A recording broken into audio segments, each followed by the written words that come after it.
日本でこんなのできちゃったんです。粉をまぶしてレンジでチン。炒めた野菜と混ぜるだけ。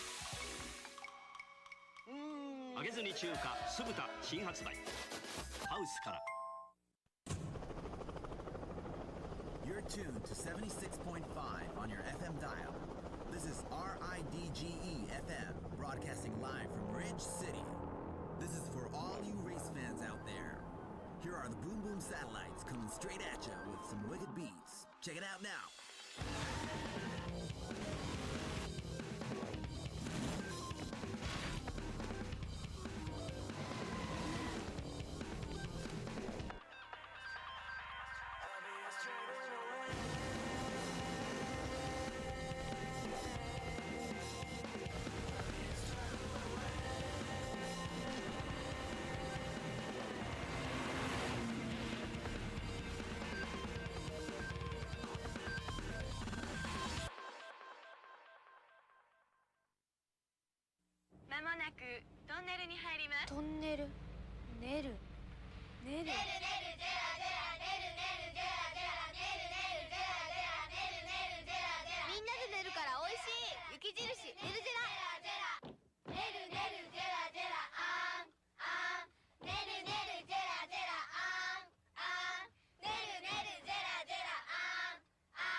Wow. Hot water making you lightheaded? ゲームなでしこは皆様の知らない私たちの思い出。機動戦艦なでしこザ・ブランク・オブ・スリー・イヤーズは音楽 CD 付きで登場します。セガサターン知ろう？今度はなんと偽物騒動。あんたやっと買い込んでしょ？ヤダモストム強力魔法セガサターン専用 RPG スレイヤーズロイヤル2。あんた怪獣でしょ？セガサターン。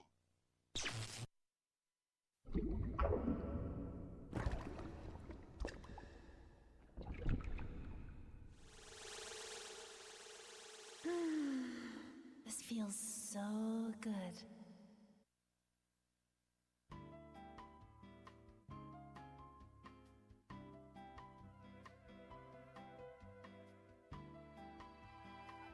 What's that?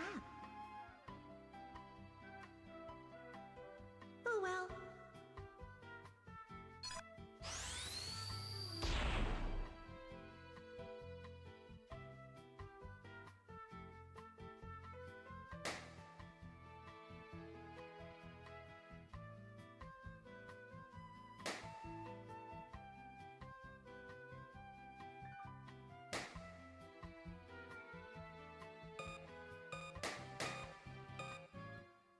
Who is it? Oh well.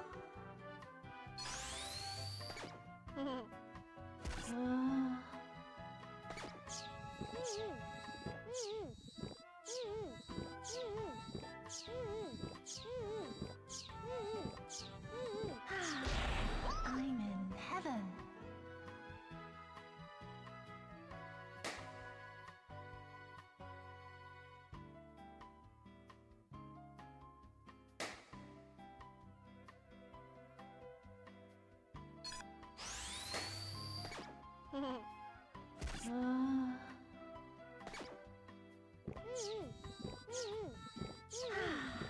I'm in heaven.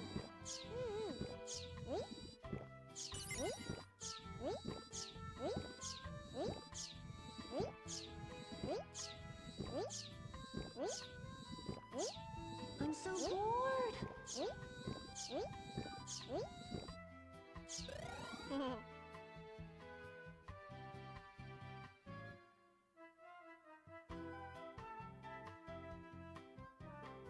What?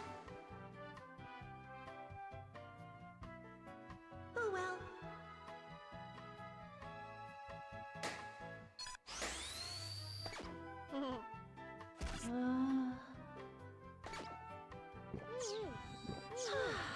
This feels so good.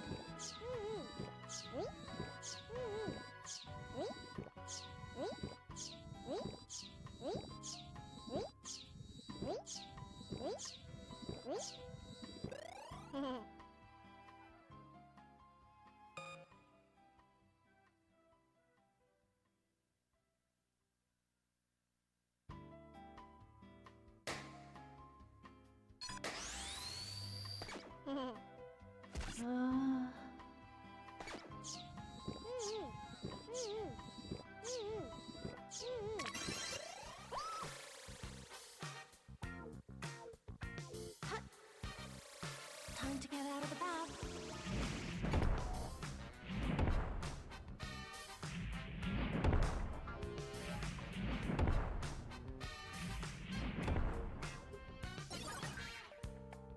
Hot water making you lightheaded?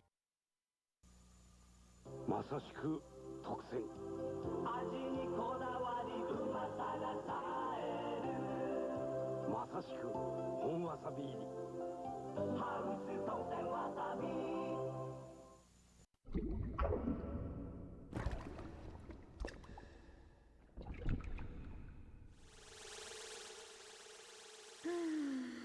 This feels so good.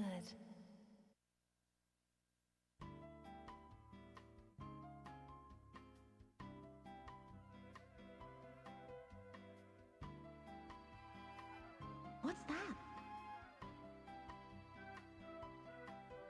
Oh well.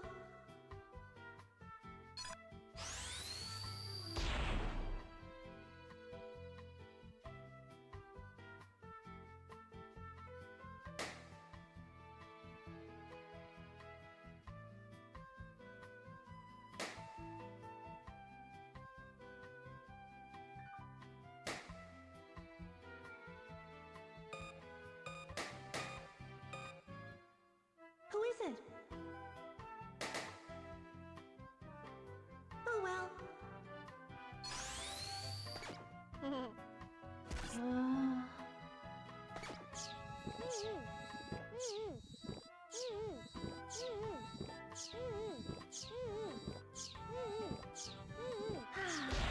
I'm in heaven.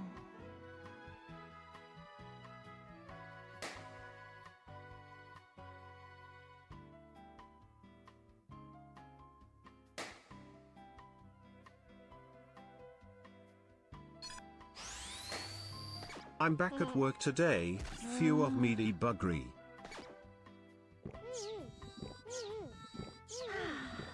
I'm in heaven.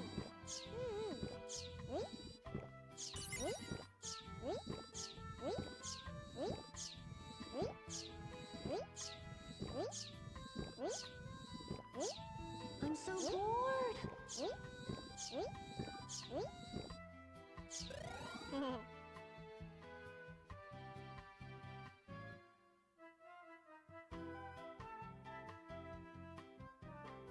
What?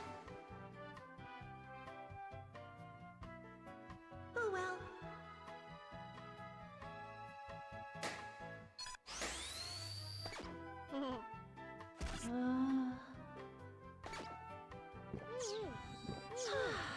This feels so good.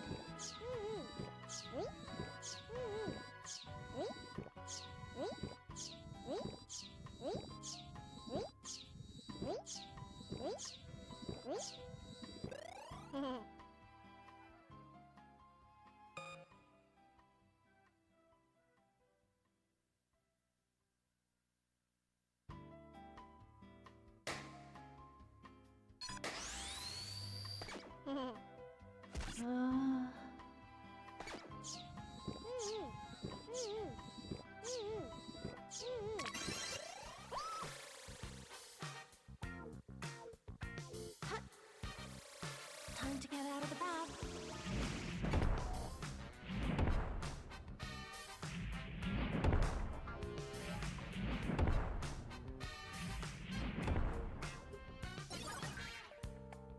Hot water making you lightheaded? ゲームなでしこは皆様の知らない私たちの思い出。機動戦艦なでしこザ・ブランク・オブ・スリー・イヤーズは音楽 CD 付きで登場します。セガサターン知ろう？今度はなんと偽物騒動あんたやっと買い物でしょヤダモストム強力魔法セガサターン専用 RPG スレイヤーズロイヤル2あんた怪獣でしょセガサターン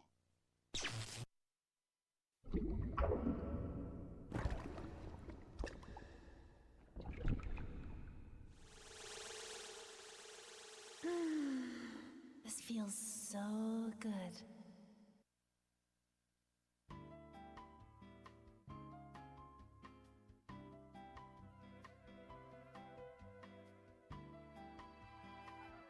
What's that? Oh well.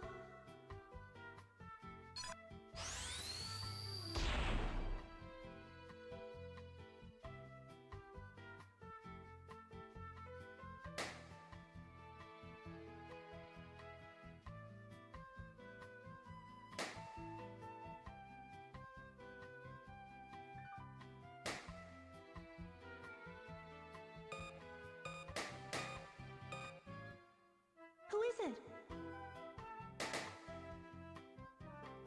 Oh well.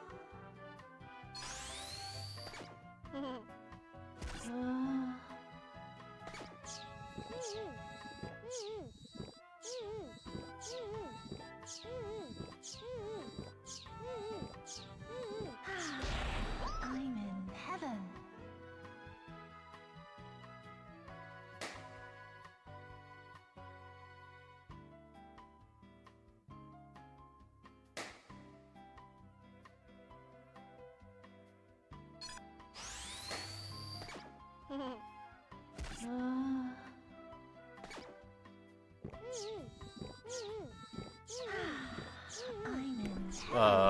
Hello? Hello? Hello? Hello? Hello? Antony? Joe, you're back at work. What's going on? How you doing? What's going on? Did you play a video game? It's gonna be 43 degrees on Wednesday. Zanlane, what's happening? Zanlane, thank you for the positive message about, hello. Zanlane, how you going? Vert offline, Ligi, Mark, 84LT, nab that cat and run an Envious in France? Fuxo and Hirschnoff? Vert offline? Nifnat, what's going on? Bimsby! What was that? There's a creature, there's creatures on me. There's creepy crawlies on me. Envious, what is that, the first cheer of the day? Probably? Yeah, it was. Dist, wait, oh, I didn't sorry, I thought you said Dist didn't congratulate you. Zanlane, was that your 1 year anniversary? Wow, it feels like you've been here for years. That's crazy. That's crazy. And you, such a fresh chatter. Such a fresh chatter. With bringing that fresh energy. Did you miss anything? No, I finished a Nioh. I unlocked New Game Plus and a female character.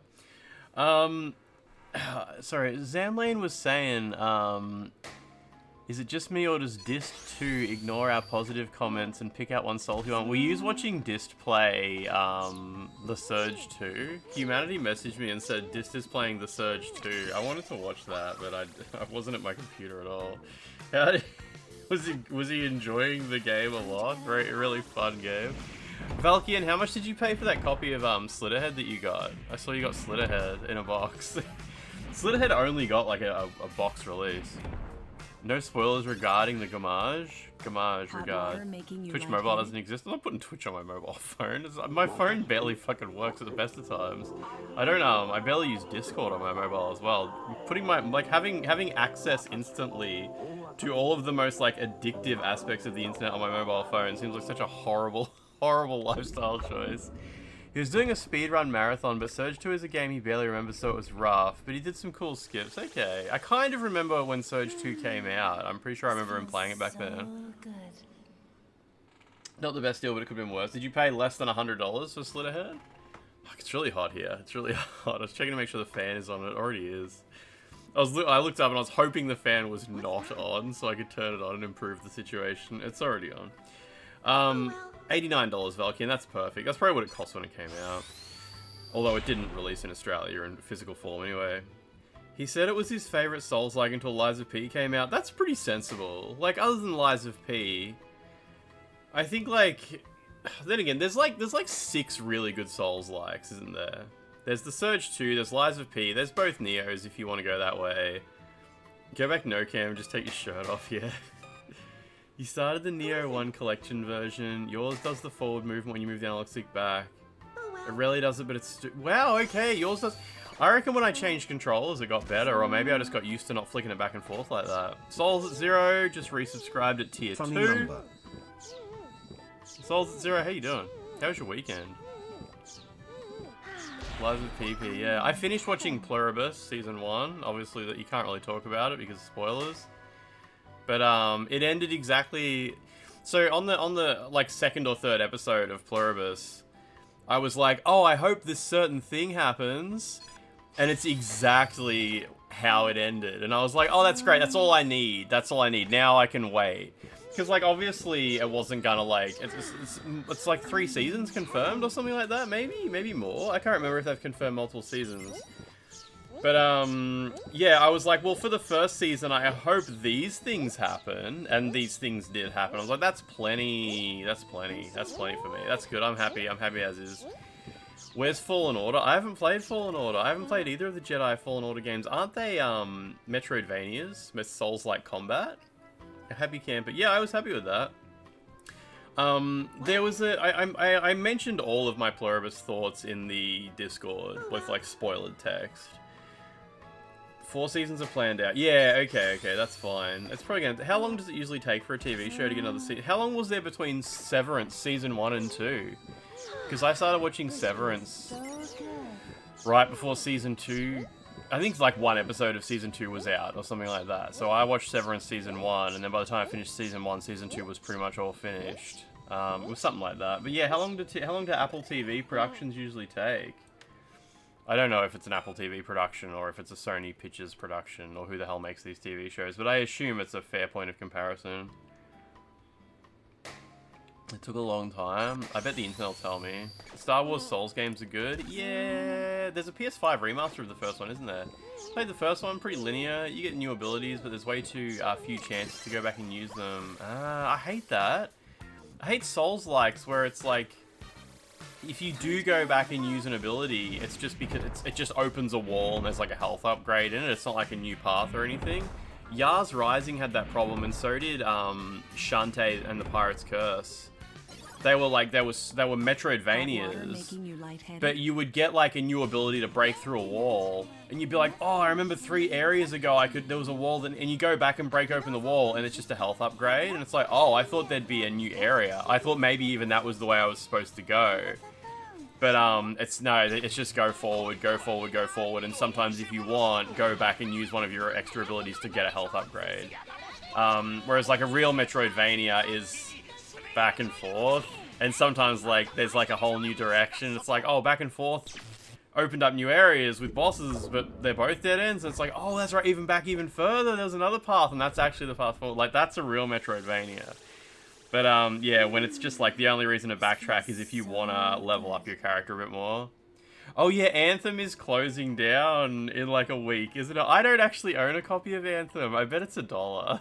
I bet Anthem is $1. Evil Moo, how you doing? What's going on? Your preview that you went to Sydney for, is out tomorrow. Are you allowed to say what that was? Did you already say what that was? But I want that additional health tank. Yeah, who was saying, I think it was Metroid Prime 4 or something like that, where health upgrades end up being, like, completely useless for some reason. I don't know, Metroid Prime 4 had its share of, criticisms with regard to being part of the Metroid genre. Severance Season 2, I'll just type Severance. It'll tell me when the seasons came up on the Wikipedia page, won't it? Severance TV show. You paid $10 for Anthem back in the day. It was fun, but you played alone.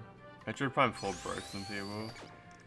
Metroid Prime 4, I hate how people, I mentioned this already, I hate how people are like retroactively trying to convince themselves that Metroid Prime has never been about good graphics, and it was always like mediocre graphics and just good gameplay. So, Season 1 of Severance come outwardly at... It's 3 years between them. 3 years. Shit. That's pretty bad. TV sucks. I'm never watching another TV show ever again. You guys suck. I downloaded all of Breaking Bad. Maybe that'll take me 3 years to get through, and then that plus Better Call Saul, and then this next season of Pluribus will be out. Matt, how you doing? You saw a discussion topic that said, now that you've played it, do you wish Metroid Prime 4 never existed? Would the world have been a better place if we never played? What the fuck mindset is that? What? Yeah, no Metroidvania hidden area will ever live up to finding the Great Hollow in Ash Lake. Well, that's the thing, like... I don't think Metroidvanias can live up to that sort of experience because Ash Lake wasn't like, oh, now I can go back and check out that area thanks to this thing I unlocked or this key I picked up or this boss I killed. It was just a place. It was just a place that was just there. And you just maybe found it or maybe didn't. And Metroidvanias, for as open as they are, they do sort of hold your hand a little bit by doling out abilities, and you know, like, oh, I can go use that ability now to find a place. You reckon Pluribus will take like 2 years for another season? It blew up heaps. Vince already said he wants to do 3 seasons, so they must have it at least planned out loosely. Yeah, they better have it planned out. I don't want any make it up as you go shit. Yeah, maybe Breaking Bad and Better Call Saul will sustain me for 3 years. It's definitely not going to take that long to binge those shows. Devs need to be less afraid that a place might not be found by players. Yeah, it just costs so much money. Like they was talking about in AAA game dev, how much money it takes to make a place in a video game that they can't afford to have people miss them. Connie, how you doing? Connie, how funny was that that thing I sent you? Hot water making I don't know what the fuck that was from. After 43 million votes, the Steam Game of the Year is Hollow Knight, Silk Song, Claire Obscura, Expedition 33 picked up the Best Soundtrack Award. That's pretty cool. That's cool. Good on them. Good on them. Expedition 33 was good. I thought about... I do feel like Expedition 33, thankfully, I don't think they had, like, any plot holes. Like, I feel like all of the choices that were made or could have been made sense. Like... I was like, why doesn't Mayel just do this? And it's like, oh, no, because if she did that, then this would happen. Why doesn't Verso just do this? Ah, no, because then this would happen. Like, it was good. Like, I kind of felt like you were given 2 choices. And it's like, yeah, I guess those are pretty much the only 2 outcomes that you could have. I mean, I don't know what happens if you pick Mayel's outcome. Where did they get all that ink from? Breaking Bad and Better Call Saul is fantastic fucking binge. Chuckle of One Piece in there for Patty. Only 20 people completed Silk Song. It's funny, I've been reading a bit about some Expedition 33 theories and stuff like that, and it frustrates me how many people out there cannot accept that some stuff just doesn't need to be explained. Like, oh, I'm not spoiling anything, Franz. I'm just like, it's all good. It's all good. I hate it when people are like, well, but how come this happened in the outside world? And it's like, it's not fucking important. I don't need like everything to be explained. You can use your imagination, and it doesn't, neither way that you imagine things has any impact on anything. So just pick the one that makes you happy.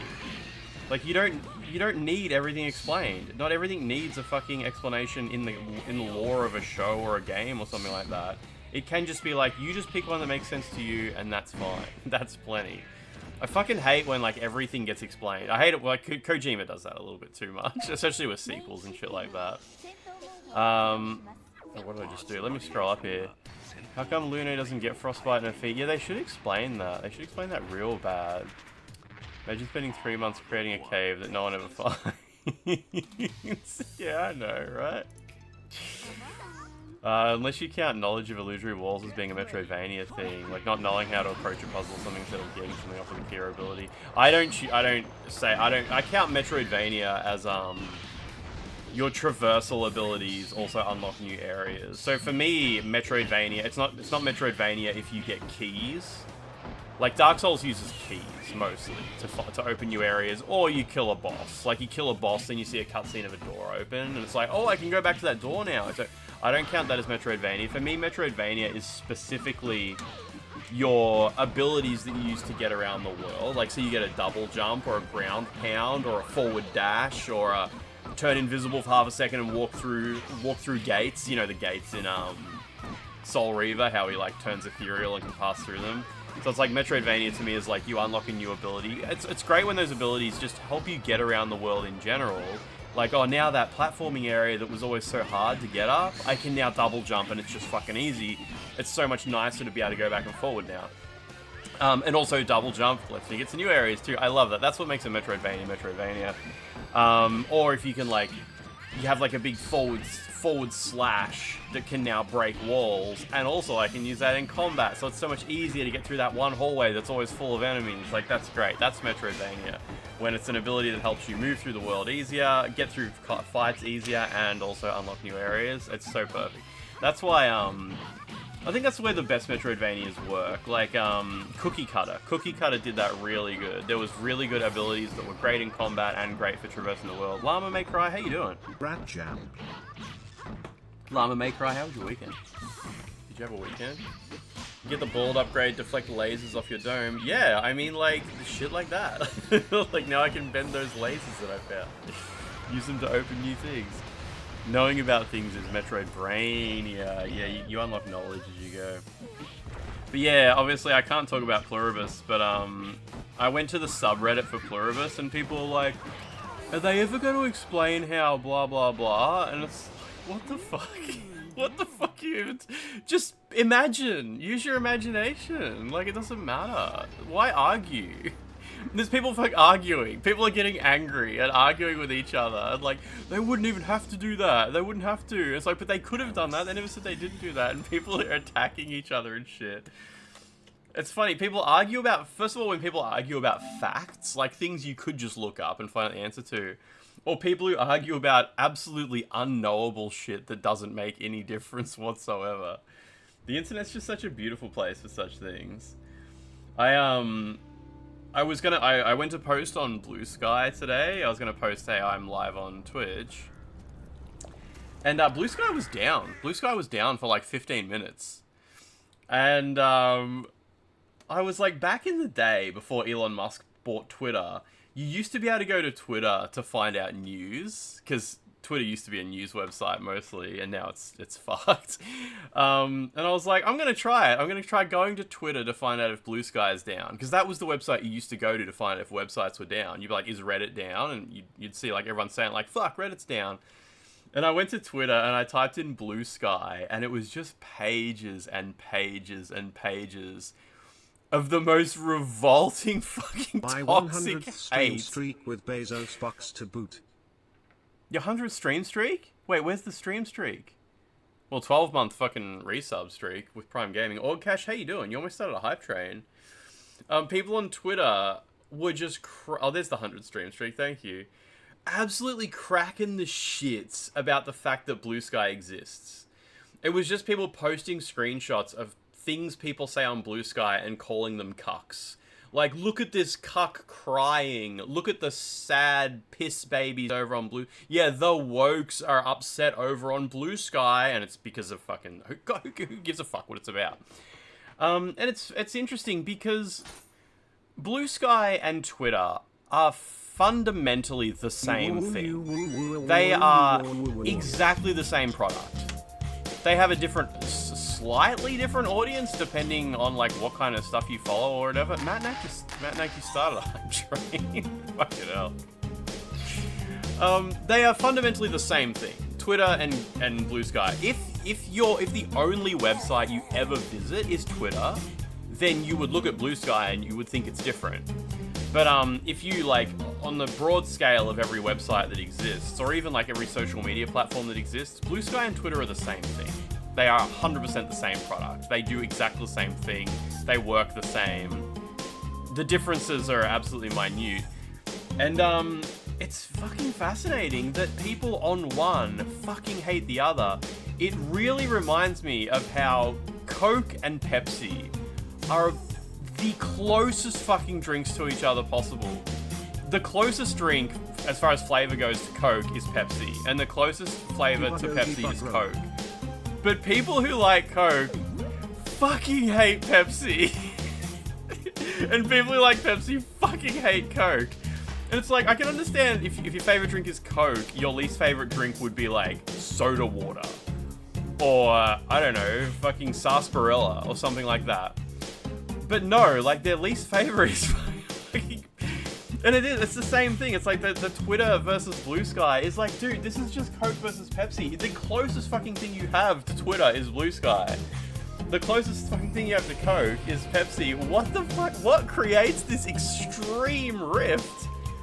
There's got to be some kind of social study there where it's like people are most repulsed by the thing that is as close as possible to their favorite one. It's got to be some uncanny valley thing or something like, it's so close to the one that I like that it's inherently revolting to me or something like that. I guess it's because Yeah, I guess it's a marketing thing. Like on Twitter, it's in Twitter's best interest to convince people that Blue Sky is fucking all woke, cuck, pathetic crybaby, losers and shit like that. And it's the same for Blue Sky users. Got to convince everyone that and Twitter's like the Nazi website and shit like that. Whereas like nobody on Twitter is talking shit about Instagram. It's everyone knows Instagram. It's like, so why bother? Why bother like talking shit about that? Like Ford versus Chevy, yeah. Coke tastes like Coke and Pepsi tastes like someone's melted down 5-year-old bottles. Pepsi is like this. Pepsi is a lot sweeter. It's way sweeter than Coke. But I mean, it is the closest one. It's the closest one. RC Cola is closer. Is RC Cola closer to Pepsi or closer to Coke? I haven't had RC Cola in years. There's this lady I follow on Twitter. She's absolutely addicted to Twitter. She tweets hundreds of times a day. She pays for Twitter Blue, like completely brain rotted into the Twitter sphere. And I saw a tweet, probably like I saw a tweet from someone else, probably a week ago, maybe 2 weeks ago, saying, if you haven't left Twitter for Blue Sky yet, what's keeping you here? And she replied to it and she wrote, when I post selfies on Blue Sky, the replies from men are way more disgusting than they are here on Twitter. And that's an insane thing to say at the best of times, because obviously it's a billion... Someone who uses Twitter and Blue Sky a lot, you know, obviously that's way worse on Twitter. But it's so funny because that comment has now aged so poorly, because Twitter now has a button you can click to generate porn of any woman's selfie and send it directly to her. But that's just so beautiful. Such a beautiful result. Blue Sky is worse for women to post selfies on, so Twitter implements generate porn of this woman and send it directly to her immediately. Does the hype train still go? Oh, the hype train leveled up. What happened? Oh, it's because fucks are resubscribed, yeah. Do you like your dark pop out of a plastic bottle, a glass bottle, or a can? I usually drink out of a can or a glass. I'll pour it into a glass. A lot of people like me went to Blue Sky specifically to not give Elon money. Yeah, I mean, there's that, obviously, yeah. What is the hype train doing? Oh yeah, it's still got a minute and a half to go, that's fine. Sorry, if I click on this, the game will stop going back to the main menu, won't it? Not even sure if RC Cola exists in Australia anymore. It sucks. Twitter users who actually think Twitter is good in any way overlap a lot with weird right-winger freaks who directly oppose Blue Sky as it represents a safe haven for artist types. Everything these people, as everything that people at neither end of the extremes don't pay attention to any of this garbage discourse. Yeah, I guess the vast majority of people, you just don't even see that stuff, right? Like, Twitter is just like where you try to follow as many people who post about stuff that you like as you can, and Blue Sky is just the same. It's just like, if you see something you don't like, you just unfollow or you just block. But yeah, it's very interesting. Twitter versus Blue Sky is so fucked. It's so fucked. It's like PlayStation. Like at the end of the day, it's like PS5 versus Xbox. Like the vast majority of shit's exactly the same. Like, I've talked about it so many times. Like, remember back in like the PlayStation 2 versus Xbox, it was Xbox One, yeah, Xbox One versus PlayStation 2, when there actually was a difference.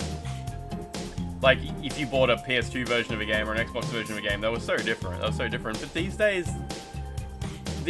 in order to tell the difference between a PS5 game and an Xbox Series game, you need Digital Foundry with like bespoke custom tools to zoom in and frame by frame analyze the fucking interpolation between the temporal reconstruction method used. And then you're like, I knew it! I fucking knew PlayStation 5 was shit! I knew that was shit! I knew I bought the good one!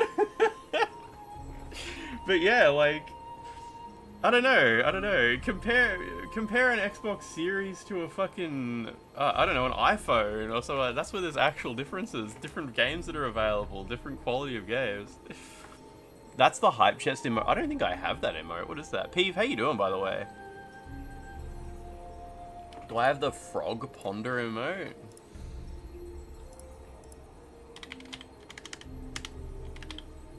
Oh, I do. What is happening in that emote? What is it?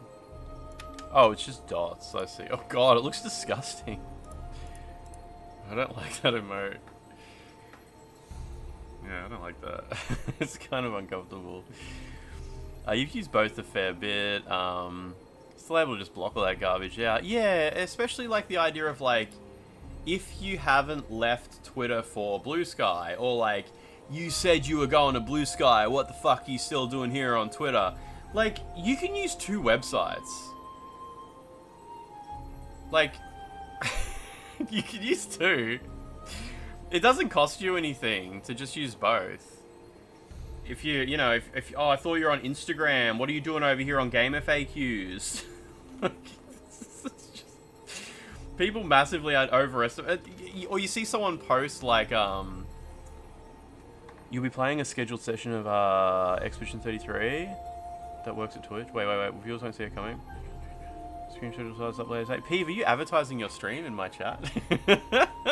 Twitter costs you mental health. Like, you know how sometimes you'll see someone on Reddit, someone will say something stupid on Reddit, and then a person will reply and be like, I can't believe you said that. You know? Peeve, thank you. Can I get a shout out for Peeve? Someone will say something stupid on Reddit, and then another person will reply and be like, I can't believe you would say that. That's the dumbest thing I've ever read. And then the original person will come back and they'll be like, and yet you took the time to reply. That's amazing to me, that and yet you took the time to reply. How much time do people think it takes? Like, it doesn't cost me mental energy to call someone fuckhead on the internet. It doesn't cost me mental energy to block someone who says something stupid. It doesn't cost me anything to, like, if I'm driving past someone, if I'm driving past someone and I see him throw a cigarette butt on the ground, it doesn't cost me anything to just, like, that, you know? And yet you take the time, you're mad that I threw trash on the ground, and yet you take the time to give me the finger. Like, yeah, I did. It takes fucking nothing. If anything, it's rejuvenating. It enriched my day. It's so weird. The people have this idea, but people who are chronically online, I think like their entire daily energy is spent posting.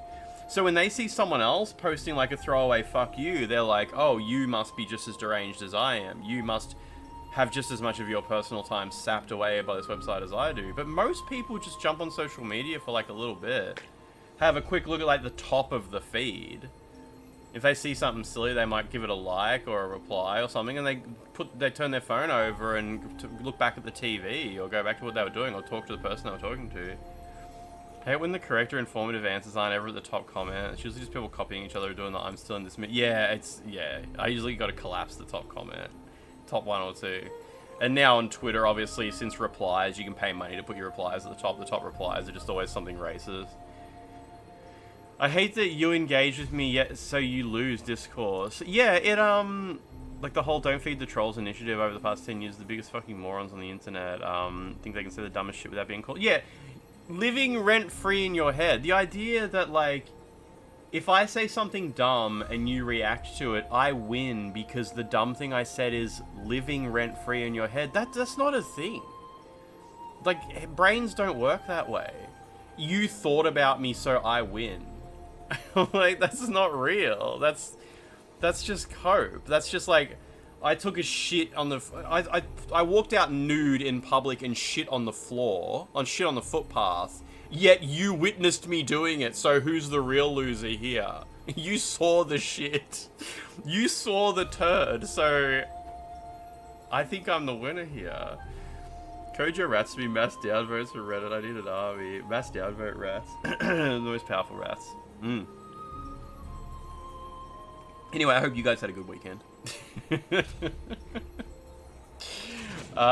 gotta have a look at this video game. I'm gonna start needing like help from chat to understand. As far as I understand, I need to level up my spirit stats so I can start taking advantage of the fact that I can have 2 soul cores equipped now. That's the like upfront thing, I think. Hope in the future everything is a live stream chat in some form, so the slobbering dumbasses get dragged into the public square and made fun of on a mass scale. Remember Google Wave? Nobody remembers Google Wave. I projectile diarrheaed in my trousers and got a laugh, so who's to say who the real got a laugh? Yeah. Yeah, I still got the starting dog equipped. I think the starting dog might be the only one that actually I can take full advantage of with my spirit level, but I'm not sure. Okay, so first of all, view country map, and then we change to Way of the Strong and go back to the start of the game.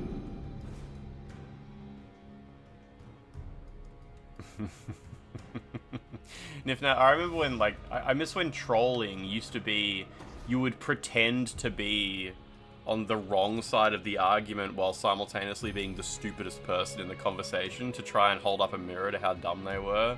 Now trolling online is just being an asshole. that's just it. Kind of like if you don't level any stats in Bloodborne, you're stuck with the Sword Cleaver and Cane and Axe. Well, in Bloodborne, it's always a good idea to pick a weapon, either a starting weapon for your first playthrough, and stick with it.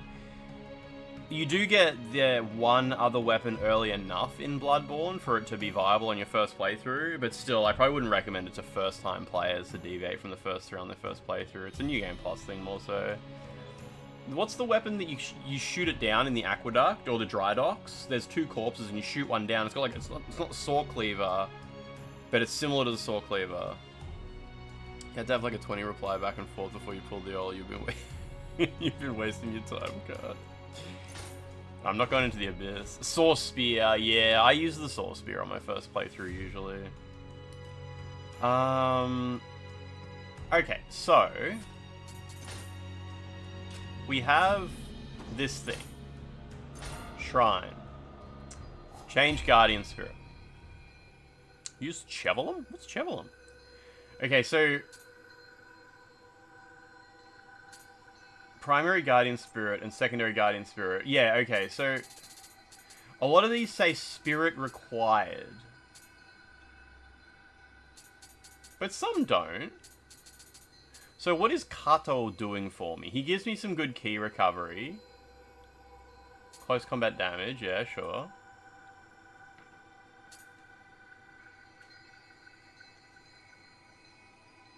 Oh, it's a weapon you get for Verso. Okay. Yeah, Sword Spear is just Sword Cleaver, but with better stats. That's it, isn't it? Yeah. Yeah, then you start hitting ones where it's like you should probably level up your spirit to consider using them. Does that say life recovery from Amrita absorption? That's kind of cool.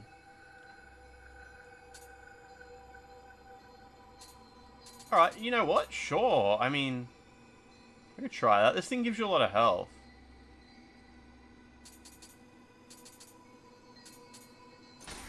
And then, as far as secondary Guardian Spirit goes, why is it says if I put Kato in this slot, key +5. Why is it red though?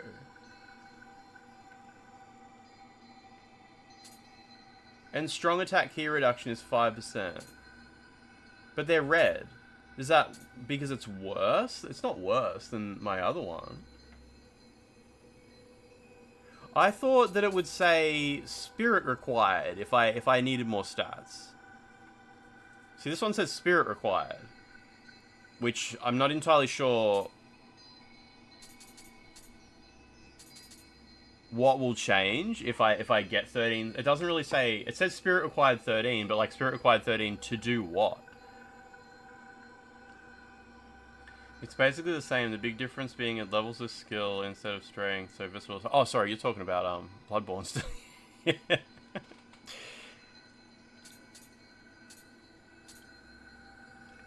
23 seconds versus 18 is quite a difference. Wait, what are you talking about? Is there a clock? I'm missing, like, key information here. Or the game just doesn't tell you anything about this. The second spirit gives one passive benefit with a symbol next to it. Oh, so it's just telling you that it's half because it's in the secondary slot. Yeah. Cool. Awesome. That makes sense. Okay, so now I know what red means. Yeah. And when it says spirit required 13, that's just to get the one above it. Okay, so yeah, if I was to get 13, I would just get a little bit more Amrita from it. Alright, cool. So, in that case, it's not a bad idea to just put Kato in the second slot.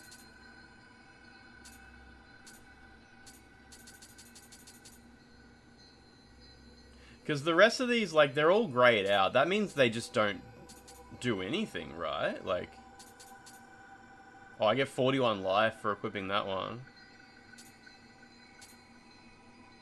Some guard key reduction. And obviously, like, living weapon is cool, but yeah. Yeah, so it's just telling... They're red just because they're half. Yeah, that's awesome, that's awesome. So this, some of these have a little bit of...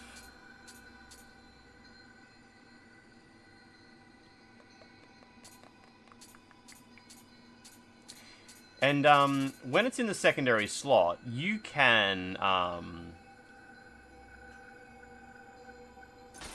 you can hit a button and swap between them, can't you? So suddenly it will become your primary one, right? I think that's right.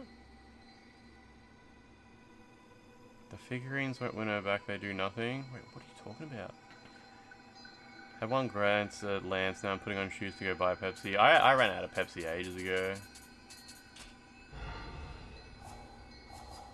I've got no level up happening. Okay, cool.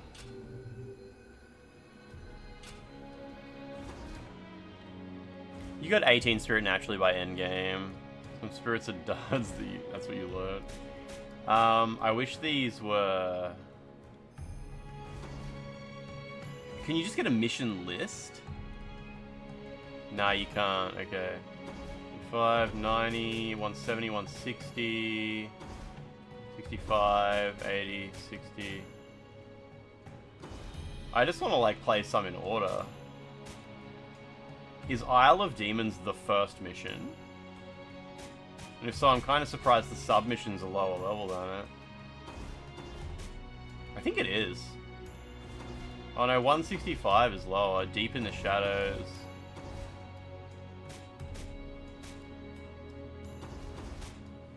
Yeah, there's a submission that's... I guess for New Game Plus, they just kind of shuffled around a bit. As far as level goes. I could have sworn Isle of Demons is the first mission in the game. But this one's lower level.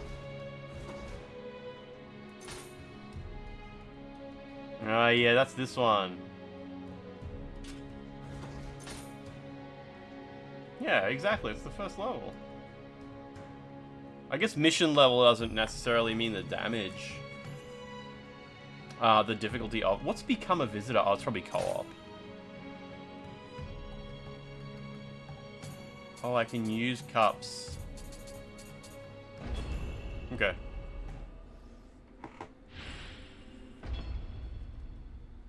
Let's see how much more difficult the game is on New Game Plus. Ah, this game controls so well. No items, no dialogue.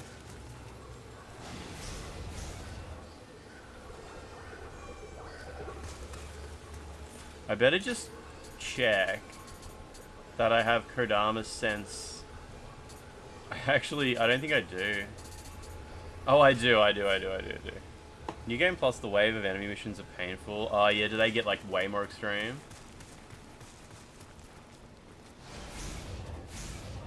These men aren't talking to me in New Game Plus.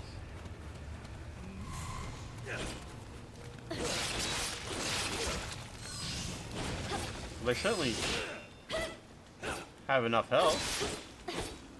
Good on him. It's fun, but it's very hard. How do you guys go with Nioh 2 on PC? Like, what's the current state of the PC version of Nioh 2? I was watching Nat play it yesterday, and it was kind of going slow motion. Every like 5 seconds, it would go slow motion for about 5 frames. And a few people in chat were just like, yeah, this game's just fucked on PC for some people, and it's just, there's nothing you can do about it. For you, it's been perfect. That hasn't happened for you. Couldn't work out what the hell it would have been. I reckon, maybe... It's more demanding than this, but it's good when you played it. Ziesel just resubscribed to Tier 2. Ziesel, how was your weekend? Ziesel, have you watched Pluribus? I reckon it might be a full screen thing. I reckon she's got like a 144Hz screen and she's playing in borderless window with like VSync on. I reckon it's something like that because it reeks of like a timing issue where like after a certain number of frames it loses track of how many it's rendered. and like it renders less. Like it really seemed like that. Like the pace of the game was going normal, then down, then normal, then instead of just being static. I reckon it was something like that. You know, I was curious if you guys were like, oh, that's a known issue or something like that. But because yeah, I saw she was playing with 120 FPS on, and then she changed it to 60, and I was like, it's probably I would probably try exclusive full screen mode. But yeah, nah, if you guys haven't heard of that issue specifically, then God only knows. Yeah, that's right. Team Ninja games have always had, like, fixed delta time. Remember when Rise of the Ronin came out? If you set the game to, like, 120 FPS, the whole game was just in slow motion. And they were just like, yeah, what do you guys think 120 FPS is? I swear some of these Japanese game developers have just never played another game. They just heard the word 120 FPS somewhere, and they were just like, 120 FPS? Wow, people must really like their games in slow motion. Okay. I bet the frames should come out faster, but alright. Wait, never forget the emote. Oh, the emote. Yes. Rise of the Ronin. What an interesting game. I'm so glad that game never got DLC. It's so weird to me that so many people are like, why didn't Rise of the Ronin get DLC? We need more Rise of the Ronin. Like, really? Come on, that game was plenty. Under no circumstances you need more Rise of the Ronin. Whatever, it's all good. I would rather play any other Team Ninja game. I would rather, after playing Rise of the Ronin, it's a good game. It's just a very big game. And it doesn't have that much longevity. I would rather just move on. Like, play Stranger of Paradise or something. It did have romance, yeah. I reckon I played Rise of the Ronin for like 100 hours at least. Mutant Academy just linked to the Rise of the Ronin. The quintessential... What was that? The quintessential Rise of the Ronin clip. It's the weakest of the Team Ninja games.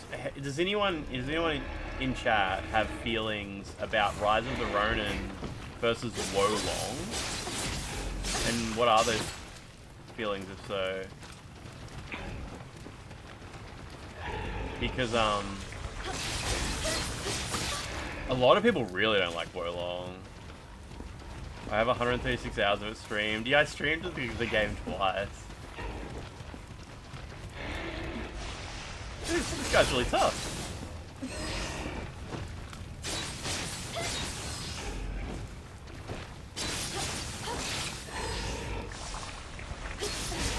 They're both fun. Okay, yeah. You hated it. You like Rise way better. Yeah, cool.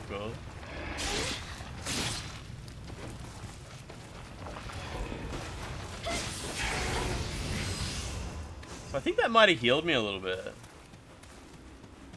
In Nioh 1, I had to connect a controller to fix the periodic stuttering. Oh, really? Okay. Like it was constantly polling for a controller. Wolong certainly ends quicker. Wolong to you halfway through, you're thinking, when does this game end? Shit.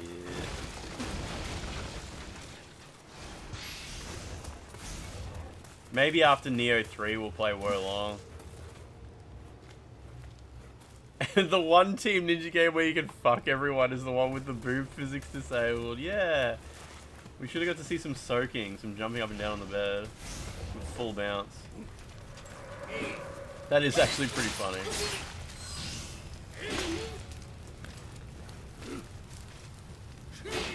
Ah, whatever. Zezel's just like, I don't think I like Team Ninja games. Team Ninja makes so many games. That's crazy. It's awesome. I really like Team Ninja. I love that they exist. Like, Team Ninja's out here making Fatal Frame 2 remake, Dead or Alive Venus Prism, and Nioh 3, Rise of the Ronin. Like, they're so weird. They're such a weird company. I'm so glad they exist. And they've never touched Unreal Engine. No, they might have touched Unreal Engine a little bit for Ninja Gaiden 2 Black, I guess. Maybe. Oh yeah, Lies of P had a Wolong crossover, didn't it?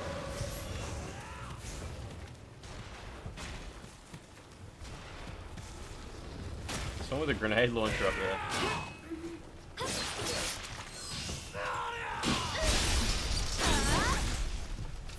who else would make the games Team Ninja make, right? Great company, love them. Just don't like their Nioh likes. Yeah, they're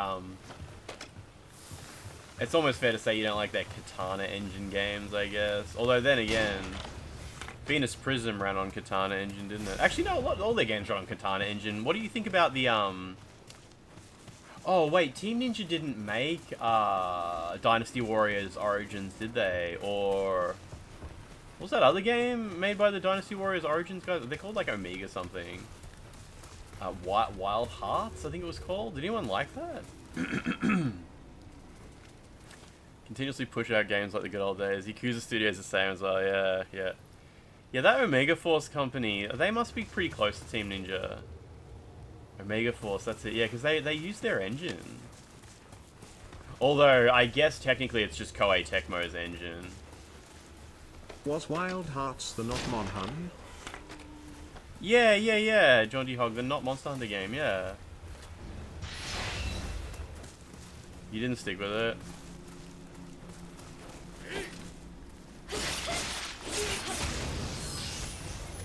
Yeah, they're all Koei Tecmo, so yeah. Wild Hearts.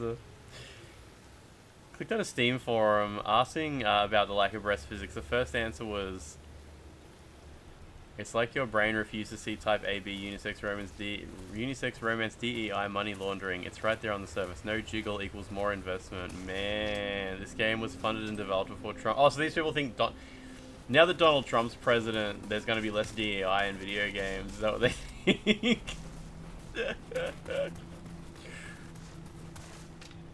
Team Ninja fucked up with Wild Hearts in English. They did the same mistake they did with Tolkien.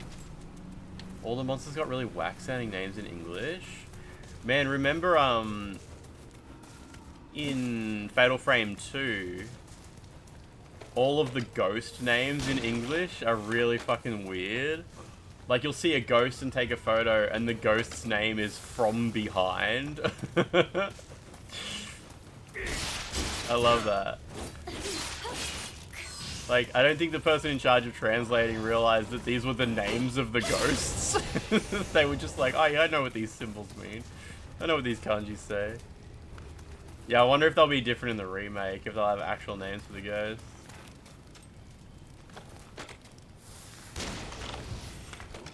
What?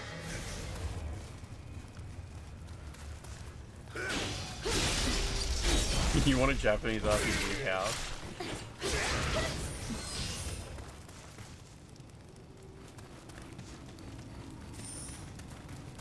I want to find the last Kodama in this level too. Mating prayers. Crazy Days of Ghosts, yeah.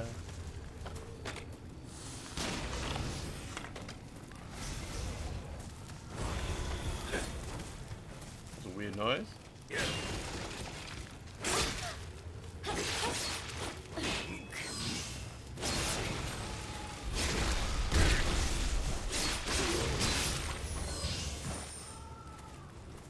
Accidentally translated the additional notes section in the spreadsheet instead of the name. Darians, thanks for using your Prime. Cookies Gaming used a sub. Darians and Cookies Gaming. How was your weekend? Did you watch Pluribus? Are you all plurbed out? Wild Hearts was almost like Monster Hunter Cross with old Fortnite with the way you built structures. Oh yeah, that game had building in it, didn't it? I It had a just character started creator Nioh too, 1 right? for the first time in years. It's such a good game. Cookies Gaming, you probably realize I'm just starting New Game Plus for the first time. Oh, is my weapon green now? No, but yeah, it is actually. What is that? Almost there. 38 new subs. Did someone else subscribe? Yeah, that Wild Hearts game, it also came out on Switch too, didn't it? That Wild Hearts game, it's always like $1. I think about grabbing it sometimes, and I'm just like, I will never play this. I would rather just play Wolong or something. Like, check out another game that I haven't played properly yet. You heard the finale was meh? Oh, okay. I mean, I felt the opposite about it. But then again, it depends, like, on your expectations for the series. I could talk about it more, but, you know, it's kind of spoilers to explain, like, why I enjoyed the finale. I had certain expectations along the way, and it delivered on them. But those expectations are all pretty spoilery. Pluribus is on Apple TV in the UK. Oh, I just pirated it. I just downloaded it. I was saying the other day, I was watching Drew Gooden's latest video, and he said Pluribus is at least a good TV show. There hasn't been many good ones in a while, and I was like, oh, cool, I just downloaded it. Oh, yeah, you thought there was going to be another episode? That's interesting. It's, yeah, like I said, I kept expecting, from the second episode onwards, I was like, I hope it ends with this thing happening, and then it did happen, and I was like, good, alright, that's good. I've seen enough. Seen enough. Happy to wait now for more stuff to happen. Your brother said it was man. He has the cinema literacy of a confused sparrow. The show kind of meanders a bit towards the end, but coming around full circle to where we were at episode 3, except now there are 2 main characters. I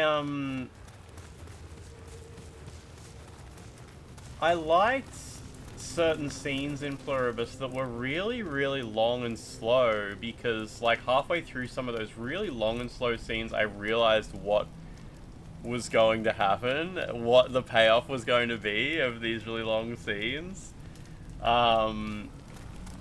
Like, you know, the one where she plays golf and shit like that, and I was like, halfway through that, I was like, oh, I see. I get it.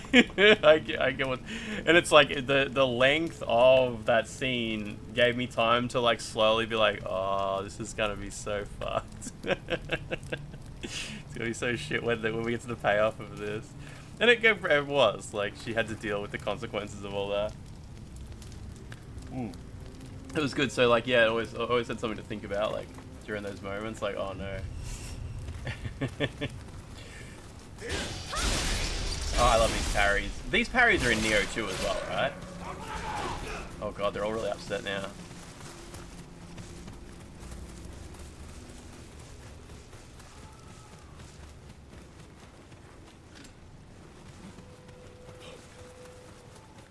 Consequences of golfing too much, yeah. Don't know if he is showing all that much though. Most people just get it, but the scene keeps going. I don't know, I'm not sure. I'm kind of curious if people really did get it, if that's the case. Or if it's really just like, if the scene starts instantly and someone's like, okay, I fully understand the entire reason you're showing all of this stuff, even after they've only shown like 5 seconds of something, I would probably just be like, oh, can you explain to me how you felt about that scene? Like what you thought was happening in that scene and what you thought it was building up to and stuff. I would be really surprised if someone actually had any intelligent thought about it. I must have speed boots on. I got a skill that makes you that actually makes you run faster at some point.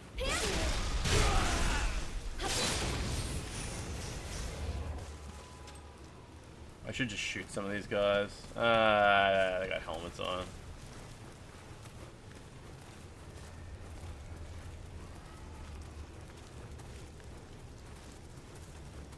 Do I walk faster than them? I think I walk very... Yeah, I do. Okay. There we go. Oh, he noticed. These guys could kill me really easily.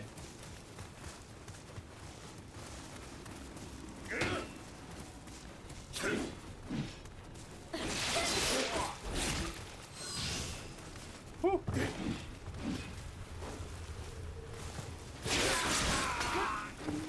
Come to me. Oh, what? Oh, the other guy came through. Shit. Oh, damn it. I was really looking forward to just clearing all those dudes out. Look at the size of that horse. Yeah, one axe swipe death. Whew. Yeah, I was kind of... It's kind of disappointing when people are like, Pluribus is the best show in ages, because I haven't watched many TV shows in a while, and I kind of thought they were all like that. It feels like every other week someone's talking about like an amazing TV show that releases, and I'm like, I haven't watched that. And I keep thinking like, oh, I've got so many cool shows. Whenever I get the time, there's so many... And I watch Pluribus, and everyone's like, oh, this is so much better than everything. And I'm like, is it? Because I was hoping everything was just this good. Like... It was no... I personally think it was no better than Severance. Severance is just as good as Pluribus. But, I also just haven't really watched much else. Everyone always talks about the show Ted Lasso. Is Ted Lasso a good show? I don't know. Maybe TV's not as good as I expected. Maybe I'm not missing out on as much as I thought I was. Oh man. Ted Lasso is a very nice show. Oh yeah. I'm not gonna. I don't care about Stranger Things. Yeah.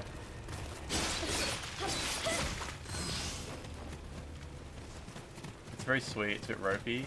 Wholesome slop and well made. Nice. Yeah, so I'm not sure if that's an unpopular opinion, that I thought Severance was just as good, just as entertaining, and just as enthralling as Pluribus. Even though, like, my thoughts about both are completely different. It's just... You thought the finale was really great, they pulled it right back. That's awesome, that's awesome. I think I've seen 2.5 seasons of Stranger Things? Maybe 3.5? Both very good shows. Yeah, okay. Give Buffy the Vampire Slayer a watch. I've seen the movie. Big guy here with a shitload of health. This guy sucks.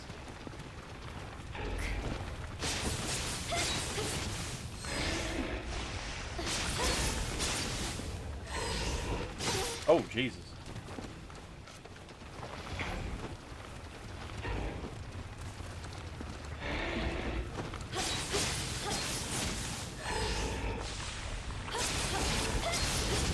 Oh good. You've watched all of Stranger Things, you've heard bad things about this new season. Oh, so you haven't watched the new season at all? Okay.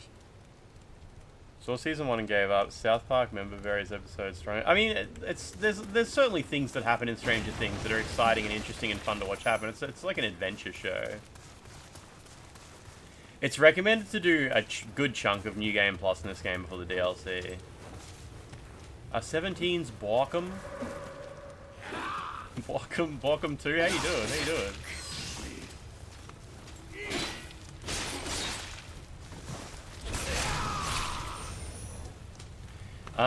Stranger Things Season 2, I remember,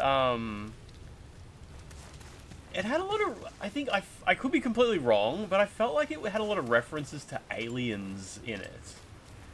Like, as in, like, in Stranger Things 1, I'm pretty sure there was only one monster, but then Stranger Things 2 added the demo dogs, and it even had the guy who played Burke in Aliens in it. And it's sort of like, it felt like it was trying to do that, like, oh yeah, let's go a bit more action-y, and it was good, it was fun. I had fun with Stranger Things Season 2. That's like my main memory of Stranger Things. I don't know if I saw Season 3. What season is it when Vecna shows up? And, was that Season 4? And there's the guy with, like, curly hair who plays guitar. And I think there was a little girl who liked listening to her Walkman and shit like that. Was that Season 4? The little girl likes listening to her Walkman and she floats in the air when she listens to the song. Okay, so I've seen half of Season 4, yeah. Fuck. Yeah. So I'm further through than I thought. I remember there was a scene where Steve was, like, stuck underwater or something like that, and they were all gonna go, and the episodes were, like, 6 hours long. They were so long. And it was fun, like, I was having a good time, but fuck me. We got the Bull Spirit and the Cuck Spirit in the, secondary slot. A round of bullets. You finished Season 4, nice. Some of the episodes were quite long.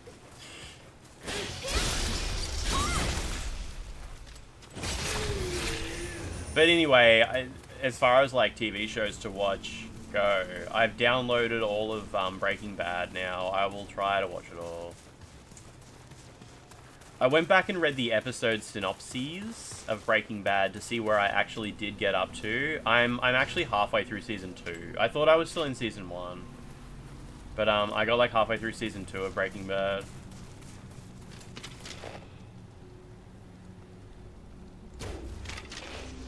Nice. Oh, yeah, I saw the bathtub full of acid. That was so funny. That was one of the funniest bits in that show up to that point. It's so funny how it's like, obviously Breaking Bad, it's supposed to be a bit of a comedy, like a dark comedy or whatever people say. I love the scene where Skylar is worried that, what's the main guy's name? Heisenberg, or what's his name? The fucking Breaking Bad guy. When Jesse gets that girlfriend, I wanted to pull my hair out. I've not seen that. Walter, Skylar's worried that Walter may be secretly smoking weed. And she's having like a conversation with one of her girlfriends. She's like, I think Walter might be smoking weed. And then the camera hard cuts to what Walter's actually doing.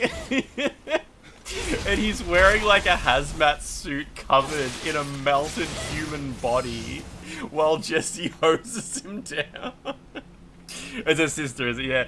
I love that because it's like, oh, she's so quaint. She's worried he's smoking weed. He's actually covered in melted human remains being hosed down by one of his students. So great. Just the hard cut is really good.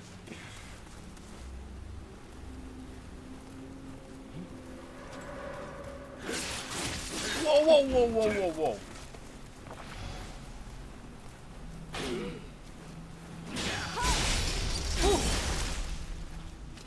Vince Slop.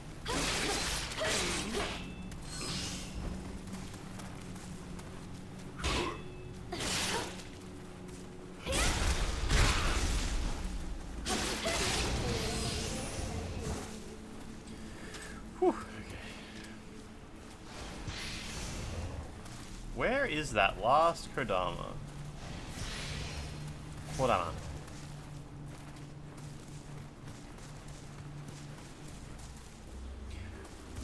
Do you reckon I would like the chair company? I don't have a ton of patience for that. Is his name Tim Robinson? He's funny, but like, he doesn't have many good punchlines, unfortunately. He's one of those he's one of those like American comedians who feels like every joke needs a punchline. It's not enough to be funny just as is. So sometimes it's a bit hard to sit through his comedy. You have a hard time with parrying low stance attacks. Your timing's not what it used to be. This game is just hard though.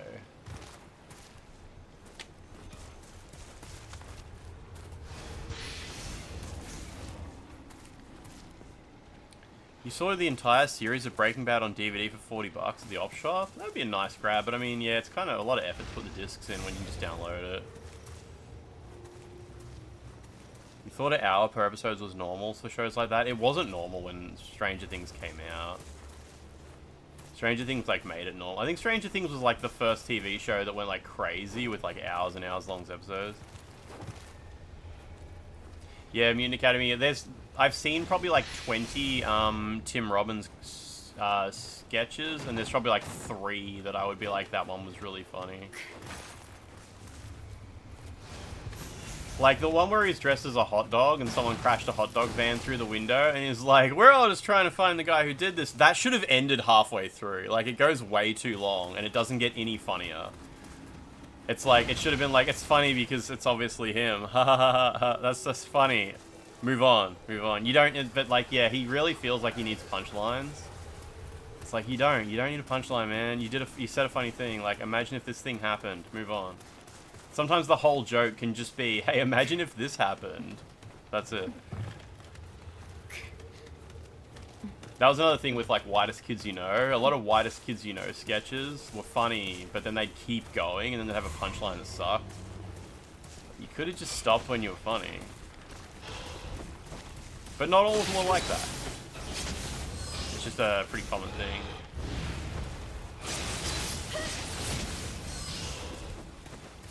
I thought I could, like, ground stab these guys after they did that little flail at you. Yeah, like slow jerk, yeah. Or like, you know the one where they're in the submarine and the guy's got the sub, the hoagie, and it just ends. Or the one where they're in the space shuttle and the guy keeps trying to eat snacks but they're falling on his face. That just ends. Like, that's perfect. Like, yeah, it's funny to just be like, hey, imagine this goofy situation. Alright, let's move on. You got one of those in your recommendations a minute ago, something about the Venezuela stuff? Wait, a Whitest Kids You Know sketch about it? I hope that's real. Oh, Chris Lilly. I fucking hated... I think I was too old for Chris Lilly. Or just not stupid enough for it or something when it happened. Because, like, yeah, I always fucking hated Chris Lilly. Yeah, terrible. That was definitely not my generation at all. It was like, yeah. not good. Chris Lilly's entire comedy skit is imagine a weird guy. Imagine a weird guy. That's the whole joke.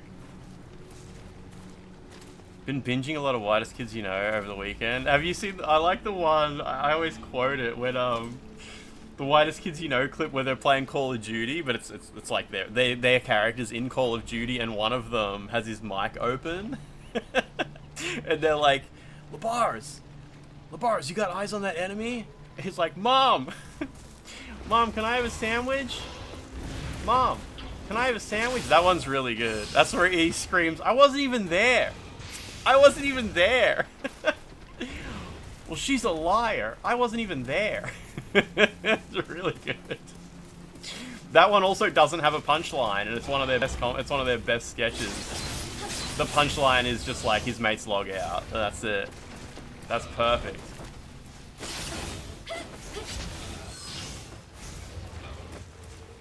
Man, the enemy health is very buffed, isn't it?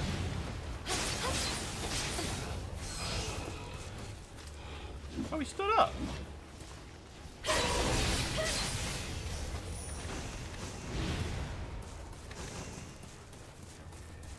It's very hard to do a comedy bit where the joke is that the joke goes on too long.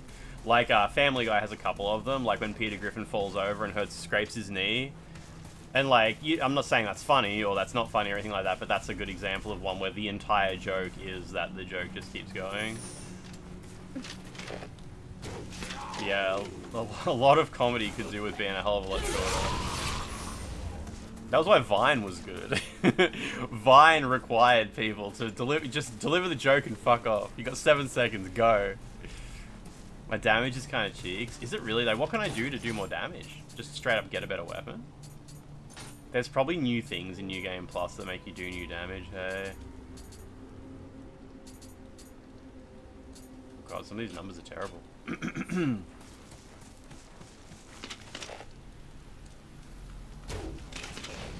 Dead.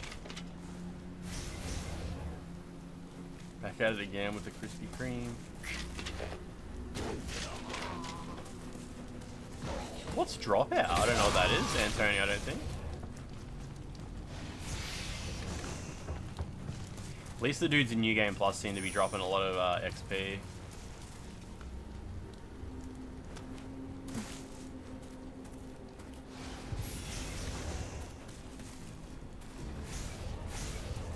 It's like unscripted comedy shows, okay. Item up there. I'm just keeping an eye on the radar as well for Damas. Oh, it's from College Humor. Yeah, I got green gear. I have mostly green gear. Is College Humor the one that went out of business? They shut down? I remember hearing that not too long ago. I think it was them.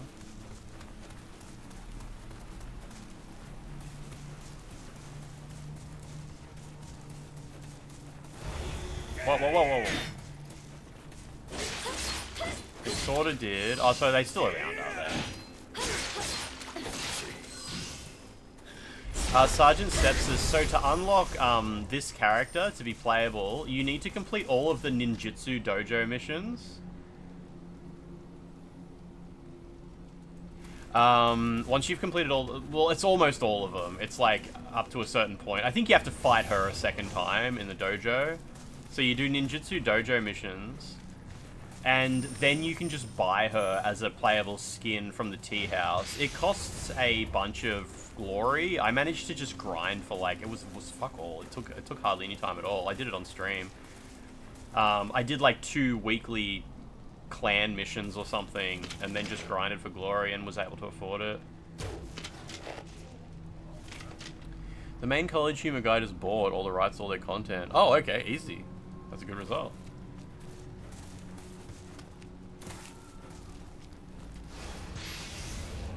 And yeah, at the Hidden Tea House, there's an option to trade items or trade glory for items, and in there's a category called Transforms, and she's in there. As well as like 100 other characters, but this is the most expensive one. So I just saved up for it. Oh, on PC you can just cheat as well, yeah. Because there's no, like, honor in grinding for glory. So just do what feels good.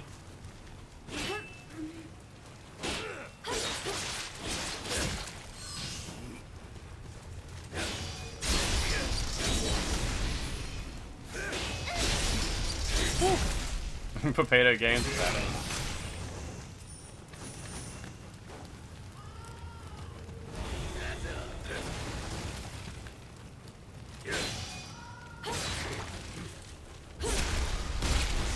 I love your films. Someone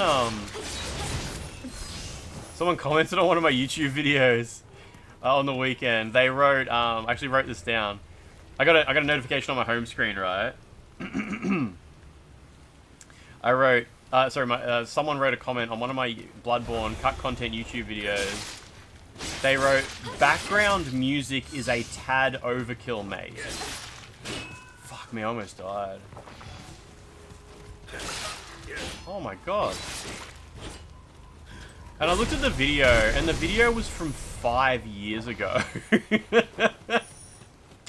And I really like the idea that you go to a YouTube channel and see a 5-year-old video and leave them some creative criticism. 5 years ago. And I guess it's made even funnier by the fact that the videos I make now don't have background music. So, I just love that. I love the idea that, like, you go to a 5-year-old video, which I have made many, many, many videos since, which have changed dramatically in creative direction, but leave a comment saying the background music is too much. I just replied to him. So he wrote, the background music is a tad overkill, mate, and I wrote, this video is like 5 years old, mate. I actually wrote, it's 4 years old, then I looked again and realized it was 5 years old, and I was like, holy shit, that's so old. I wonder if it's a bot? Nah. Although the state of bots on YouTube is so weird, but bots on YouTube can't comment on the content of the video, they only comment on the titles and description.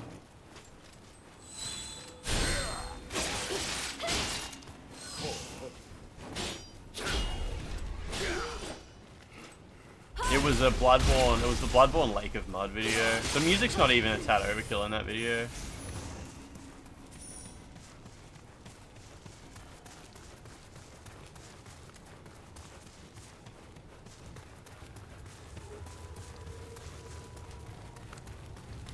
A lot of shit up here.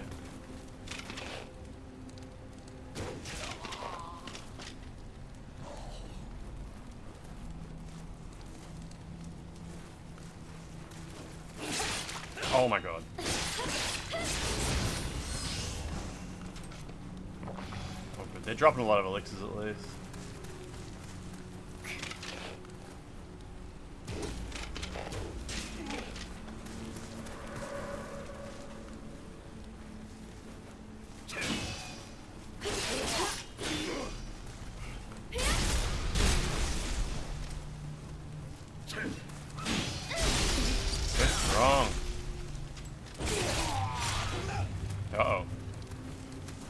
This is where I died.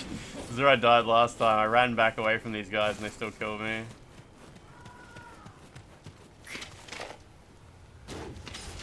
Alright, one's dead.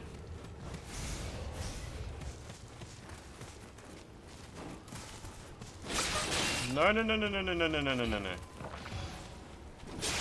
Oh my god! No! Why did that happen? Dist was saying when a remake of a game comes out, it suddenly becomes impossible to find technical support on Google for the original. If it's a PC game, I think the main place to get technical support for PC games is just PC Gaming Wiki anyway, which is like a lifesaver for that kind of thing. But a lot of people don't know PC Gaming Wiki even exists. I was shocked to see that PC Gaming Wiki has a Patreon, like a Patreon page, and they only have like 20 supporters or something. I thought they would have had thousands. It's wild to me. PC Gaming Wiki is such an incredible resource for all PC gamers. And most people just don't even know it exists. That's the one where you can do a ground pound on him.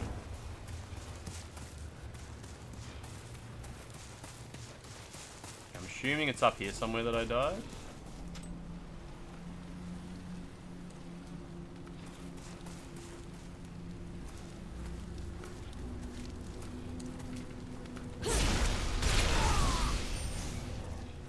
PC games are cheapskates. A lot of people do have that mentality that if you ask for something, if you ask for money for your effort, you are like not, you are not creating honorably. It's like there's no honor in you know, helping others in exchange for money. You see that in like mod communities and stuff like that as well. Like, or if someone's like releases a patch for something and charges money for it, it's like, oh no, that's just, you should have done this for free. It's so dishonorable. But I mean, a lot of them are just kids. They're either like kids who just have no idea what real life is like, or they're like ultra wealthy because they're in tech. There's no honor in living in a capitalistic society, but here we are. You can't just choose to opt out for honor.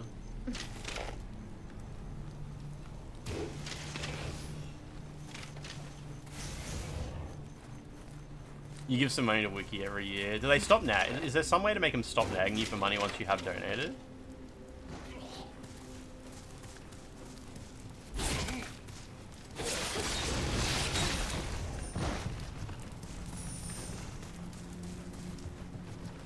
All good.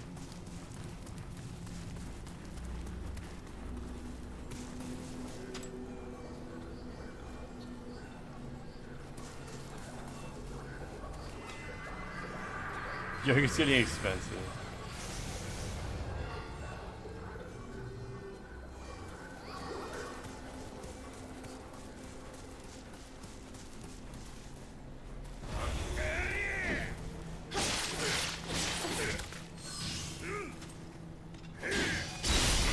Fall off.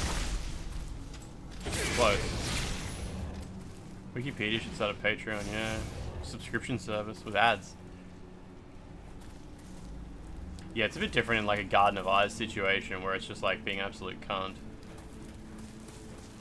Making a living off selling stolen stuff.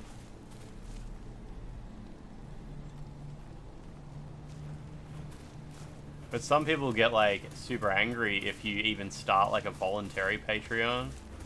Like, hey, if you're able to support my work, please choose to, because it wouldn't exist without supporters.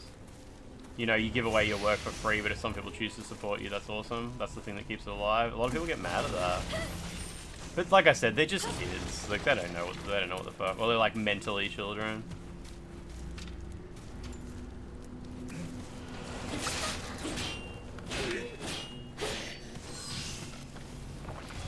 Whew.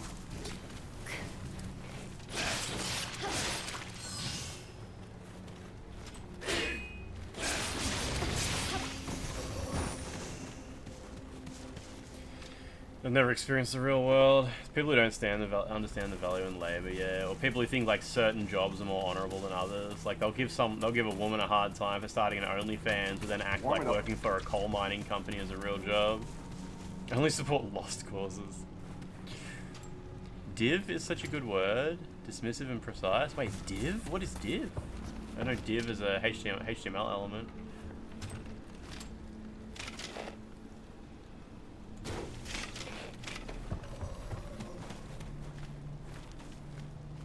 Log T1, if I ever go to Italy, I can stay on your couch.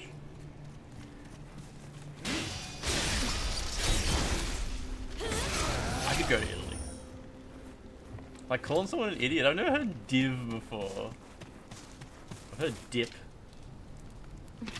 Yeah, the div, nigh impossible to center.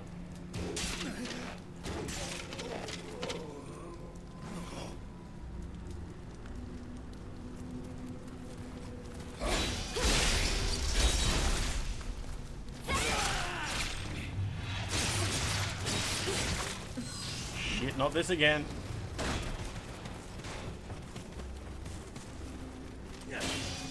Oh, what the fuck?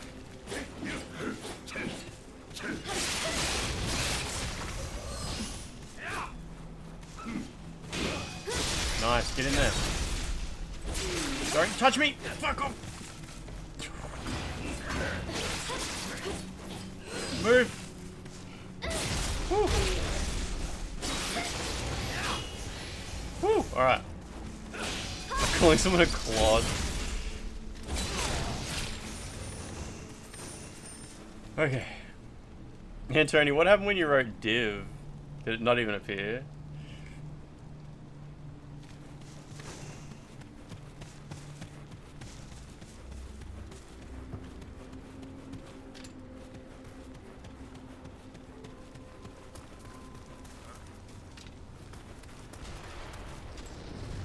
Mate, I see you.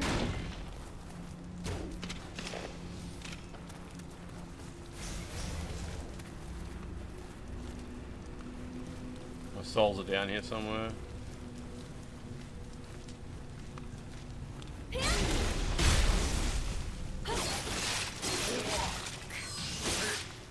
Oh, Jesus.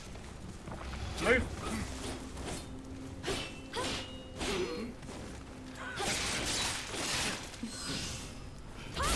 All good. Microsoft CEO would like you to stop calling everything generated by LLM AI slop. People need to get beyond that in 2026. Slop peddler. Slop peddler mad that people are calling the slop slop. Maybe he should create something of value if he wants people to value it. Like that's probably like the easiest path.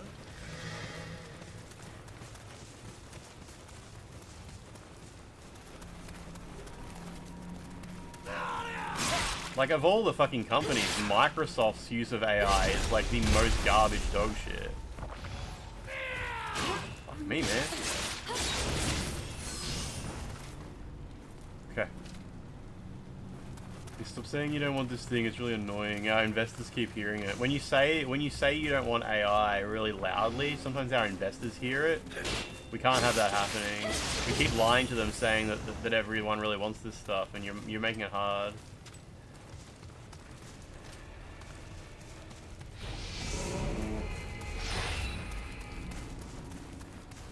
Micro slop.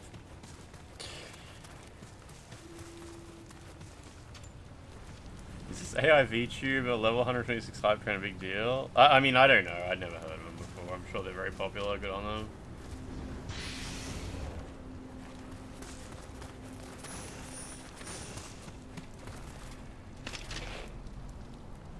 Can you imagine how much money you make from a level 126 hype train? Like, it's insane. Like, you hear these stories, like, streamer gets level 100 hype train. That's insane amount. That's like buy a house. That's buy a house from a single hype train kind of money. I think a lot of people just don't even realize, like, how insane this money is.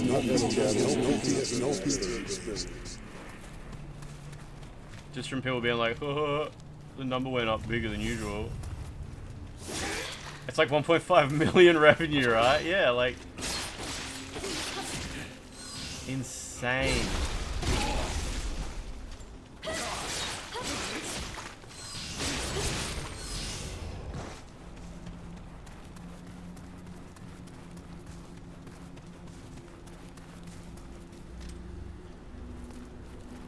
You saw Disc get a level 25 a few days ago. Oh, that's way over $1,000. Level 25 hype trade is way more than $1,000. Unless it gets pumped up by people with like really shitty currency or something. Did I watch the People Make Games video about how Microsoft used AI to analyze every phone call coming out of Palestine and generate targets to the IDF? That's crazy. I can't. That just sounds like, yeah, like movie villain shit. It's like 3K US or something like that, yeah.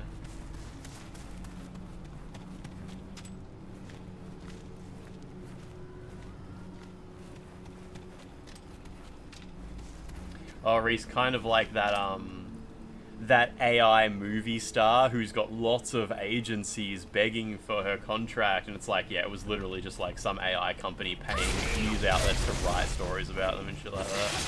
It's always the way with AI stuff. Just someone selling a product, and obviously the journalists are all available for hire.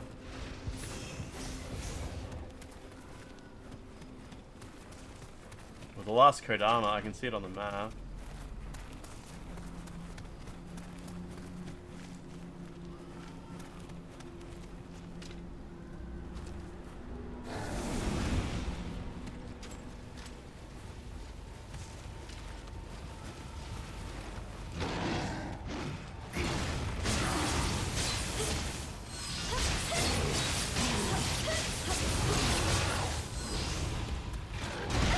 Oh jeez, a nice splash damage. Jesus Christ.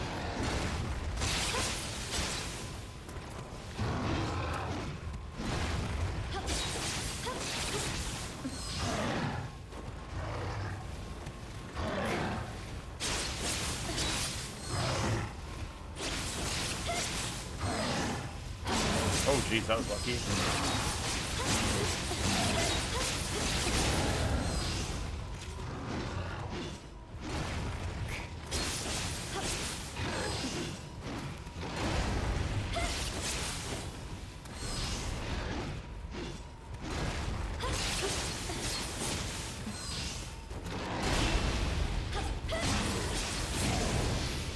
Whew. Okay. Getting your first tattoo in nearly 12 years tomorrow.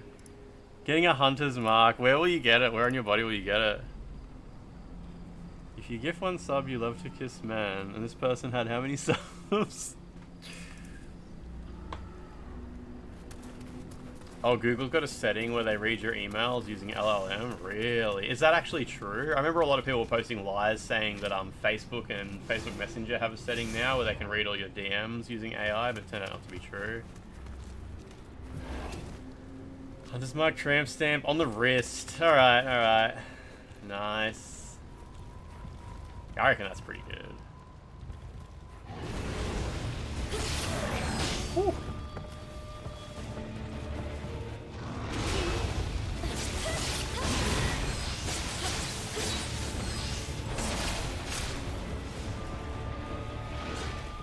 What's it called? Gmail Smart or something like that?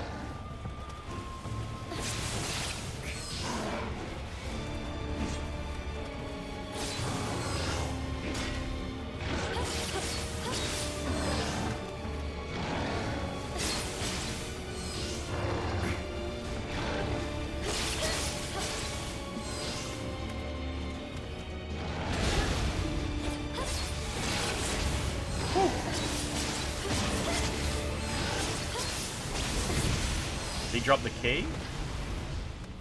Maybe it's in a chest. You support the Action Mutant Academy? Yeah, good, good, good, good.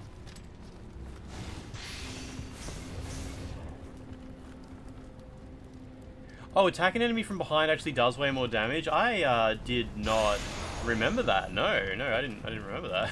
Okay, that's awesome. From behind, just like that one ghost, yeah. There's a bonfire here, isn't there? Yeah.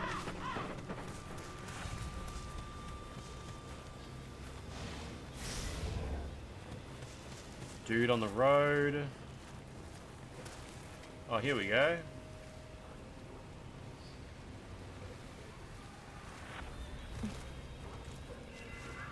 All Kodamas found in this mission.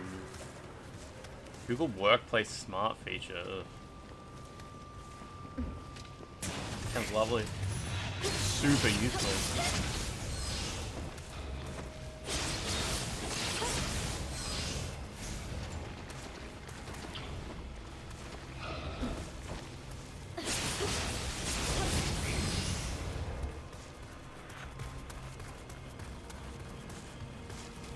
Cool, well I managed to avoid this big guy as well. I better kill him though.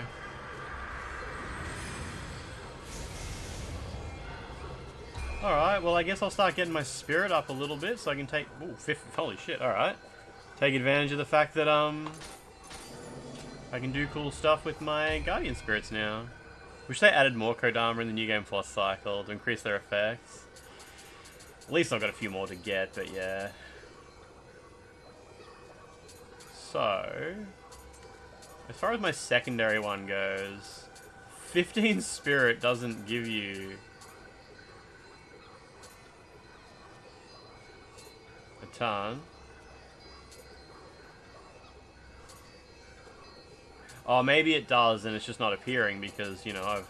Yeah. It doesn't say Spirit required 15, it just removes the text that says Spirit required. Goobers Plus. Is that one of K-Witty's emotes? Oh no, it's Peeves. Huh. K-Witty's got heaps of little Kodama emotes.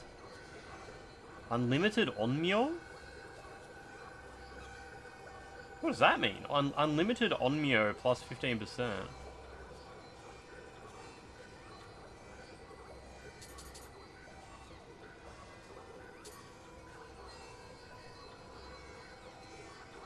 Unlimited onion.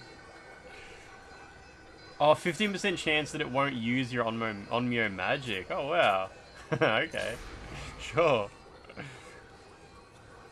Unlimited 15%. Yes, reminds me of fucking internet providers that used to have unlimited data up to 20 gigabytes. The ACCC fucking got angry at so many internet providers back in those days. In Australia, we had a thing, probably a lot of countries used to have this, where you had a download limit, but if you went over the download limit, it just slowed you down. You guys probably used to have that with your internet as well. Pretty much, that was big in Australia. Like, pretty much, everyone used to talk a lot of shit about Australian internet because of our download limits, and yeah, you would have like 20 gig, but then when you went over it, it would just slow you down, and it was the alternative to charging you extra. Yeah, it would slow you. Eventually, they started slowing you down to like 256k, which these days you can't use, but back then it was not too bad. Yeah, so it was like unlimited data, as in to say you won't get charged extra, you just get slowed down. Unlimited data up to 20 gigabytes, unlimited data up to 20 gigabytes. But the ACCC, there was a big lawsuit, and it was like, no, you can't use the word unlimited at all. You must not use the word unlimited anywhere in your marketing whatsoever if there is anything remotely related to a limit. If the service quality changes after a certain download limit, you cannot say unlimited. So yeah, I was working at an internet provider when that change came, which was fine. Like, we didn't do that. We didn't have unlimited plans. All of our plans actually just had download limits, and we would just charge people extra. You've got a limit that's just very high. Pretty much most internet home internet in Australia is unlimited these days, but all mobile plans have limits. In fact, a lot of people want mobile plans where it gets slowed down, because most mobiles in Australia, they just charge you extra. But it's getting better. It's getting better pretty much everywhere.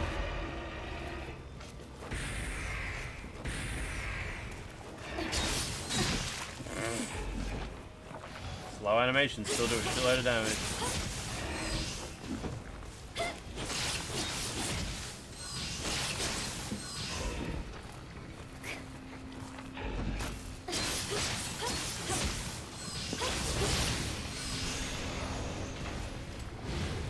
I'm not sure if my 15% unlimited worked, but it's all good.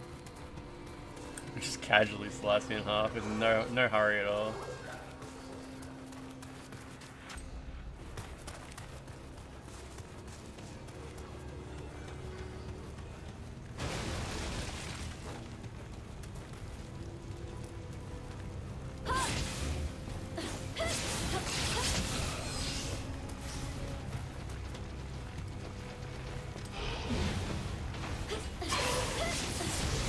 Rise Key gives you 3 days of unlimited fiber speed. You have like 30 days of the option if you have. Oh, so it's like you can pick like, today I want full speed. That's cool. And they'll give you just a whole day of like max speed. That's alright. That's pretty cool. Stuff like that's kind of fun.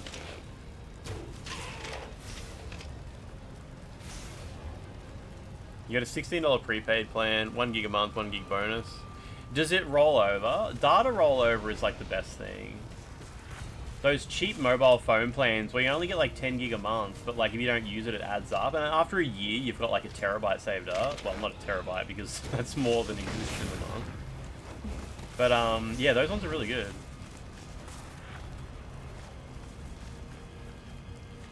I have like 700 gigs saved up or something.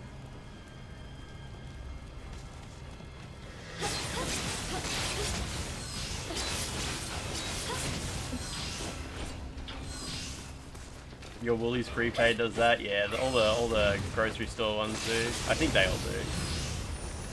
Virgin Media used to check your bandwidth usage as part of their call center flow in order to upsell you. You'd call to renew years ago and you hear the dude call people over. I think you had like 35 terabyte of usage in the last month, and it was the highest the dude had ever seen. That's awesome. Yeah, we used to do that at Telstra. If someone would call for any reason, you would check how they use their services to try to sell them better products. We've talked about that before. Where if someone called up and they would be like, hey, I'm just calling to check how much I owe, or whatever, just like a general phone call, I would look at what they're actually paying for, and if I saw they had like a shitload of long distance calls, I would always say, always the same line. I would see they paid like $80 in long distance calls. And I'll go, do you have like friends or family that live like really far away and you call them all the time?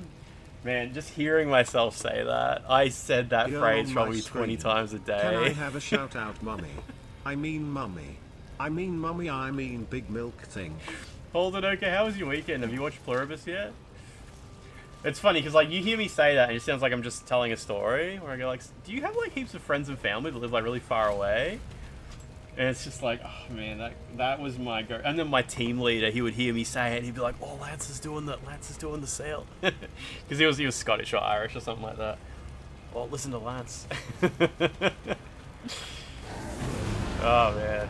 Working at Telstra was so funny.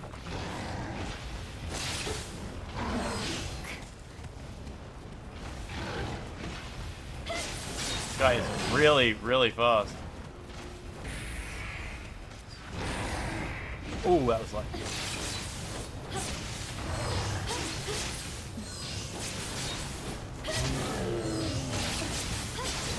Nice. You haven't seen any episodes, Holden. Nice, that's all good, it's all good. Pluribus is just the current popular conversation topic, that's all. I'm sure you've probably seen online.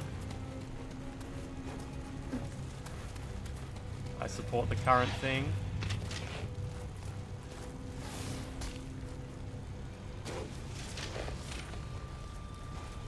Oh, you got a Virtual Boy? I didn't see that. How have you played with it yet? Are you gonna play with it? God damn, Virtual Boy. I hope that doesn't just... I hope you have fun with it. It's like when my brother bought an Atari Jaguar, and like 6 months later, he just totally regretted it. Whoa. Like, it just takes up space. Yeah, the current state of Telstra is dog shit. Working there is horrible, like... It's not like a... Oh my god, he killed me in one hit. Working at Telstra these days, like, it's so strict. There's no more fun, there's no more silly sales and shit like that. You've ordered one of the cheapest games you can. What is a cheap Virtual Boy game? I assume there's a few crappy ones. The guy just to my right, isn't there? I think there is.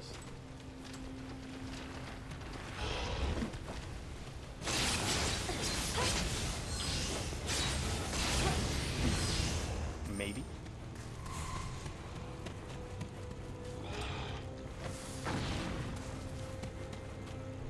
Oh, this is where I am, I see. You got Mario Tennis, nice. I'm guessing it's just cheap because it's one of the more popular games. Like, it was probably a pack-in title or something like that. Bloody hell, dude. What are you doing? Stand up. Whatever. You phoned BT once to see why your renewal price was so high compared to what it was on the website. The dude told you the small print said that was for new users only, which was like 8 clicks away from the main page. You better just signing up again under a fake name. You got to call back 10 minutes later with your manager telling you, please don't do that. That's so good. Oh, man. The guy was probably hoping to make a sale. Technically, you're a new customer.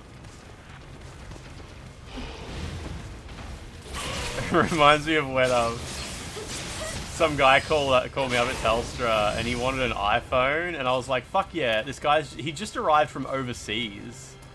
He's like, yeah, I've just got settled in Australia, I need to get set up with my services, and I'd like an iPhone. And I was like, that's awesome, all good. And I started doing the order. I was going to set up like a landline for him, a mobile phone. It was like a big that's a big payday for me, is setting all that shit up. And I got halfway through ordering the iPhone to be sent to his house using the software that we used at Telstra, and I remembered that in order to deliver an iPhone to someone, they need to show ID to the courier who hands it over. So they knock on your door with an iPhone and say, here you go, here's your new iPhone, I just need to see your ID. And this guy who just he didn't have any ID, but I didn't want to lose the sale. So there was an exemption for people who were blind. I just said he was blind. There's no checks at all. Nobody ever checks if someone's actually blind. So I just said like, yeah, he doesn't need ID, he's blind. That was it, I got paid. It was part of my sales tech. You had your sales tick sheet for the day, and I sold an iPhone to a blind man. He could have been, I never asked if he was blind. For all I know, he could have been. He probably was blind. I'm gonna assume he was. Literally leading the blind. Look how cool this little animal is. Baffling logic. There's quite a few things in especially government services as well, where for blind people there are extreme exceptions. It's plain way to no ID, yeah, exactly.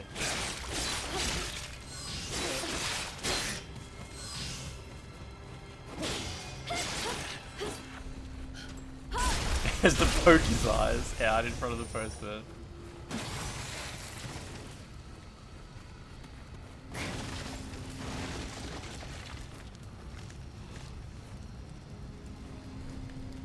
They want me to use this to run through the fire, don't they?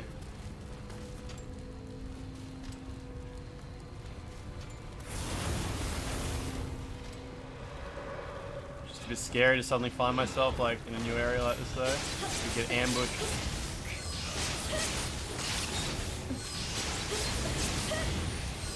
He was blind to the fact that he was getting such a good deal. Exactly. I thought that's what they meant by blind, yeah.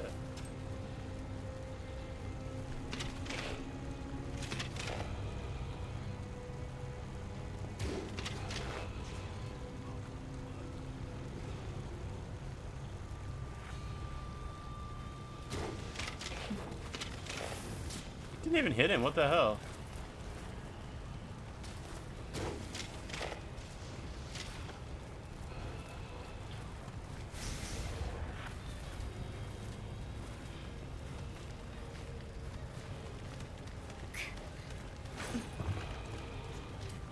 Oh yeah, so it's by running through the fire. I think I avoided it.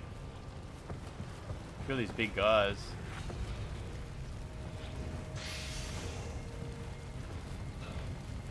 I just want to kick down that bucket of water.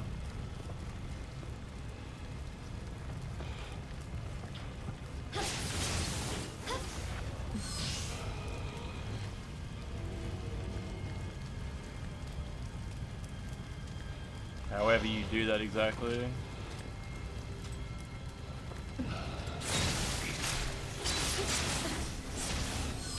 Come on, quick. Oh shit. Oh jeez, this is really bad. Oh no. Just run away. Oh no, I've just aggroed a million of them. That's a dead end.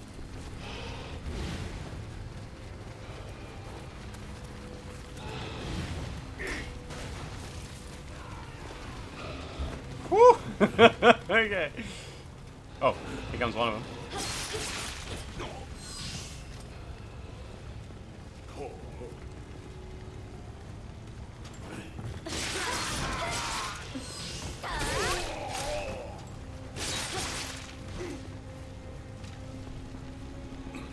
Oh, credit checks. Yeah, credit checks in Australia have always been very simple compared to what they are in the US at least. But yeah, I had to deal with credit checks sometimes at Telstra. They were so funny. Me and the other salespeople at Telstra would laugh so fucking hard at the fact that when someone failed a credit check, you had to transfer the call to credit management. And you would always know that as soon as you transfer a customer to credit management, on the other end of the phone, all they're going to get is a person from the Philippines screaming at them in an extremely strong Filipino accent, demanding their credit card number right now to pay the money they owe. And I would be like, oh, so there's... Yeah, I'm definitely going to be able to get you set up with this new iPhone. But what I'm going to do is I'm going to quickly transfer you through to credit management because something's not quite right as far as like just checking if you owe any other companies any money. So I'll put you through to them. They'll work out like where there's some kind of like conflict or something like that, and then they'll put you back through to me, and we'll finish this up. And I know they're never coming back from credit management. They're going to get in an argument with someone in an overseas call center about a debt from like 7 years ago to a company they've never heard of, and that's never going to get sorted out. So as soon as I would do like a credit check on someone and I see the $0 come up, I'm just like, off you go. But I'd always be so nice to them. I'd always like, yeah, they're going to get that sorted out. They're going to get that sorted out. They're definitely not getting that sorted out.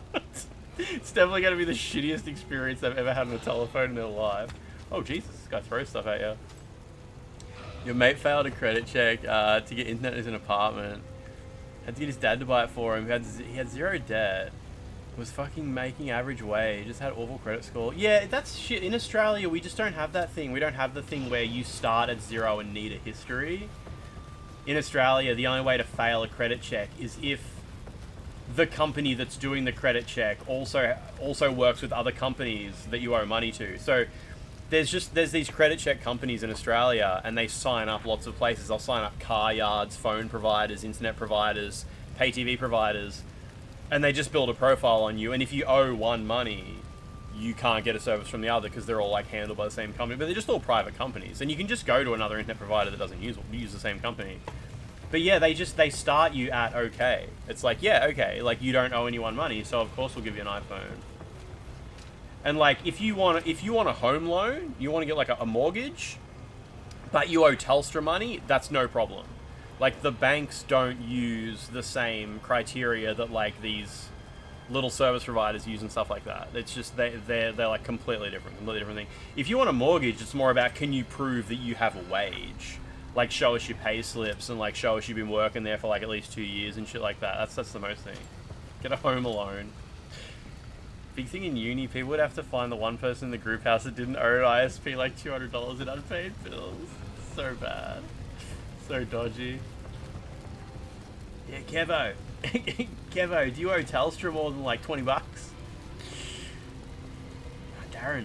Get Darren done. Darren always pays his bills. I just want to get up and push that bucket of water down that was blocking that other path. But it's all good.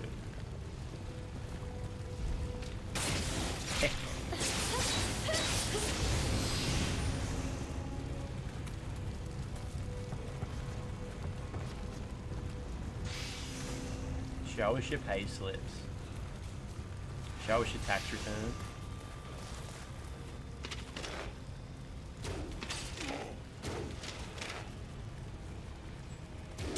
Yeah, that was lucky. Oh god.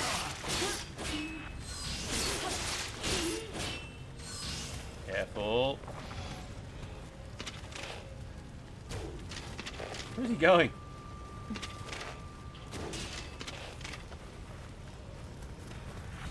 No, no, no! Oh. All good. He's still got so much health.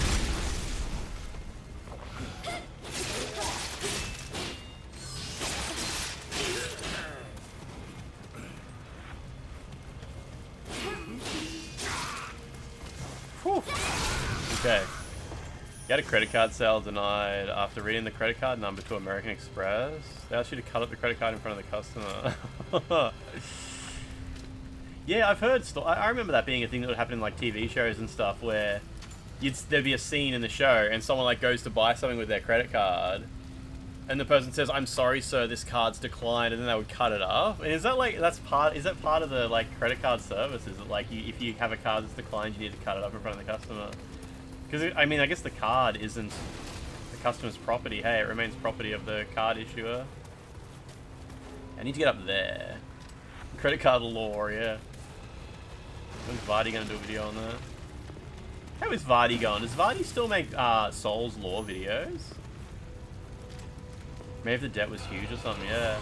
Yeah, like maybe there's like certain types of rejections, like just rejected because, you know, something little, or like major rejection. He makes books now? That's awesome. Does he actually?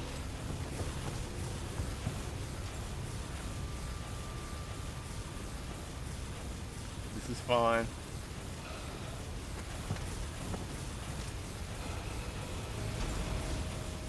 He's just okay. He's just pissing himself. Rejection tier lists. So making Night Rain lore videos recently, and he made a nice book. Okay, nice. Does Vardy plagiarize? Nah, Vardy became a much better person a long time ago. Yeah, the whole Vardy plagiarism thing was, geez, that was like before my time even. One of the great things about Vardy is he not only stopped doing shitty stuff, he became a way better person, and now he like gives shitloads of money to Souls creators. Like how he'll like finds artists who make cool Souls shit and gives them a ton of money to license the art from them. Like it's like such a great example of how to grow and become a better person. It's to like completely change gears. Like it's one thing to not be shitty in the first place, but it's another thing to be shitty and come back from it to such a degree. Really good.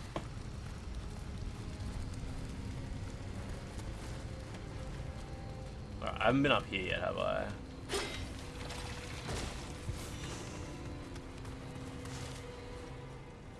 So yeah, I think most people see Vardy as like a pretty decent part of the community.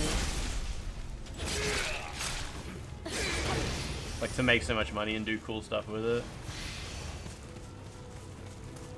A real glow up. Same way Hello Games glowed up.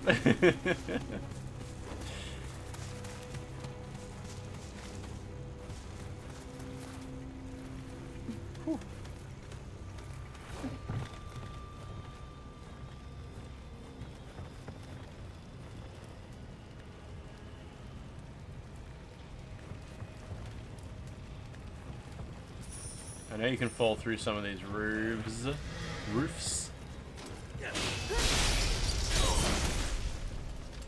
Yeah, Zuli's been streaming actually kind of regularly. Hey, like I think she streamed again today, maybe.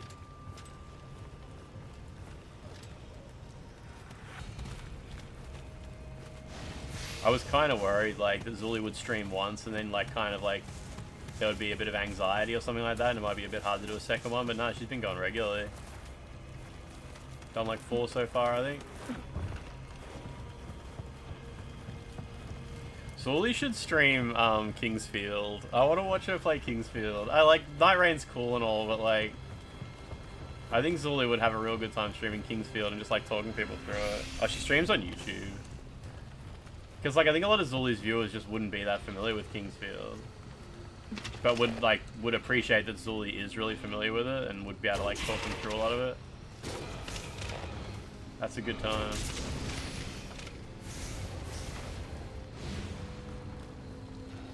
There were people making fun of her voice. Yeah, that was like a big concern for her. Obviously, I think she made it pretty clear that like her voice was a big concern when going live.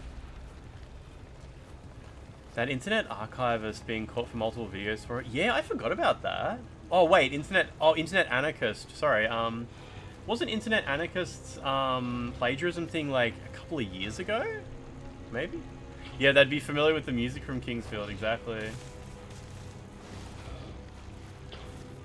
Maybe I'm thinking of someone else. Who's the YouTuber who uses the Hide the Pain Harold avatar?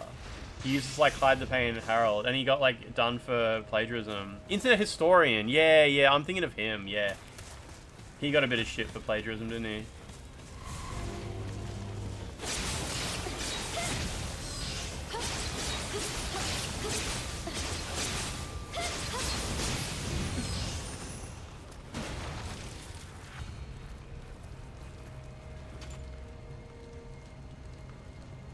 Was I there when you figured out the frame lag issue? No, but I was talking about it before. I was explaining how you were having that issue where it would go like slow motion for a few frames, then kind of back to normal.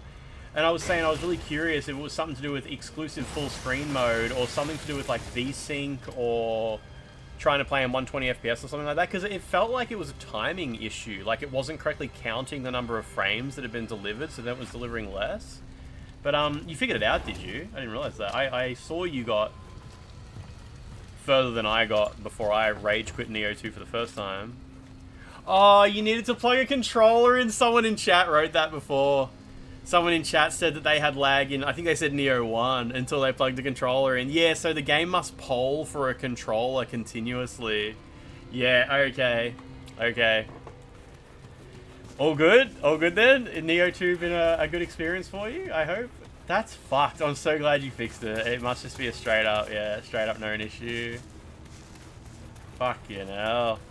I can imagine it, like, from an engineering standpoint, but, like, it's such a basic mistake to make. Like, you don't poll for a controller, like, I don't know, now and then. If I was like working on a 3D action game, I wouldn't poll for controllers until someone hit the escape key or something, or like open up the controller screen. Nat plays everything on keyboard and mouse unless like it's a console exclusive. She's just the female version of Mortismal Gaming. It's alright, Nat's never watched YouTube, so she doesn't know what that means.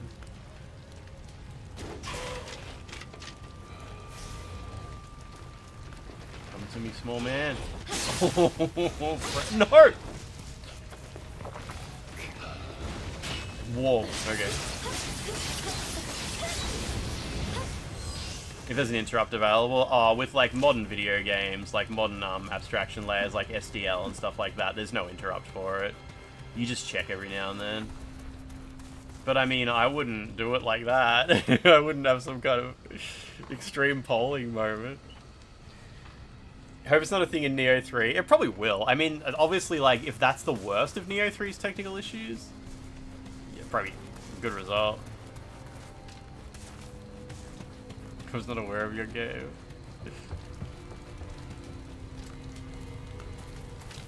Nat, you haven't played Nioh 1, have you? I'm guessing everyone just said start with Nioh 2, which is pretty good advice. Oh, that hurt? No. Watch out! Nioh 3's out in like 1 month. Fuck. Oh, I can't believe I survived that.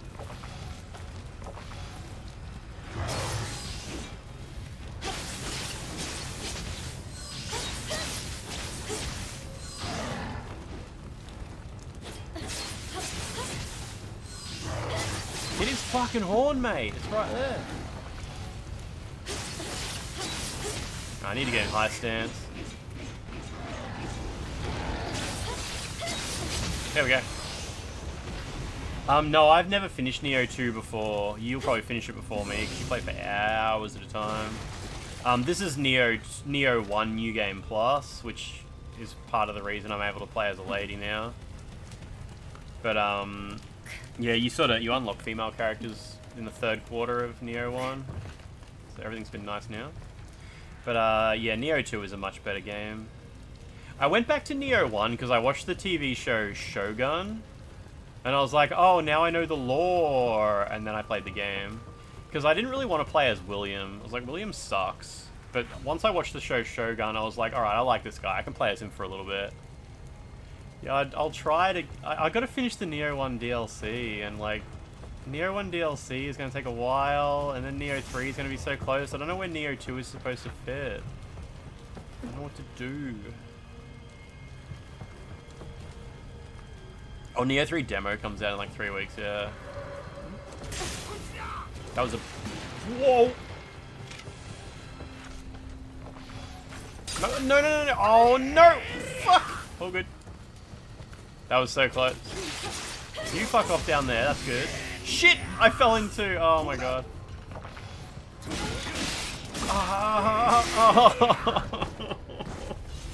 I was so close to kicking down that one ladder. It's all good. DLC's not that hard. Yeah, it's alright. At least this is fun though.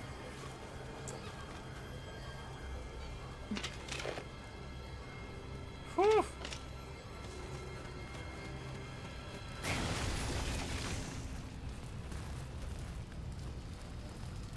Will it be another ass release for Nioh 3? It'll be the first time a Nioh game has released on PC day 1. So it'll be the worst it can possibly be. Nah, I don't know. I don't really know what to expect. What's the current state of Rise of the Ronin on PC? Is it shit?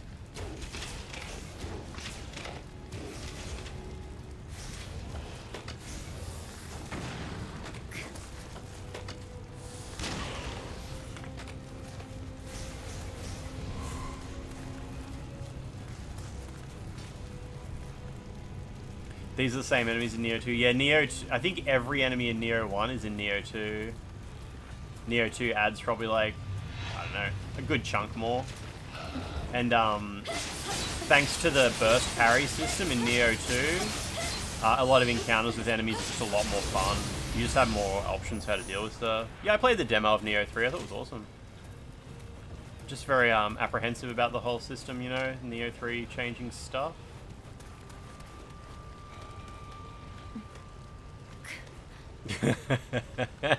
France.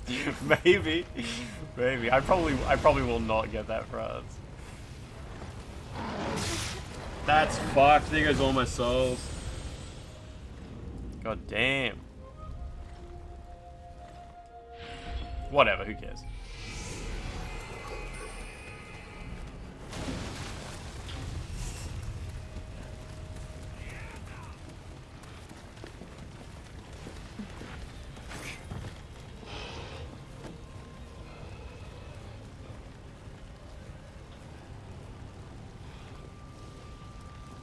Deluxe version of Nioh 2 is 161 Australian dollars. Yeah, always quick change. Quick change lasts for bloody ages, doesn't it?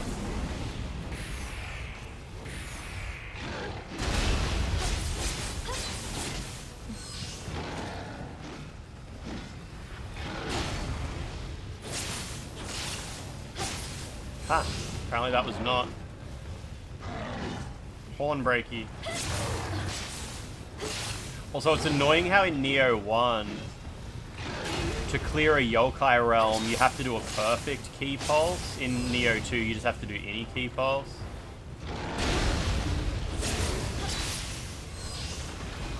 That was one of the big changes for me, actually. I was like, why the fuck isn't this fucking yokai realm dispelling? When I played Nioh 1 for the first time. Whew.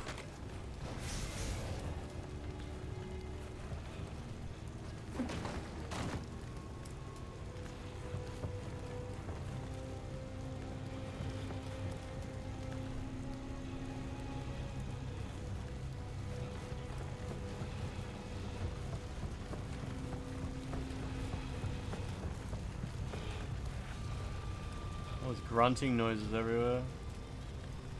There's a guy right here.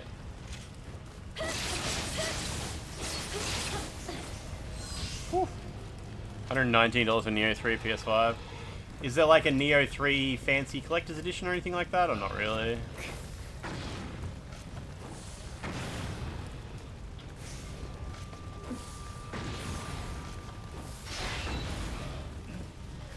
Oh, I think my unlimited... Oh no, that's only for Onmyo, isn't it? Deluxe includes future DLCs. It's kind of sad that they're probably never going to do a Nioh 3 complete edition with all of the DLC included. Since Wolong never got one, it makes me feel like Team Ninja have sort of moved on from that model. I always like it when they do like a re-release with a fancy box and all that shit.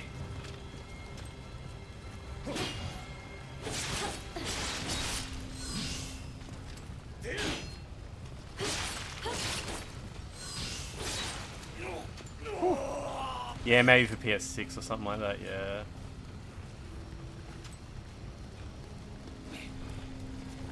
Maybe it will since it's a flagship series, yeah. This guy sucks. If the PS6 has a disc drive, yeah. Remember how fucking hilarious it was when I got the PS5 Pro? And on the box, it says, disc free. Disc free is the most fucking revolting way to describe a, like, lack of feature. Like, doesn't support discs is a form of freedom. That's so fucking evil. The marketing guys must have been like, no, it's not lacking a disk drive. It's free of disks. This is a freedom from disks. Yeah, then you hate like the other PS5. It's so annoying. You have to put discs in it. You just have to. Like every time you turn it on, you got to put so many discs in halfway through a game, and I got to swap discs and. Oh, it's awful, isn't it, guys? It's awful. Discs are just so, and it's like you can't turn it off. There's no, like, the only way is to get the disc-free console. Like, obviously, the worst aspect of it is that consoles with disc drives support all of the features that disc-free console. Like, you don't have to use the disc drive. It's just an extra option. In case, like, it's Christmas and a family member comes over and they bring a game. They're like, oh, have you played this? It's on, they're like, I bought this game over. Like, let's play this, let's play this. It's like, oh, no, I've got the disc-free console, so, like, I don't have to put up with that shit. I don't have to deal with you bringing a game over to play. Like, oh, I was gonna lend this game to you, but you can't do that. It's like, no, I'm free of that shit. I'm free of that awful paradigm. I just want that man to die of being on fire, please. There he goes. Woo. Streaming is console free. Yeah. So shitty though. Disc free. Whew. Yeah, this is an Xbox.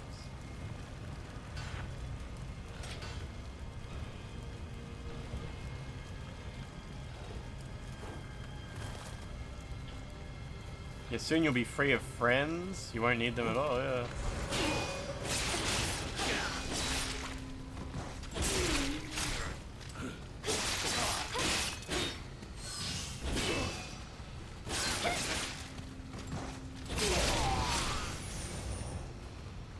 Console free version, just disc. No console, only disc.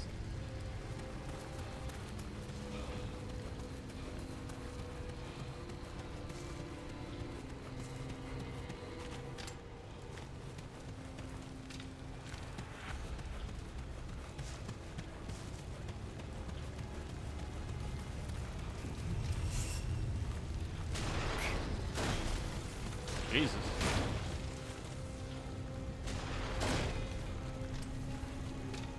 Game 4 chill. Hope you had a good weekend and a good new year.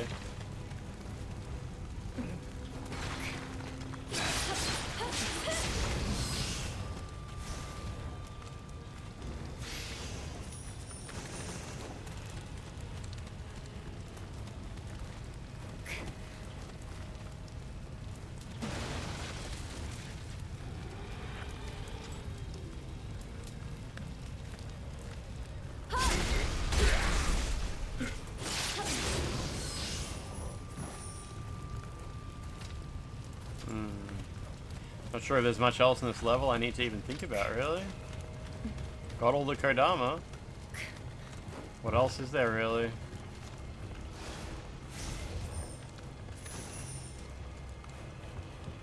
Everything else is just RNG weapon drops.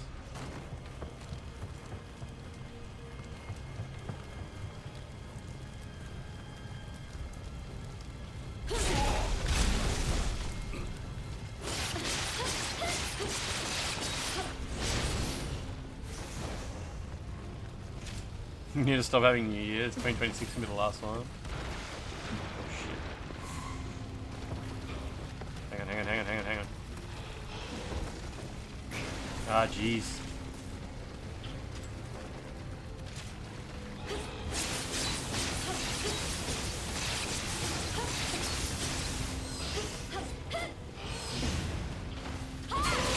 All good, all good.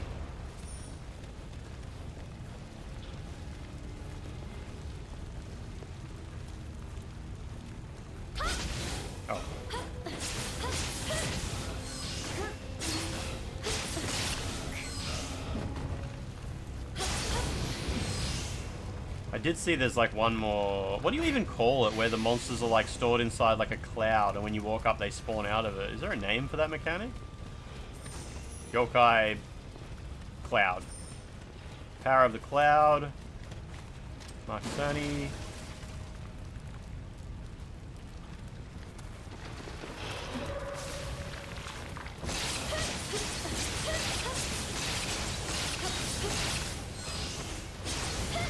It reminds you of a Game Pass ad that's been making the rounds. It shows people fighting together over a game disc in a gaming store, then comparing it to the lady sitting alone in a room playing a downloaded game. Is that... No, that's insane. That is completely insane. Wow. Wow. Wouldn't you rather be alone in your house? With no friends? No social interaction?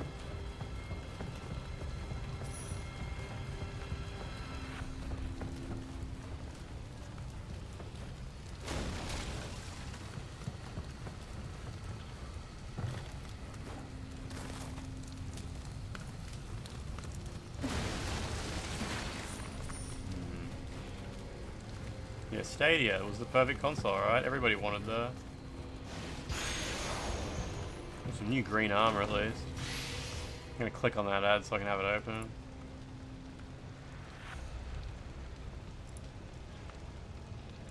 Okay. Xbox Game Pass Day 1 games. The idea that like the reality of Day 1 games without Game Pass is you need to go to the store and line up and hope there's a copy there waiting for you. It's like these people have never been outside their house. They've only ever seen the outside world on TV. In like movies and shit like that.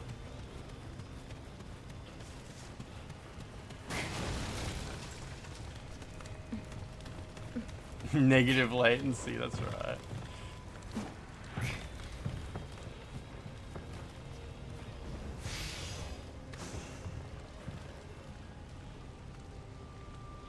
I reckon I've done a pretty good job clearing out this map.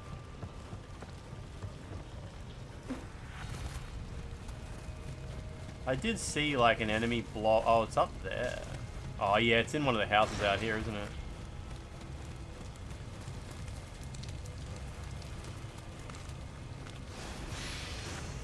Always fight over the one copy left at GameStop, yeah. Oh, did I tell you guys, I saw someone on Reddit. Someone was in like the Reddit PlayStation... Oh no, they were in the EB Games subreddit. And someone posted, does anyone live near Morwell? I need someone to go to EB Games in Morwell and grab a game for me, I will pay you. And I was like, that's really easy for me to do. And I was just fascinated, but I was like, I was kind of like, is there a rare game? Well, I want to know about this. Maybe I could fuck this guy over and I'll go get it and I'll sell it on eBay. So I messaged the guy, and I'm like, yeah, all right. What is this? What is this? And he's like, yeah, there's a pre-owned copy of this Switch game there. And he's like, it was some fucking random. I wonder if I can I'll tell you what the game was. I think he's still in my DM history. It was some JRPG though. It's called Langrisa 1 and 2 pre-owned. So like LANGRISSER 1 and 2 pre-owned for Nintendo Switch.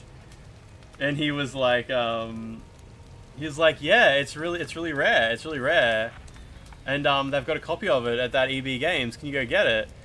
And I was like, yeah, alright, I'll go get it. And he goes, oh, but I only want it if it's got the original case. Because if someone's just traded in the cartridge, he'd just buy it off eBay for like, it's like $50 on eBay, but with the case, it's like 150. And EB had it for 75, so like right in the middle. And it took me like a day or two, but I was in town and I went to EB Games and I looked through the shelf and I found it and it had no case. And I was like, I sent him a photo of it. And I was like, shit, man, no good. And he's like, fuck, thanks heaps for checking for me. So like, bad result and stuff, but it was still a fun little adventure to go on. I was like, yeah, I'll do this. Let's go. But yeah, I was mostly just curious, like, what the hell game is this gonna be? But yeah, sad. I was hoping it was gonna be because they do retro games now. So I was hoping there was some weird PS2 or PS1 game or something. But nah, no good. Just some JRPG slop, Japan slop. A little side quest. Yeah, exactly. It's a good result though, a good result. Just a little adventure. These are the things that make life a little bit richer, you know?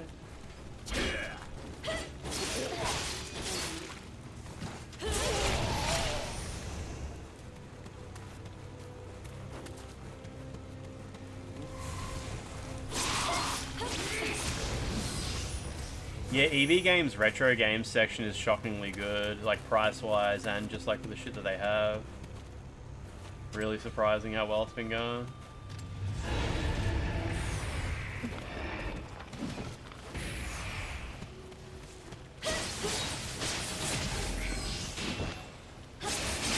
Oh, jeez, okay.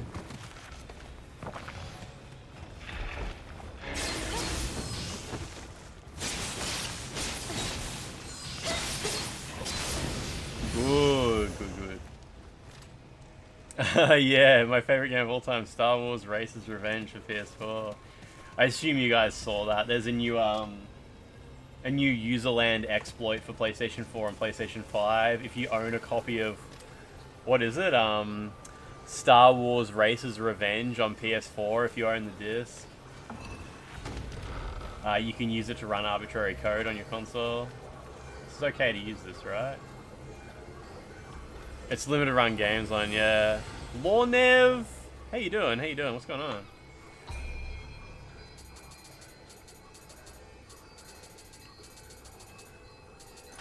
Spirit it is. Apparently it works for any PlayStation 2 game that's emulated on PlayStation 4. Like, I have,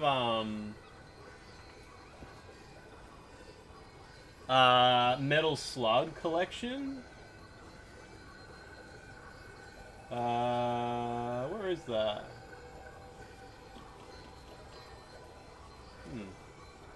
Must be out of order. But I've got the Metal Slug Collection on PS4. And it's actually a really, really shit port. It's a PS2 Metal Slug Collection that's been ported to PS4 and it runs in an emulator. And apparently that you can also run arbitrary code in. Basically any PS2 game that runs in a PS4 emulator you can run hacks in. But the guy who made the hack, he's like, it takes a shitload of work to port it to another game. So like for now, it's just Star Wars. Lornev, all good, all good. Yeah, the PS4 and PS2 port of Metal Slug is just fucking awful. You had to shake the Wii remote to throw grenades. Oh my god. It's so, there is actually like no legit way to play Metal Slug 1 without latency. I guess maybe the Wii version. I didn't know there was a Wii version of it. Yeah, there's something fucked up with Metal Slug 1 on PlayStation 2 and PlayStation 4. It's just completely busted. Really sad.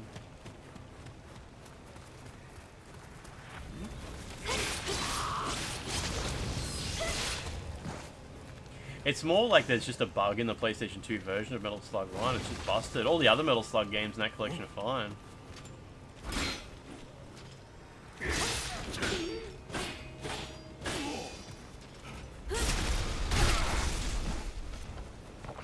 Nobody likes 480i. Come on, dude. One parry. Just one.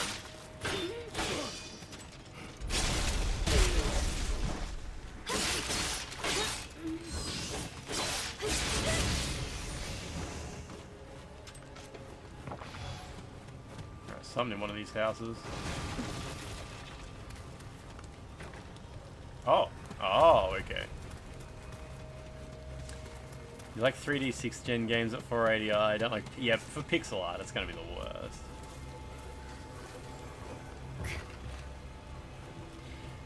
How about some of those early PlayStation 2 games where they run in 480i, but they don't correctly like alternate the fields in an elegant way, so they look like shit? Like, have you ever played Ridge Racer 5?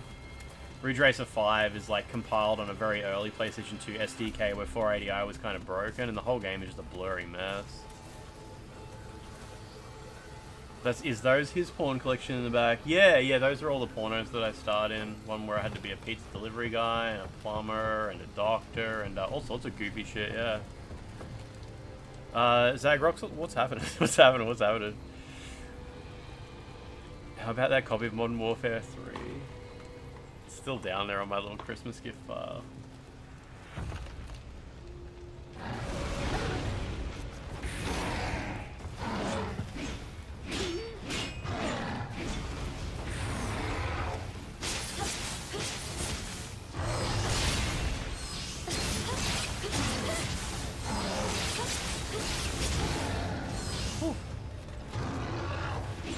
Was Killzone 1 like that? I kinda doubt it. I'd say Killzone 1 was probably just an ugly standard definition game, unfortunately.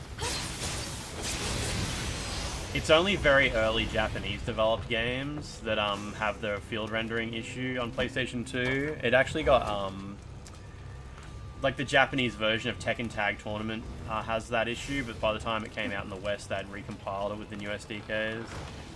Killzone 1 just runs like shit. Good image quality. Oh wow, Steampunk, I didn't know about that, that's fucked.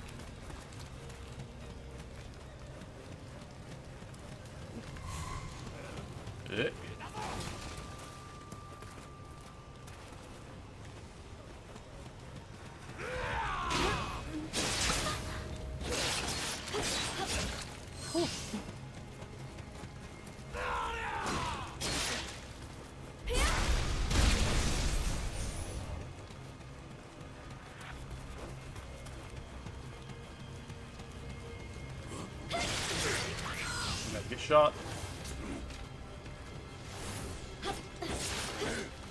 Oh.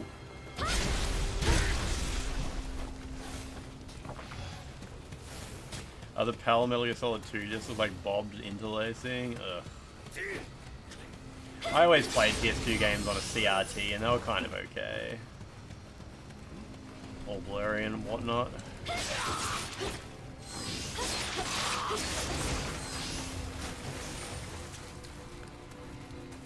I think I got my first like digital TV, like 768i LCD TV, like a year into the PlayStation 3 generation.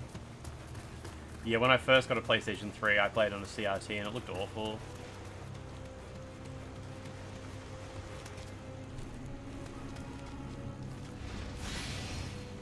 Goat noises in here.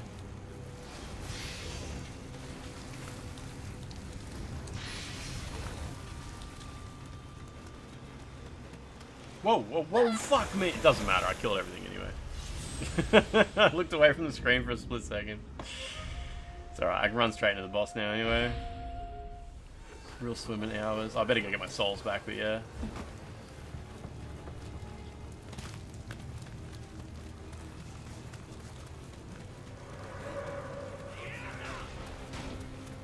Everybody cracking the shits.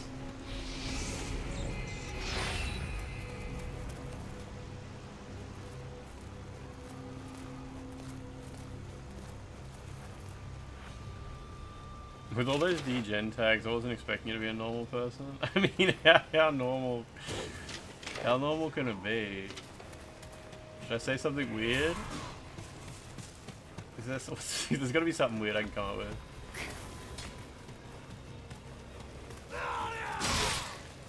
Ooh, that was lucky that didn't kill me. Ooh.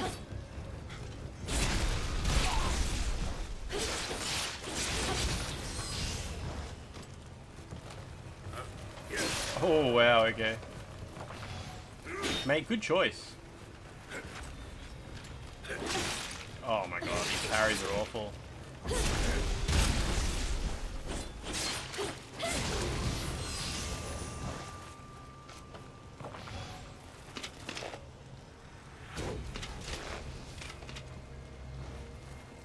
Google AI, you looked up Killzone 1 resolution on PS2, it said it was 480i, and then you slightly changed the question and it said it was not 480i.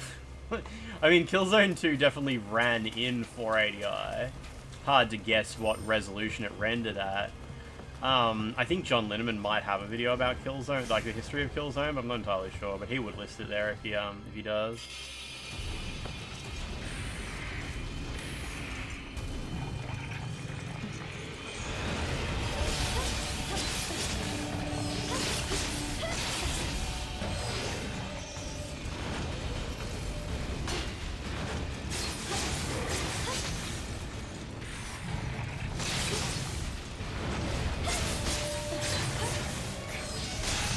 It probably just renders in 480 lines and yeah, displays in 480i.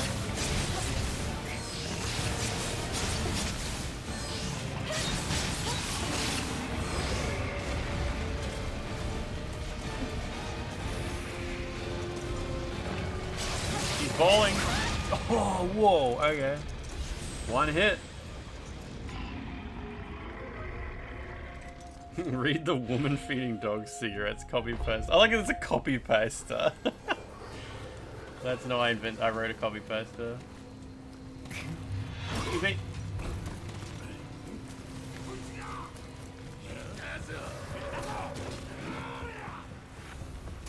Benjamin, how you doing? How's your pluribus going? Enjoyed it?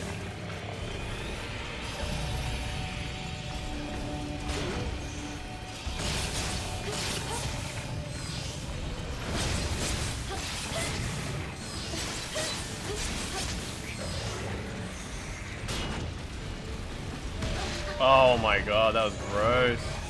Just tried to dodge forward, but no good. It was good, everybody should watch it. Yeah, good time, right?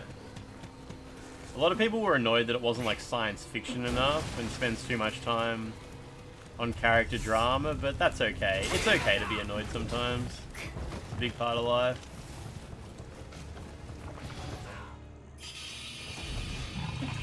Fucking touch the grave! Holy shit. Oh, wrong button. Ugh. Whatever. There was a thread at the top of the Pluribus subreddit saying, why does Reddit hate Pluribus?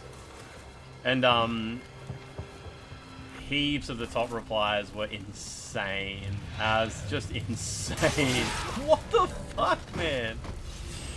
Jesus Christ. Yeah, they were like, oh, your average Reddit user is a lot smarter than, you know, your average TV watcher, so they're not willing to just put up with that kind of stuff. I don't even think to use quick change. Yeah, I hate that it has a time limit on it. That's what always throws me off. I don't know, like, the correct time to use it.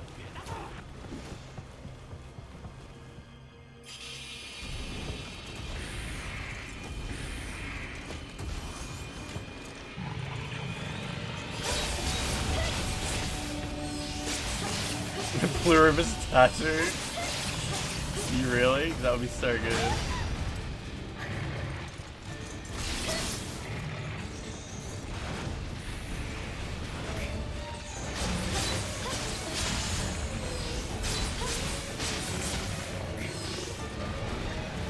Yeah, I think a big part about the Reddit user base is a lot of them have never interacted with another human before or thought about like the thoughts and feelings of other human beings and have no interest in them. Which would, I mean, it certainly makes sense when you think about Reddit itself, obviously. Wow. I just got quick changed.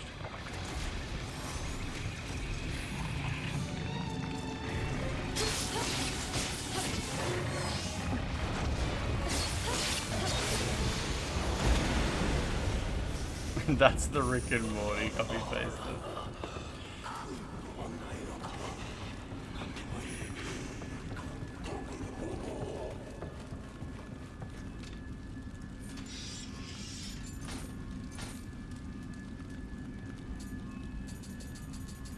So I only want green stuff from now on, right?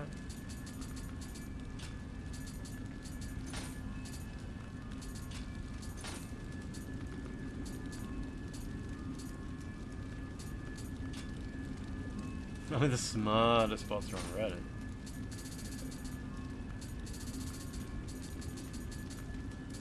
I mean, these ones have bigger numbers.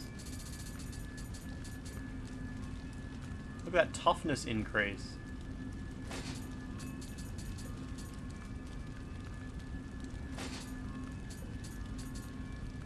More toughness is good, right?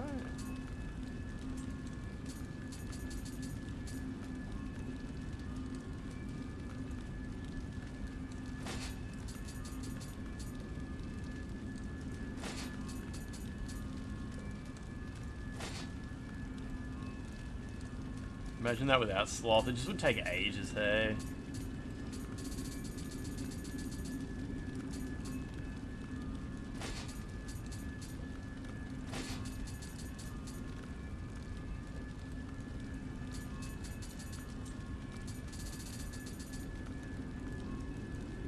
Yeah, I've got the DLC installed. Yeah, yep. Just haven't thought about touching it yet because I thought I should get stronger first.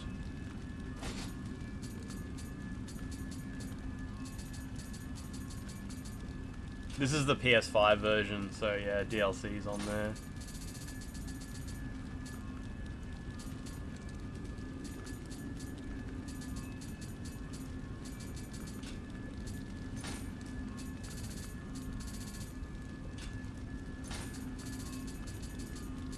Need more stuff with Kodama Sense.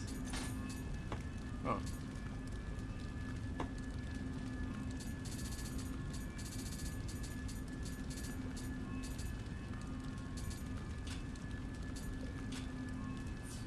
Getting below 200 toughness is a bit risky. What's my, like, total toughness? Toughness, toughness, toughness. It's gonna be in here somewhere. Toughness plus 9. I don't think that's quite what I'm looking for. Oh, I have 224. Yeah.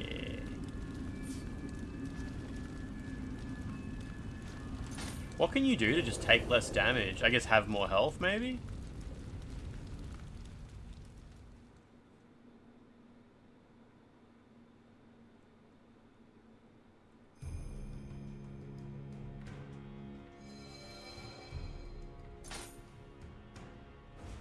Wait, isn't there like a bar at the bottom right that goes up? Oh yeah, mission achievement rate. Oh my god, it's so small.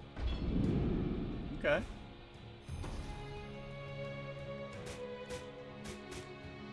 So that was level 180.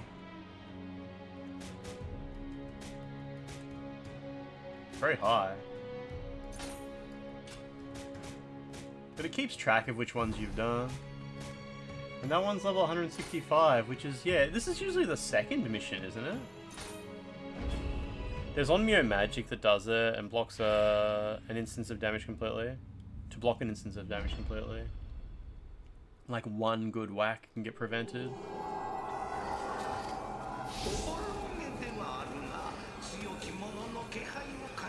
Shit. Mr. Grumpy, how you doing? How's your new year going? Is it off to a good start? The DLC missions are lower level? Shit, okay. So they're not as insane as everyone says. Stamina do. Stamina gives you a fair chunk of health, hey?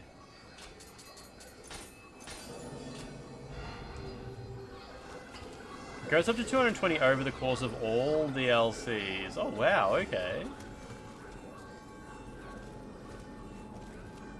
Yeah, all missions are accessible. Yeah, but usually this is the second mission, isn't it? It's just interesting that it's available. It's lower level than the first mission. There's Stranger Things ads everywhere, but not a single pluribus ad. How did you like Stranger Things Season 5, Benjamin? Extremely great, fun and good?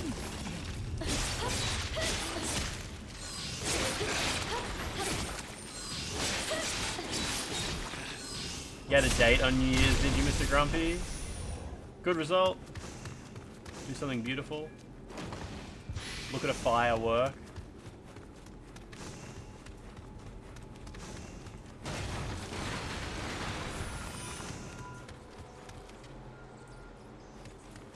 You can hear those bats already. Some side missions in the DLC are around 250, or in the before the DLC. Yeah.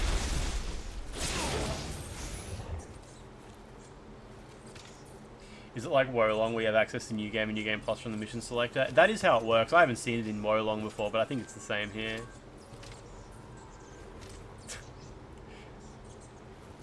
Yeah, Benjamin, I think I mentioned to you the other day, that's also all that I've seen of Stranger Things Season 5, which is the reason I watched Pluribus. Looked awful.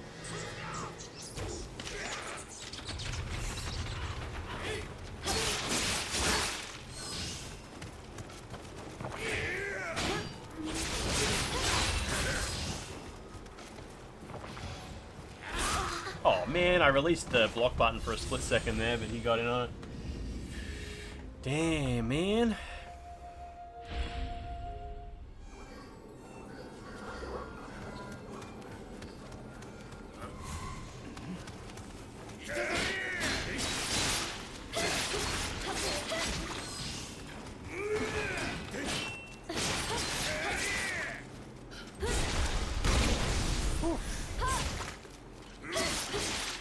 Shorts. Shorts? She's got safety shorts on, yeah. Ellie, what's been happening? What did you platinum? Didn't you platinum something over the weekend? Why does Reddit love Stranger Things Season 5? Who knows, yeah. Mystery.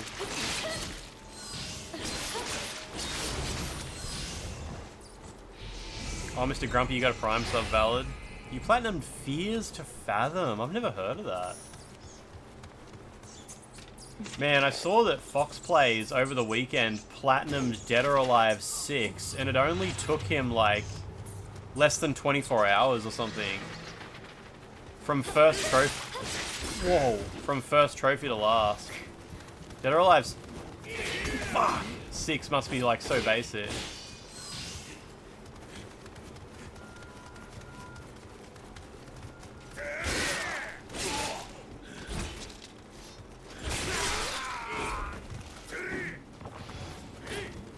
Oh, he's still alive. Oh my god.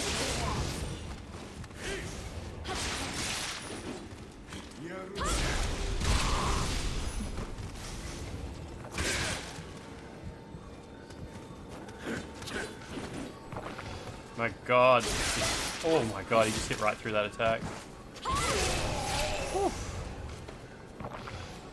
Tekken 7 has a fast platinum? Maybe that should be your first fighting game? You gotta play through the story. The side stories, I know that much. Fears to Fathom do a bunch of small horror games. You applied for a job to do work with them a couple of years ago and they ignored you. So they're like a... Oh, you know, I think I've seen trailers for... It's like first person, maybe. Like, this stuff might all be first person. I think we saw a trailer for one and everyone was like, yeah, this is a series.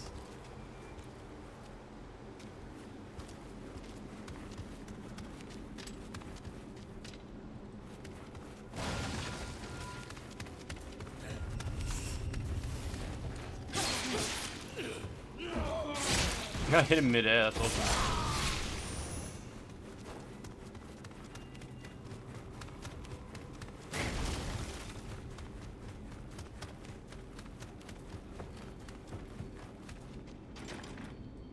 There's a Kodama in there. You went back to it semi-recently to do the DLC after only doing normal New Game? So I'm on I just started New Game Plus. And yeah, haven't touched the DLC yet.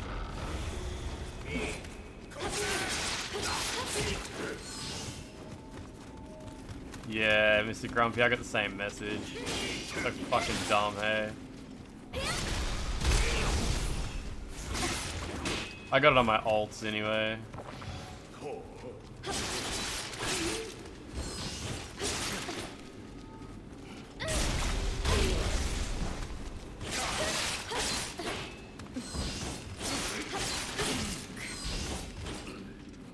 They wanted someone with 3 years Unity experience, but they ignored you despite having 9 years experience.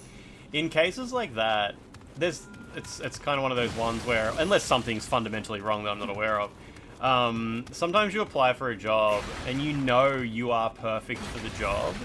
You are like, I can 100% do this job, and there is nothing about my application that, you know, it's like, you already know, okay, I am perfect for this, I have all the skills, I have everything I want, I nailed the interview, or I nailed my application, or whatever. And then you don't get the job. And sometimes it's kind of nice knowing, like, you didn't fuck up. Someone else was just better. Like, someone else was just better. And that's kind of like, it's like, there's nothing you can do to control how good other people are. All you can do is control yourself. Mr. Grumpy just gifted 5 subs. Mr. Grumpy, is that what you did for your over 16 check? Now you can validate that you're over 16. Please donate 5 subs to confirm that you are over 16. Mr. Grumpy, thank you for the New Year's gift sub. That's beautiful. It's not a Prime sub at all. That's way better. There's definitely been times that I've applied for jobs and I'm just like, if I don't get a call back, it's not my fault. Like, I could not have possibly done better. I could not have been better suited for this role at all. Too old for the Bezos box, yeah. Well, that's what I mean by, like, the interviewer giving the job to someone, their buddy from high school or something. It's just not something you can control, right? It's just like, all right, well.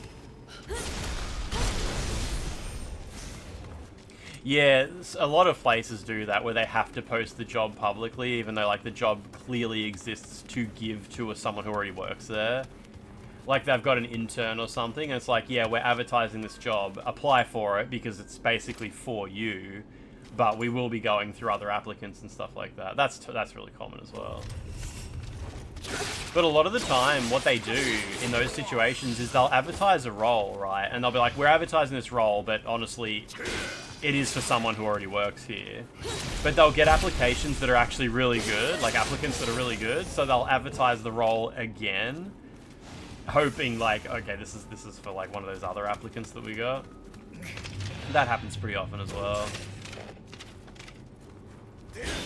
Depends like how the company's structured though. Some companies don't have to do shit like that. They can just hire whoever they want under whatever terms they like.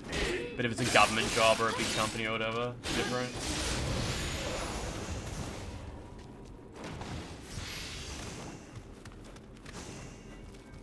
Boss's room key. For payday games, it's a legal obligation in companies that are structured in certain ways, which is so stupid to me. But yeah, companies with certain structures have to do that. You get replies from like maybe one of the 20 jobs you apply for, even if you perfectly meet the requirements. I've never really been in that kind of job market at all. Like every job I've had, I kind of just knew I would get it. Like, there's just like, I guess except like, but even like my job at Telstra was the most like real job I've ever had, where it was like working for a huge company. And that I was like, well, they're doing intakes, and you have to, when they're doing like a big intake of like 60 staff, you have to really fuck up. You have to be really shit to not get it. Like, it's an unskilled job. Like I've always worked unskilled jobs. And yeah, for unskilled labor, it's really hard to not get the job. You just have to be able to talk to people and not make people uncomfortable when you talk to them and shit like that. Everything else you learn on the job.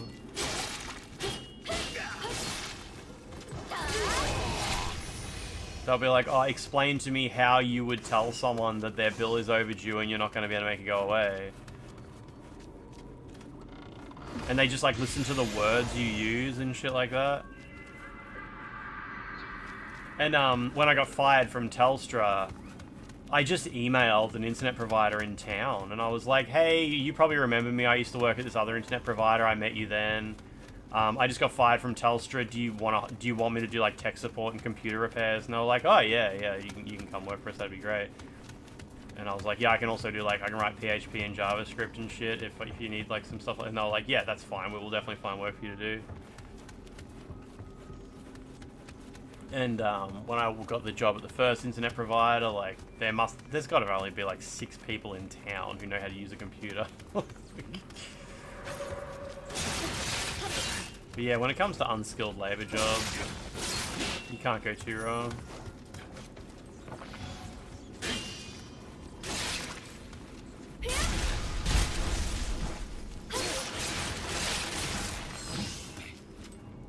Like, if I wanted a normal job right now, I am 100% confident I could apply for a job at the, what's it called, ATSIC? Which is like the Australian Securities and Investments Exchange, I think it's called. And it's just a fucking massive call center. And I'm 100% sure I could just walk into a job there. I would just work at ATSIC. Because I have good phone manner, and I can explain basic things to people without making someone cry. Like, I have no question I can just walk into that job. You don't need any existing skills in the field or anything like that. But yeah, just go work at a fucking call center. Get paid, go home at the end of the day and forget what you did.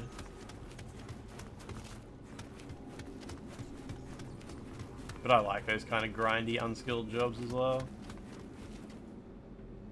Nah, Australia doesn't use AI for any of this. The Australian government doesn't use AI for anything at all, anywhere, in any part of the Australian government.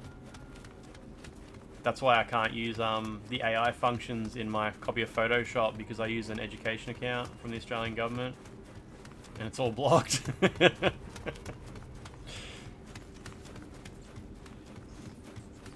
Alright, there's still a few more Kodamas I need, I'm pretty sure. Oh wait, what was the path forward? It wasn't actually in here. Is this an optional room? Yeah, it's an optional room. You applied for your first job. The next four have all been companies approaching you. Yeah. You couldn't do call center work. It would destroy you. It wouldn't destroy you, but I understand it's like a scary leap to make. But after like a month, you would just be like, alright. Alright. I remember driving to Telstra every day with my friend in the car, and we would be like, fucking Telstra. Another day of fucking Telstra. Fucking Telstra. But then you sit down and the phone rings and it's just a person, and people can only be so bad. There's only so bad a person on the phone can be. Man, where the hell is the path forward in this map? What's the Macca's bacon situation like? That's gone. Long gone, sadly. Never got any more feedback from that. I'm just gonna hug this wall until I end up somewhere. You remember having AI pick up for Centrelink stuff? No, they absolutely do not. I 100% know for sure that Centrelink do not use AI in any aspect of their company whatsoever. But yeah, nowhere in the Australian government is there any AI. They have like this silly robot that's like, you know, please say in just a few words, what's the reason for your call today? But they've been doing that for like a decade. So shit. But I mean, if you call that AI, then yeah. BTR Noodle just did a tier 3 sub. BTR Noodle, what's going on? What you do on the weekend? Let's get some AI powered robo debt. Let's fucking go. Fuck it, right? Let's go. That girthy noodle. Isn't there bats there? No? Maybe it was a trial. No, they don't. Like, I 100% know for a fact that they don't use AI at Centrelink. They're not trialing it or anything like that. But yeah, like I said, they do that thing where it's like, please say in a few words what's the reason for your call today. But they don't have like AI chatbots or anything. Private agencies will though, like NDIS support joints and whatnot. They don't want AI sniffing around, sending all the information back to US tech giants. I guess that's a big part of it at least, but the Australian government's had a lot of talk about their feelings about AI. People will misinterpret what you say or how you say it despite your best efforts. Every conversation, especially over the phone, would be an ordeal. I mean, yeah, but it would be either way. Like, you would just do it. And if you had a bad result, you would just get fired. Like, that's the thing with call center work. If you can't do it, you just do it anyway until you get fired. And then you're like, oh, well. Like what's going to happen? A customer's going to hang up on you or something because they're upset. Or your boss is going to get mad at you and say, hey, don't talk to the customers like that. And you're like, I don't know what I did wrong. Like, that's all completely normal. Like, everyone's been there. And, yeah, you get yelled at by your boss sometimes. And shit goes wrong. And it sucks. And it's just a shit part of the job. Could they have redirected you to a different org? I have no idea. It depends what you were talking to Centrelink for. Centrelink won't usually redirect you to private companies, though. What does that lever do? I think it's out here. Your pet peeve is people have shitty quality connection and you have to repeat. Oh man, yeah, but I mean, you still do it, right? Like, call center work is never going to be like a pleasant chat and everything goes well and you're both totally on the same page and we got to the bottom of it. If it was like that, it wouldn't be paid work. Nobody enjoys that shit. Unless they're an animal. The person in the cubicle next to you is louder than the one you're talking to. It's not an actual issue though, like, you have your little amplifier and whatnot. Oh, I thought I ran out of elixirs. I've got 10 of them left.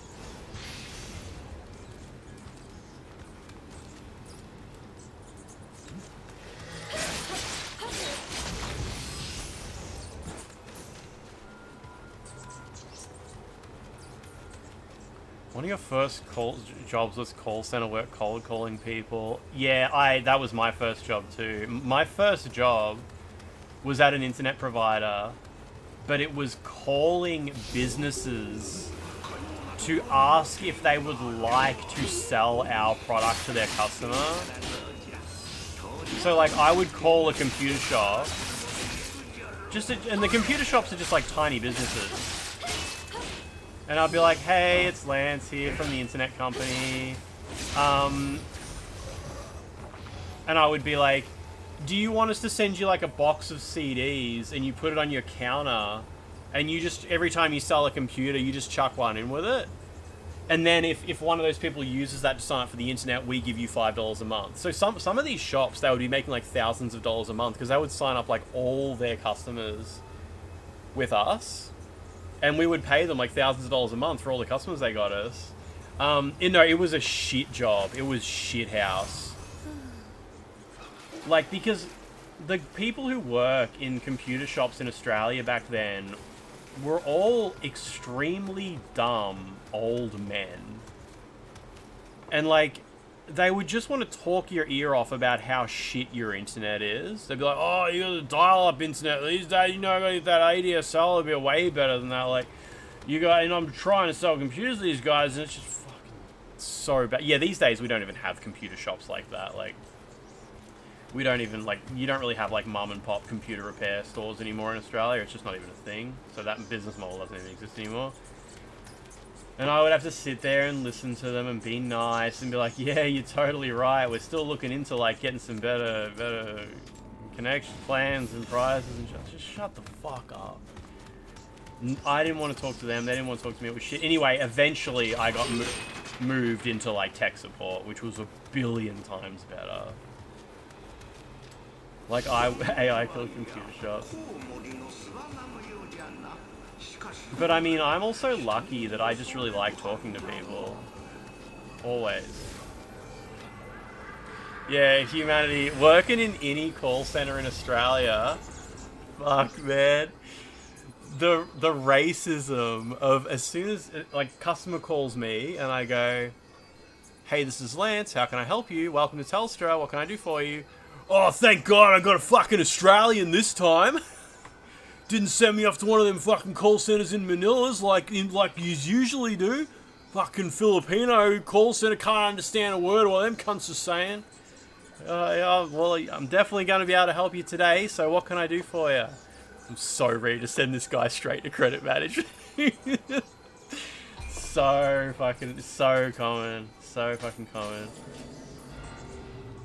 But I mean, yeah, after like, I cannot stress enough that after you've worked in a call center for like, I reckon it's like 3 weeks, you're locked in. Like, you've got it. You don't give a fuck about any of these people or any of the shit that they say about their shitty, boring fucking lives or their dumb fuck ideas about how anything in the world works.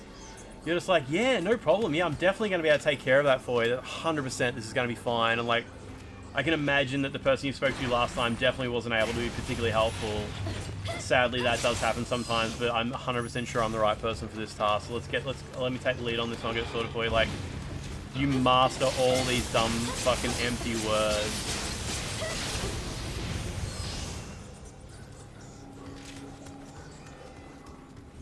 And like, the truth is, like, those people with the accents that they hate, those Manilan call centers and stuff like that, they love the customers way more than I ever would. Like, I fucking hated all the customers. But like, they trust me because I don't have an accent. And I would just be selling them dog shit. And sending them off to fucking credit management and shit like that. But nah, because I got an Australian accent, they didn't hate me. Sorry, my colleague was a fuckhead. Yeah. Is this the mission that ends with the vampire girl?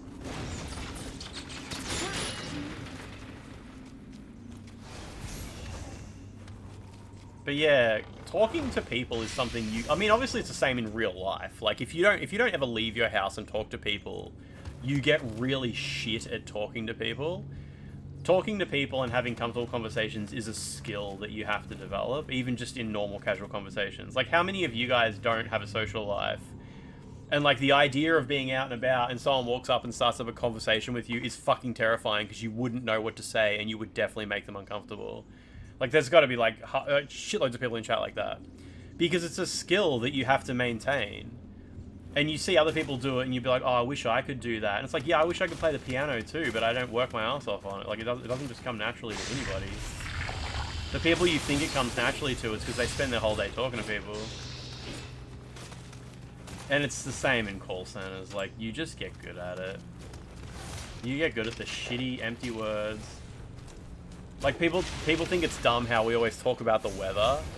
But, like, talking about the weather is just like one of those little skills that you keep in your back pocket to get through conversations. Talking about the weather with someone, it makes them smile, makes them feel acknowledged. Gives you a few empty words to say to get through the day. It's true, Benjamin, though. Like, really, like, I think we should also normalize the fact that, like, a lot of us don't have social lives. And a lot of us feel, like, super uncomfortable talking to people and stuff like that. Talking about the weather is cringe. It's not, though. Like, in real life, talking about the weather is not cringe at all. It's, like, so normal. It's, like, it's almost at the point where it's, like, an evolutionary aspect of our social ability. Oh, man. Oh, shit. Oh, I didn't realize he got his, key back. You're just memeing. Need to go to a Yapalathon. Yapalathon. Oh, I'm out of coffee. Yeah, like, talking about the weather is nice because you want someone to look you in the eyes and smile and be happy that you're talking to them. Like, that's great. Like, you walk into a room and there's someone there and you're like, I wish they would look me in the eyes, smile, and be happy that I'm here.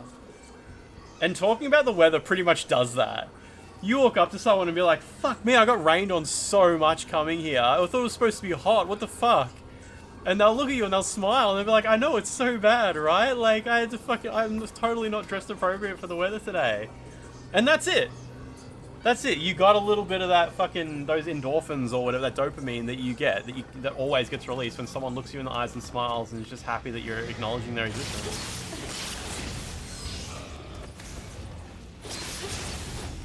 Just an easy shortcut to a little bit of dopamine, a little bit of social experience. Oh my god, that was terrible.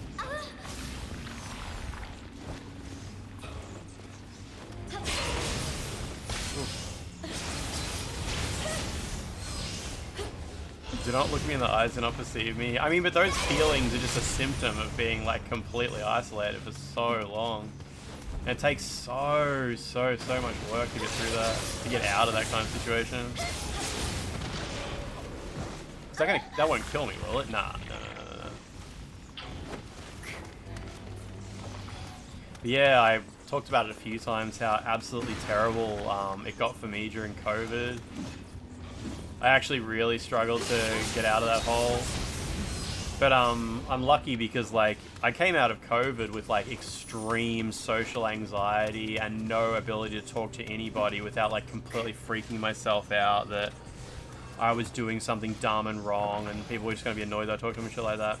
But I'm lucky because I remembered that that's not true. Like, I could remember, like, from like 3 or 4 years before, I was like, I remember how it feels to be excited to have someone acknowledging you, to be glad that someone's seeing you, to be glad that someone's talking to you, and like I could cling onto those memories and like pull myself out of the hole. It sounds so dramatic when you put it like that, but that's really what it's like. It's like that with a lot of things in life. You gotta like cling onto those memories to convince yourself like the reality you're living right now, or the reality your brain's trying to create for you just isn't real. And if you don't have those memories, I don't even know how you would get yourself out of it. Couples tattoo I imagine up in my imagination. Post-COVID and moving back to Australia, you had to make a conscious effort to make social connections to talk to people. Oh, you did Korean lessons and triathlon club. Yeah, that's awesome. Yeah, because you probably remember like the value, like how it feels to be out of that hole. But if you've never even been out of the hole, like I don't even know what you would expect from life. You would just convince yourself like, no, I just don't enjoy it. Other people enjoy it, but it's just not for me. And like, no matter how much you try to convince yourself that's the case, you can't escape the human condition. You are like evolutionarily built to enjoy social situations. It just takes so much fucking work to get there. Come, friend. Thank you. Oh yeah, there we go.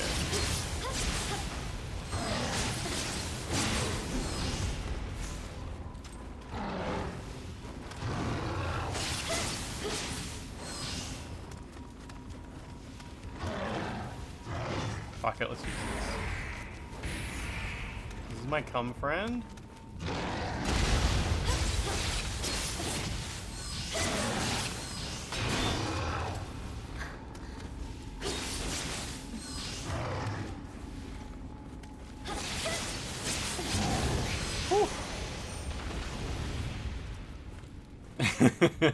Sound like. Alright, we'll work on that.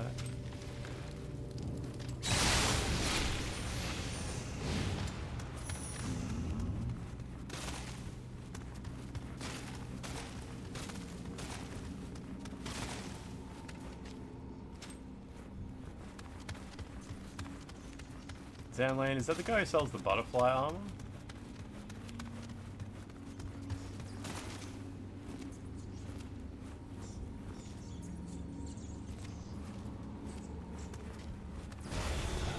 Whoa, whoa, whoa, whoa, whoa, whoa.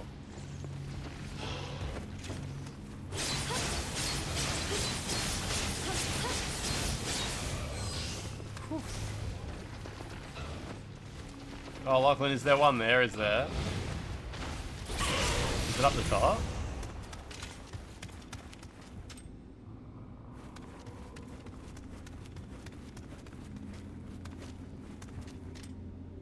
Oh, there it is.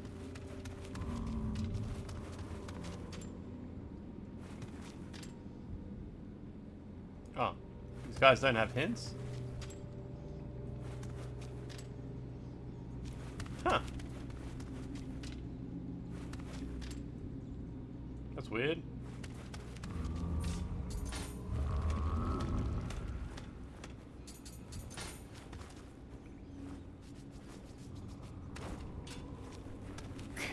Oh, he didn't even react to that one. Oh, shit. Okay.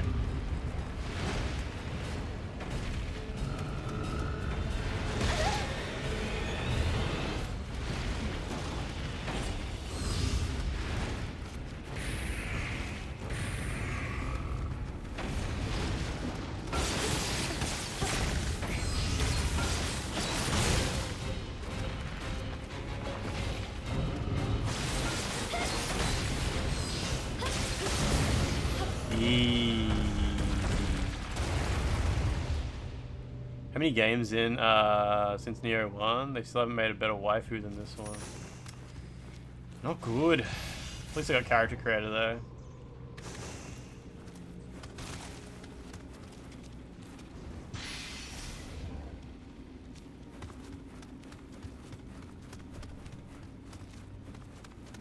It's weird that Nioh 2 has character transformations even though it's got a character creator, but I guess you can't create all of them, can you?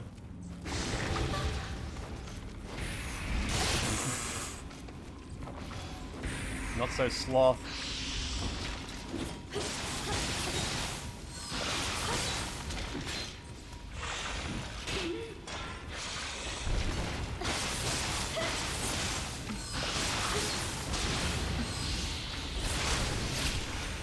Create your own Venus. More sloth slop. I didn't grab whatever that is. It's silly.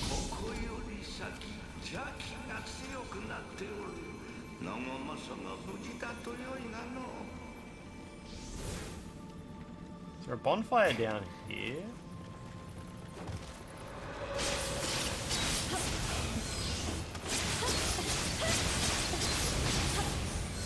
Ninja Gaiden Black 2, yeah, I haven't played that yet.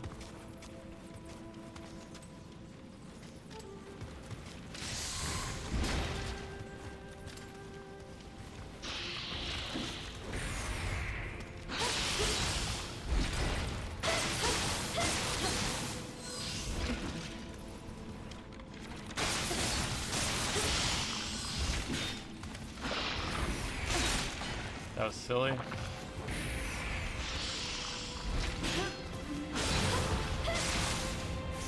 Deep fried curds? What's happening? What's happening?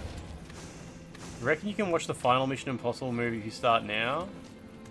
Wait, if you start the first one now, you'll be able to make it to the final one, or...? I'm not sure I understand the metric at play here. Ah, okay, okay. That's what that's for.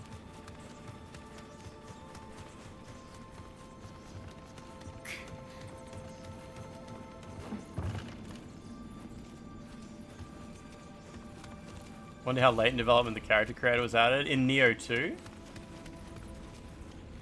Oh, before Unreasonable Time. Oh, yeah, I guess. I mean, it's pretty late.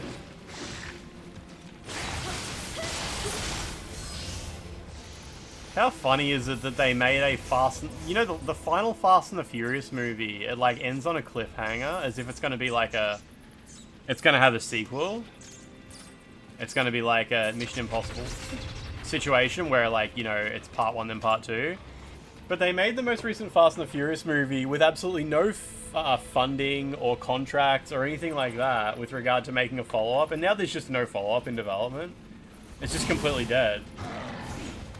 Like, what an insane mess the Fast and the Furious franchise is.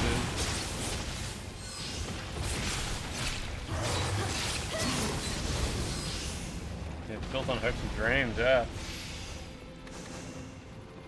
Too Fast, Too Furious and on a cliffhanger? Wait till you hear about this.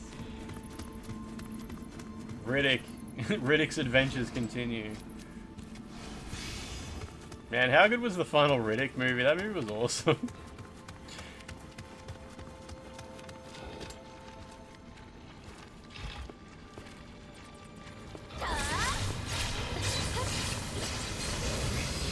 Oh, the shrine's back that way, is it? John Riddick will return in Quake 4.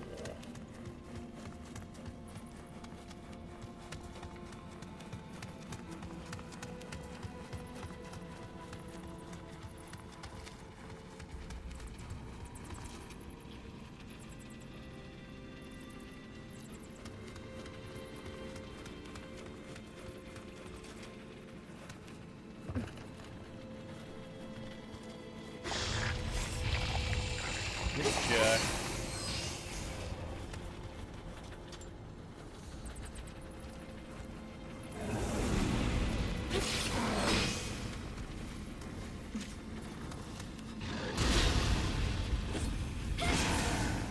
I'm dead. I'm not dead. So good. It's close though.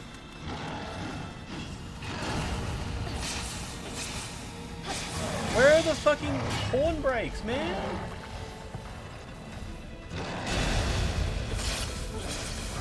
Shit, man, what the fuck? So hard to break these guys' horns. High stance seems like it's maybe completely unrelated to it. Jesus Christ.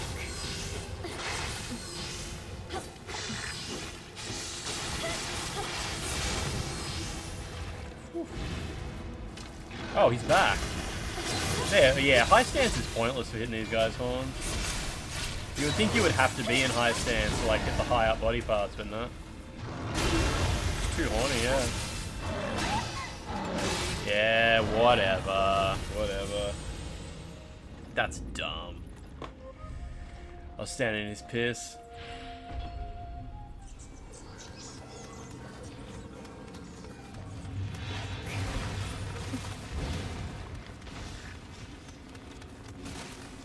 Oh, apparently I didn't actually come here.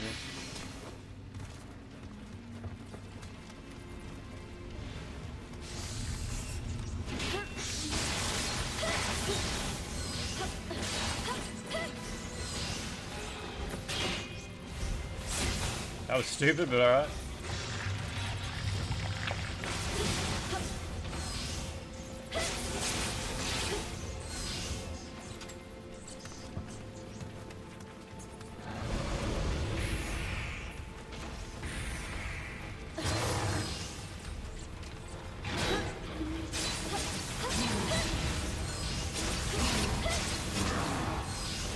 Yeah, oh, there's another one. What the fuck, man? Oh my god, he just tanked right through my attack. Holy shit. Jeez. I thought that was the one where they vomit on you, but I guess not. There goes all my souls too.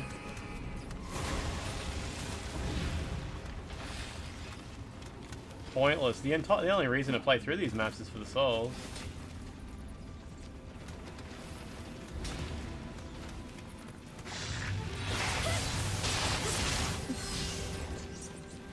So what exactly am I trying to do in New Game Plus? Am I trying to get higher level, or am I trying to get new items? Like, what makes your character stronger at this point?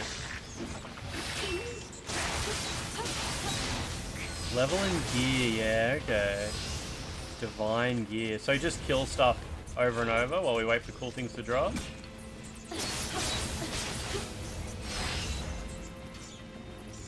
You do something at the blacksmith, do you? Okay.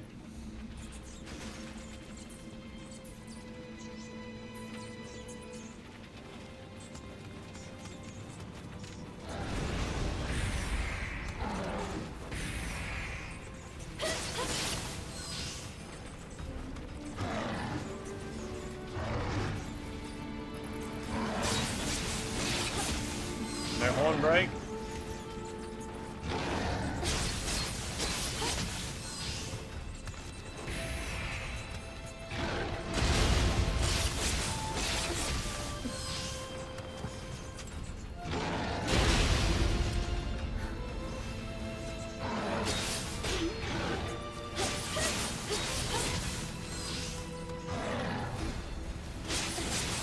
I idea what that guy's problem was. That was ridiculous. Better off just trying the DLC one and gearing up there. Yeah, maybe you're right, yeah.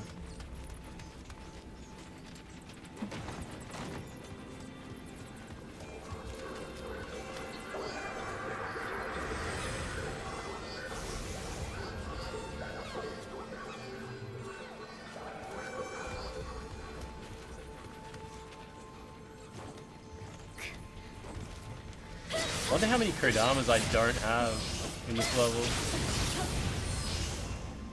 Get Divine and maybe +1 or +2 weapon and armor. Well, is this like what it's supposed? Oh, well, half my stuff's yeah. Oh, that's right. I changed to yellow stuff because it had better stats than the green stuff I had.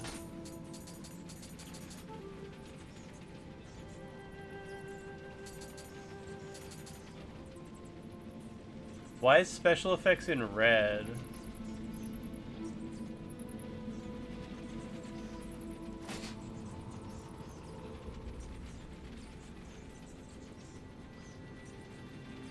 Oh, stamina required. Yep, I just saw it. It took me a minute. Should get some stamina.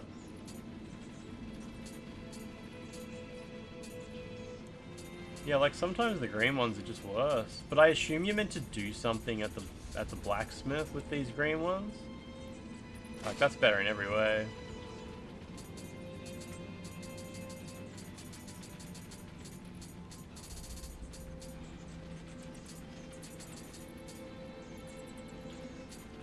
Like that's level 150, but oh, I guess it's got defensive multiplier. If that's good.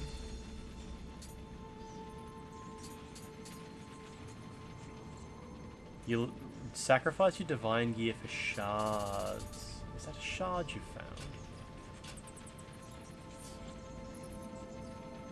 When you have divines, you increase their plus level by soul matching it. We'll have to go to the bonfire.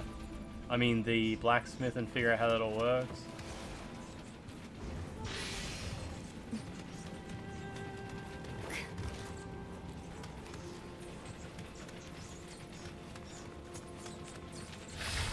Maybe we'll just go into the DLC.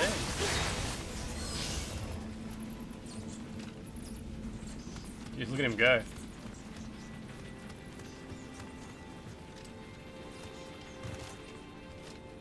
You coming?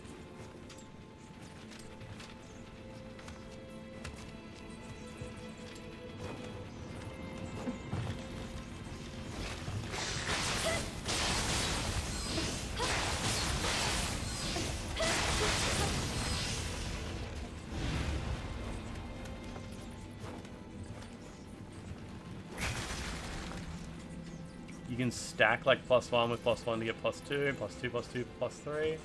Is that a thing you do at the blacksmith, is it? Is there a bonfire? There's not a bonfire down here somewhere, is there?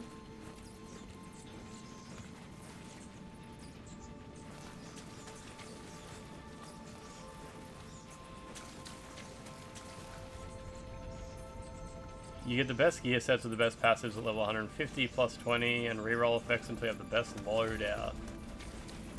And is there a point in life where they expect you to do the DLC though? Like, is it when you have a certain amount of something? Or not really? It's just try it, and if it's too hard, go back.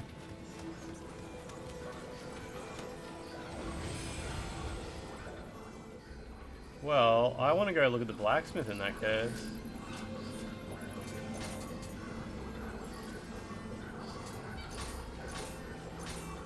Let's see what it does. Why'd you say wait? What did you want? You finished DLC. I was so close to the boss. Yeah, that's okay. Like, it doesn't. But killing the boss doesn't do anything, does it? So.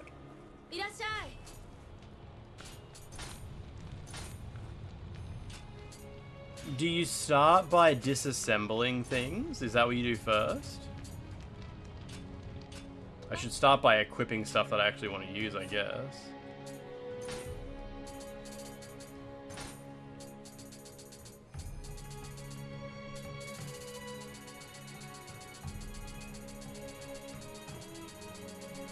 Just looking at these weapon types.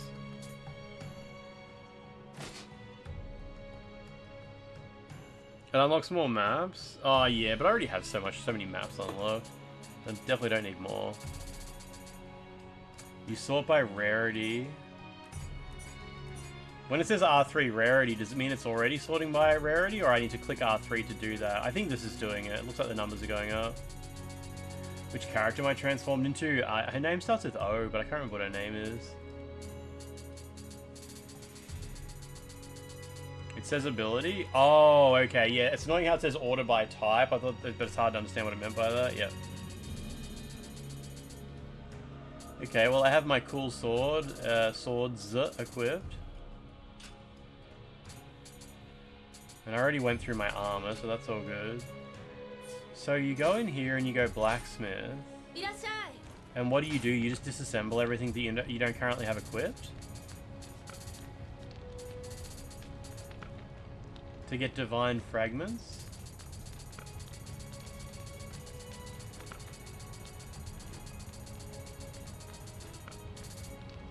Yeah, all these give me a divine fragment. So check all. That'll check everything that's not currently equipped, right? And do I just disassemble everything? I'll get 10 divine fragments.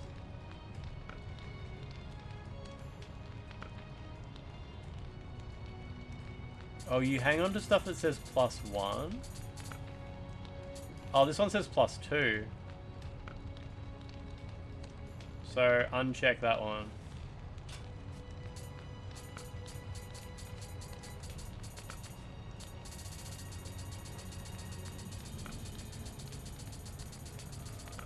I don't think anything else says +1 or +2 though. Just that one rifle. So then disassemble all.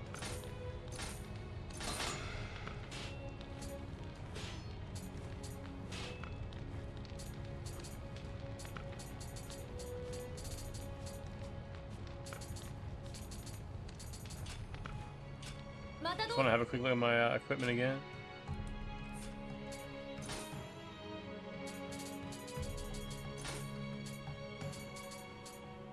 So I got this +2 rifle. So what do I want to do now? You said soul match same level gear to plus level. Increase the level of equipment on my weapon. So I want to take my sword that I'm using, right? Oh, you talk to her for discounts, really?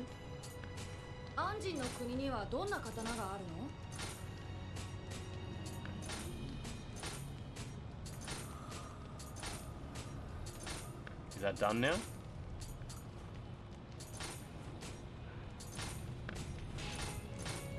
Wait, what was that? Oh. All good. I was just mashing. You can say I have a request. Oh, there we go. It's there now. That wasn't there before. You can get discounts from both her and the other guy. So... oh, you have patronage levels. Okay. And I want a forging cost discount or purchase price discount.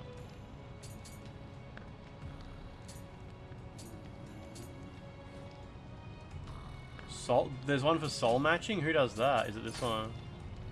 Oh, yeah. That's for this guy.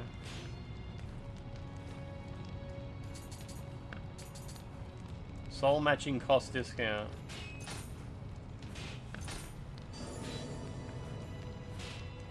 Oh, I'll leave the item one for now at least. I haven't unlocked the barber, but that's okay. So then you go soul match and you pick a weapon, which I guess I want my sword. And what is this? Oh, so here it only... Oh, wait a minute. Oh, you can only match with other swords? So can I not do anything? I don't think I can do anything here right now.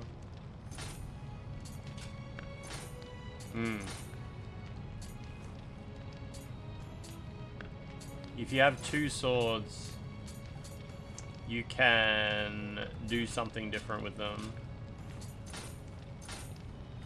If you have another divine melee weapon, okay. Okay. Well, that's that.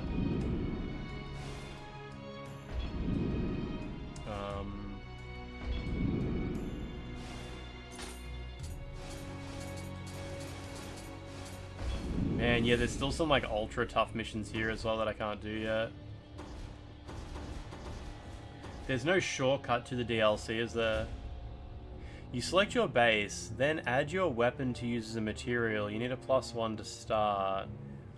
Okay. So I could... Alright, yeah. I can't really imagine, like... So, when you say, like, a base, then a material, what is... Does it turn the base into a better one, or it turns the material into a better one? Date Musamune, the one-eyed dragon himself, holds Aoba Castle, named for its location atop Mount Aoba. Built on the precipice of mountain's cliffs, with some parts even overhanging, the castle extrudes grandeur. Its construction ensures it is often likened to Kiyomizu Temple in modern-day Kyoto. The striking thing about the castle, unlike the others in Japan, is that it has no main tower, a deliberate ploy by Masamune to show Tokugawa Ieyasu that he harbored no hostility. However, the mountains to the west, sheer cliffs to the south and east, and 4 3-storied keeps within its main enclosure, Aoba Castle is more than a mere administrative complex. It's designed as a stronghold.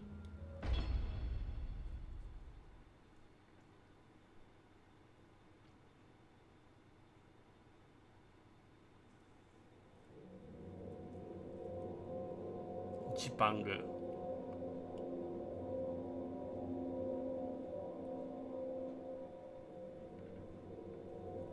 Dai means big, and Shogun means Shogun.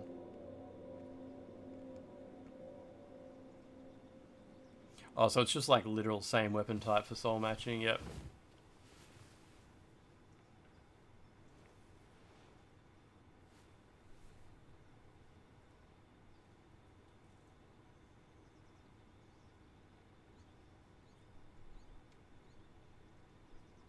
Mono 珍しいだろうが、当家は異国との付き合いもあるゆえ。いえ、失礼いたした。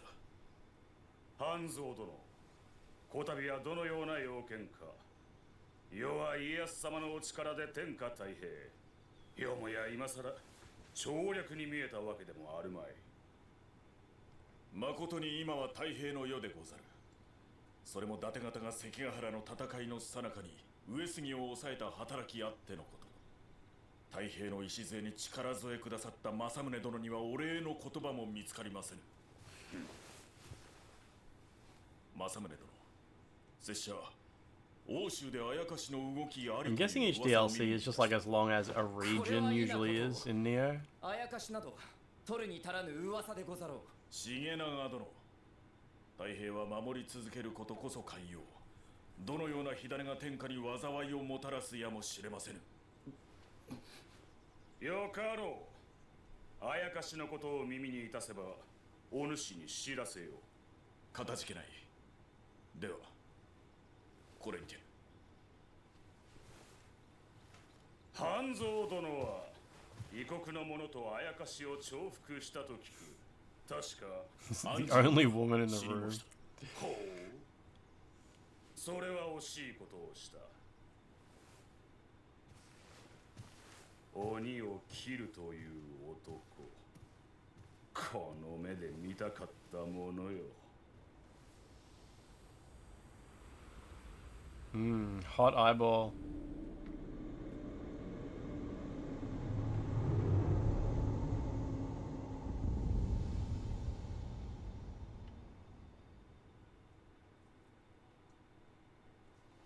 I wonder how much these DLCs cost when they came out. I assume they released one at a time.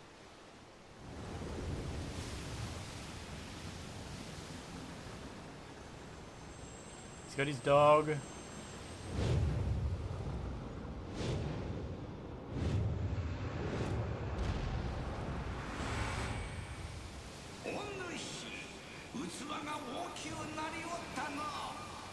Weren't you supposed to be dead?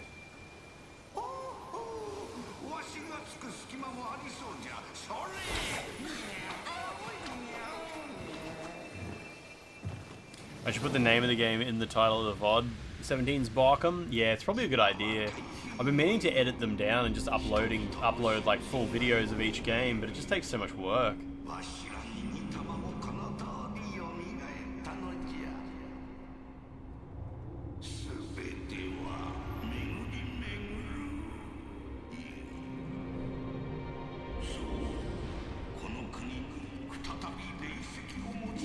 Bloody spirit stones.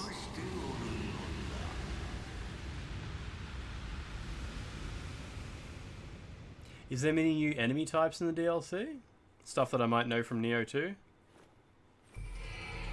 The VOD channel? I think you type exclamation mark VOD or VODs it appears.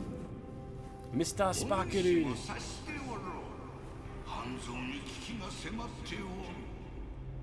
Did it 3 times, nice.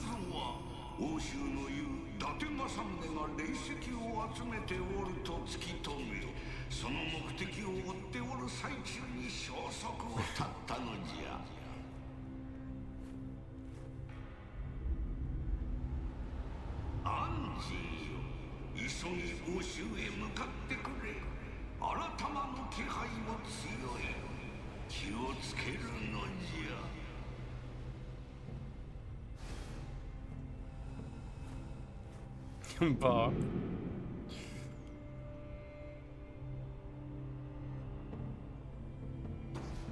Toku. They're a decent lead into Nioh 3. They show the most important history stuff. And there's 10 Kodama in this level in Yokai country. We can't stop here. This is Yokai country.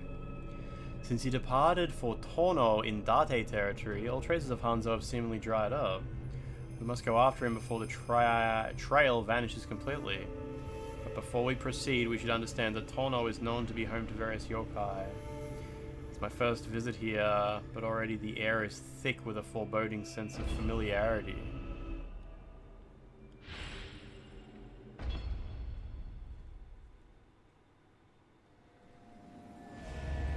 Tono. Exclamation mark OF. Switch the stream off.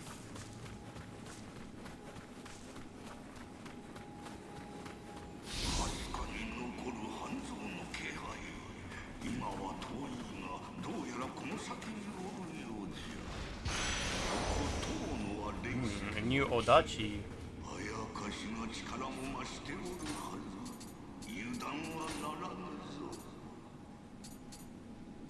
Cool.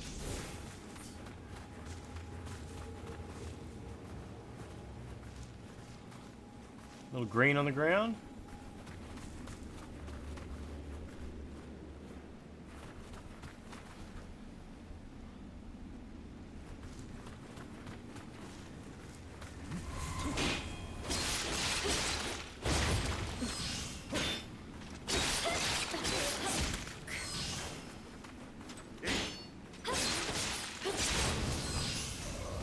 Okay, good flailing. Definitely DLC flailing.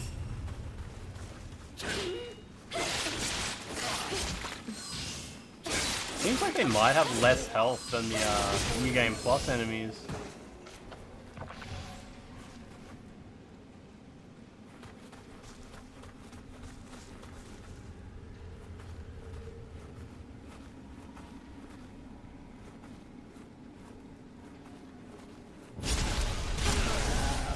Oh, for sure, there's no way I was backstabbing someone to death in New Game Plus.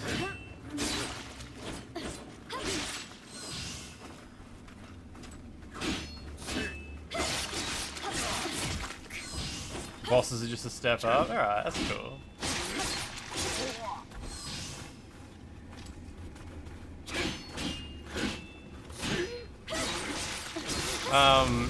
Humanity, I think Zoe Quinn had one of those and she's still alive. It's the only person I know.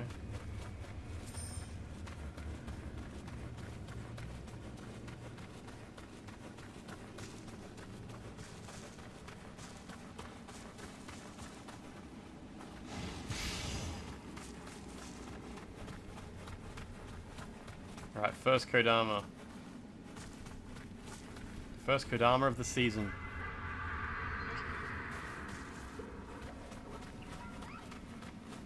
I guess they expect everyone to have Kodama sense at this point, at least as an option. Not necessarily equipped though.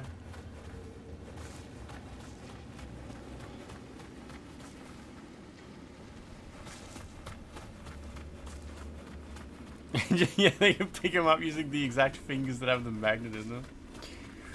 You just saw the Kodama ball, yeah. It doesn't show up, unfortunately, on the transformed characters. I actually sold mine, I'm pretty sure. Oh, wow, new enemy.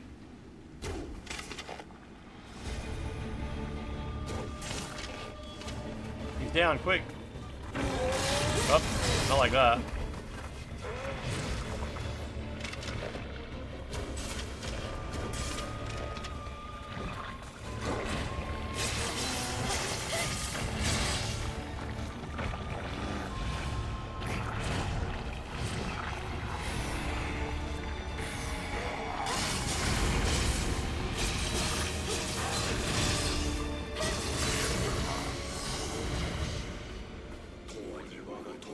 Did they respawn?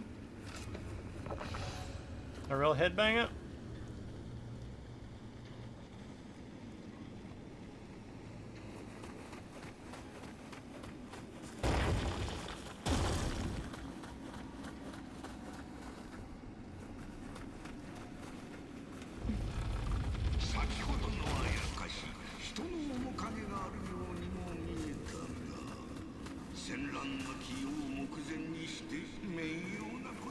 You'd blank your memory on those. The snake-headed dudes in Bloodborne are pretty bad too. Must just be a thing.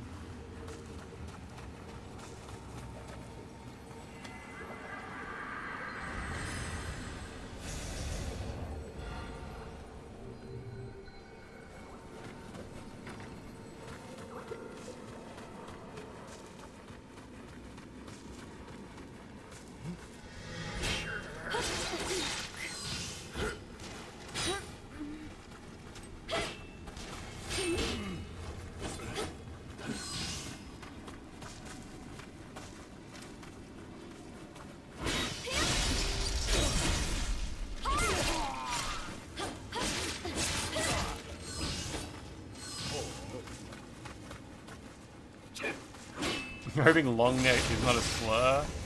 BB long necks. No, I don't think long neck is a slur. It's how we serve a certain type of alcohol in Australia.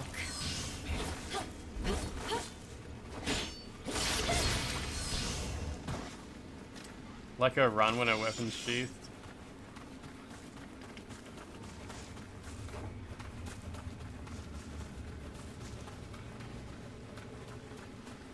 It's getting swampy. There's a kappa. Oh, there's heaps of them.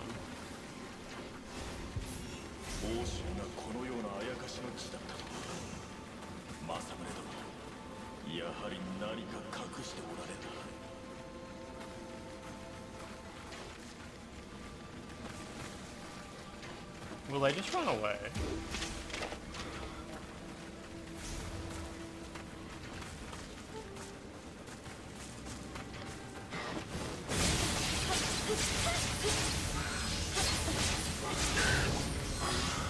Guess not.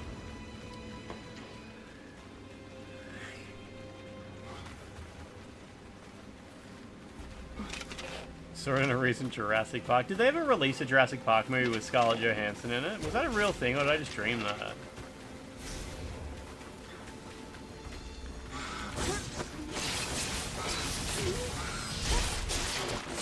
Oh wow, there's a lot of damage. The latest one has her in it? That's amazing. What's it like? Have you guys watched it?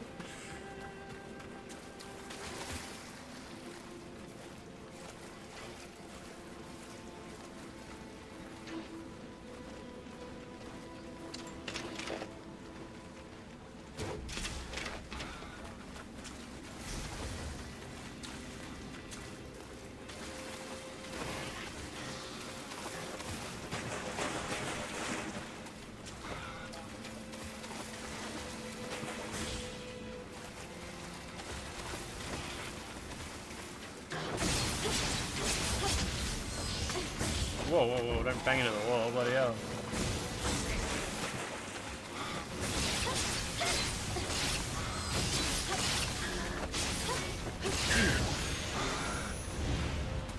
Continuously hit the wall there. They have a water dish in their head that can go dry for bad times. Is that the lore, is it?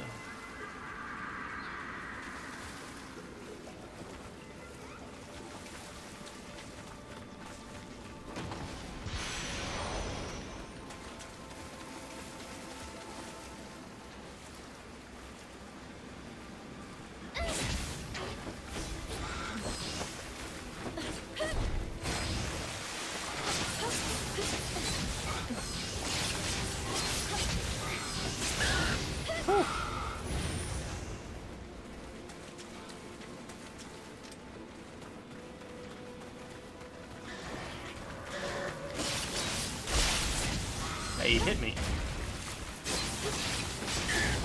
There we go. Yeah, I got enough souls to level up once at least.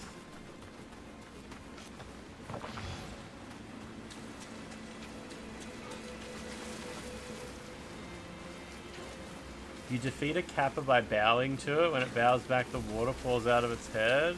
Oh wow. Does that work in this game? Because that would be really cool if it did.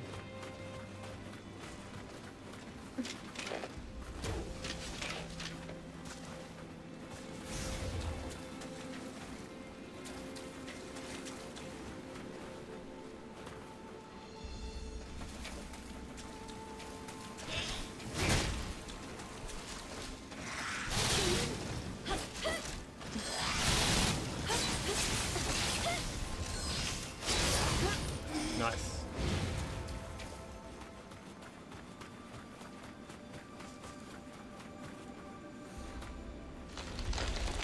Oh, okay, just that. Thought it might go over there somewhere. If you try to run away, yeah, we've seen what happens. It happens in Sekiro as well. With the old headless.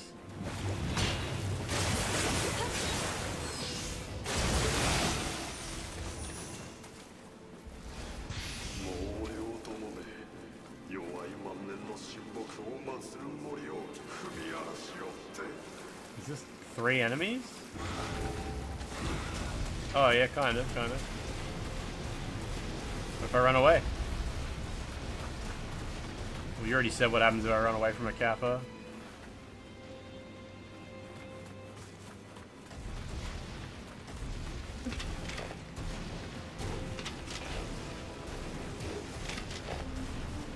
Ah, stop turning.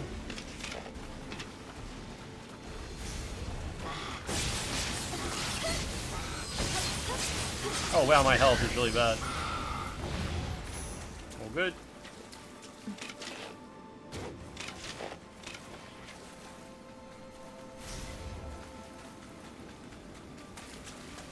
Yeah, a real game developer would have made this swamp poison. Sadly, Team Ninja just don't have the shots. That's fucked, man. Make double rats possible, Lance debug rat. Who did that? There's no... My chat's crashed. Did somebody just do a resub? I'm waiting for my chat's just locked up.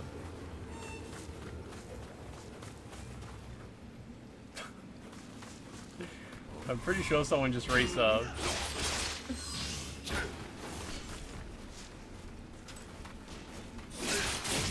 Oh, whoa! Jeez. Oh, it was Jib. There we go. It unlocked. Jib, what's happening?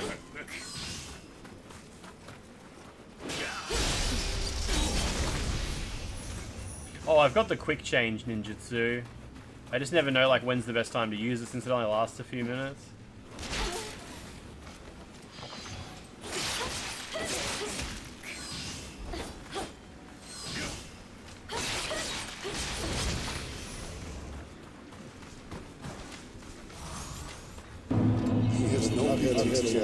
Your feet are angry at you? Why? What? You've been mistreating them? Abusing them?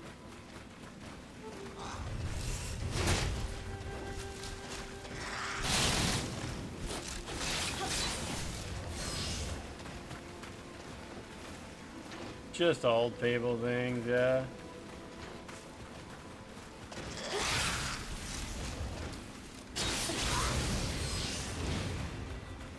Just lead moderator things.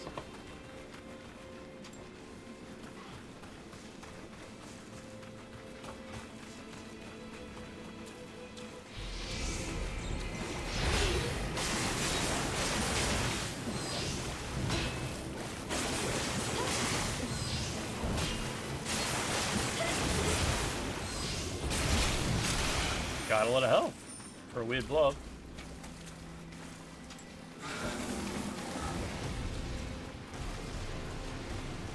Old people love Epsom salts.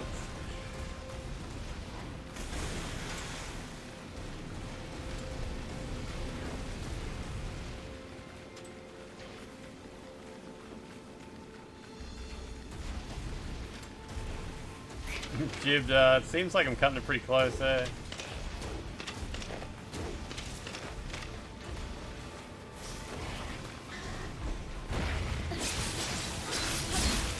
Oh, wow.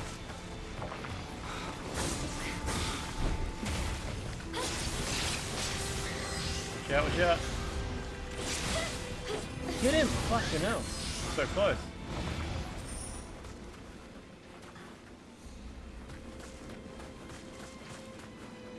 I heard you say Epsom salts as Epstein souls. He killed himself. In prison.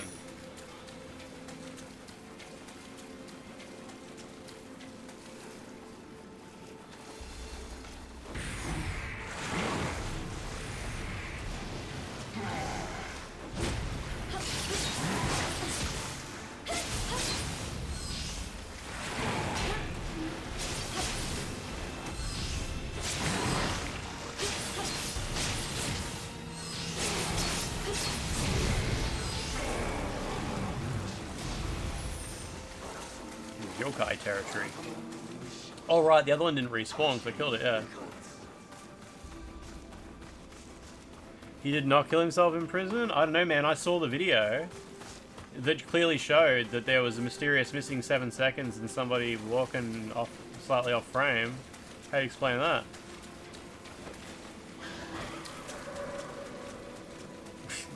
The Epstein video, the proof that he must have killed himself in the video they released was so funny because it makes you think like whoever the fuck was responsible for releasing that video deliberately fucked up so bad so there would be no doubt that he was murdered.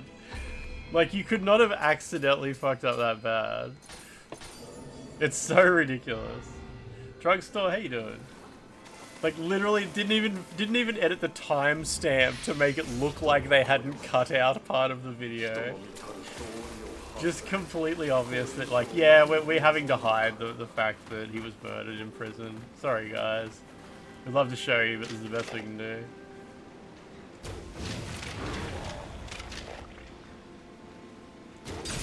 It's the same with the PDF stuff, yeah, exactly. Oh my god, so you can't do a finisher on him? Alright.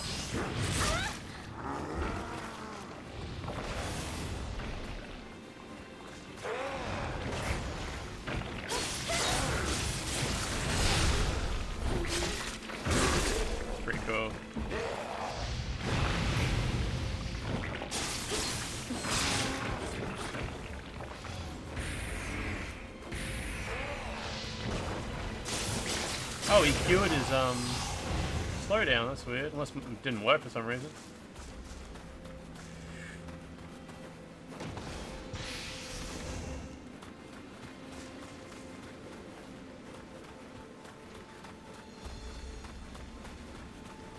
Oh, sloths just don't work on them? Oh, wow, okay.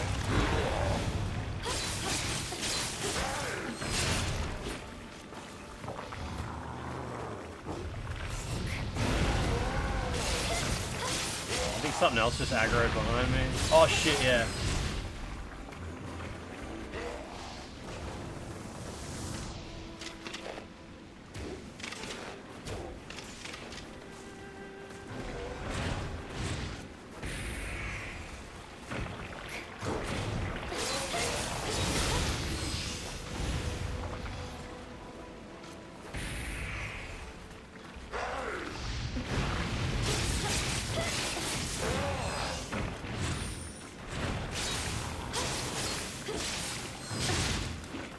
I've used all my heals, that's crazy. Anybody drop a heal? No heals, no heals. This guy will help with the heals.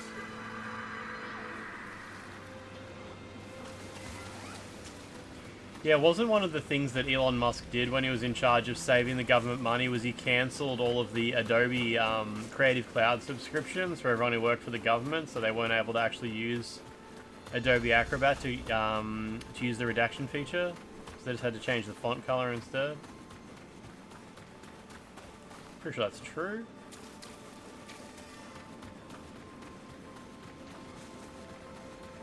Just use GIMP, yeah.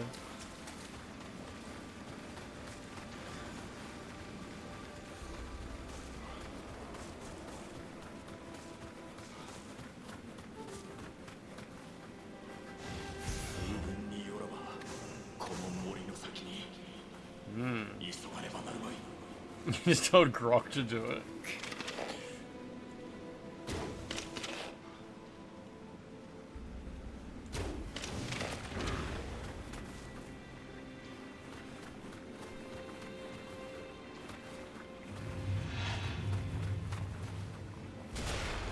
Jesus.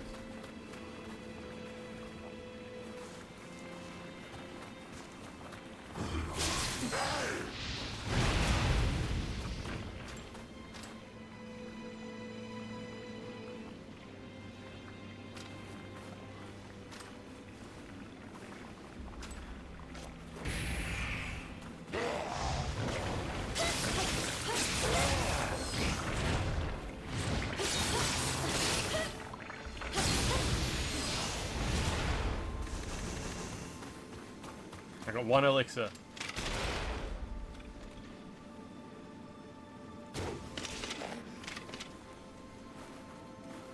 And this guy's not one of them.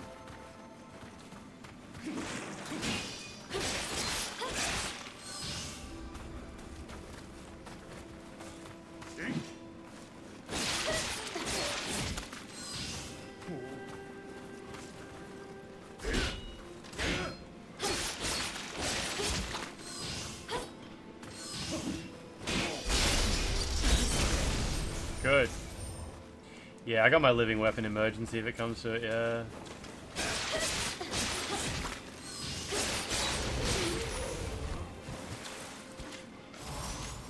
Also got quick change back for now.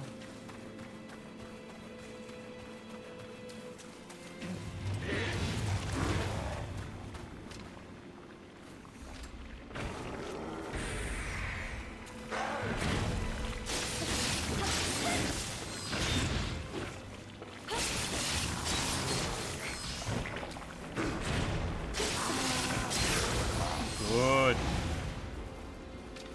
You're generally decent with parries, but you couldn't do those ones. Yeah, just it's very few enemies you can do it to as well, so sometimes it's rare that you actually get a chance to practice with them.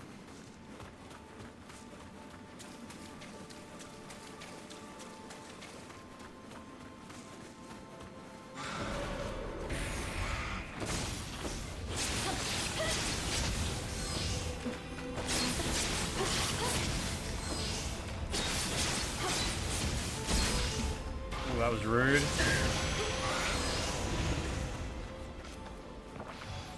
Floating grass. Gross. Yeah, this is also mid-stance, this one. It's just, yeah, it's a different parry, that's all.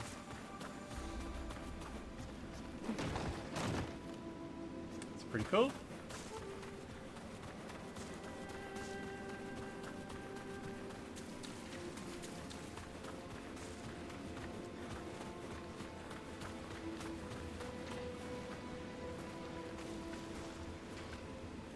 Bloody kappas. Everywhere.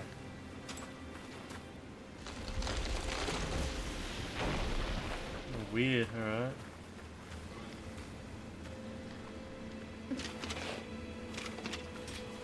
My legendary rifle. Did a little bit of damage. How's your pathfinding do? Oh, doesn't need pathfinding when he's got throwables. Fuck me, I can't even aim my weapon fast enough to hit him.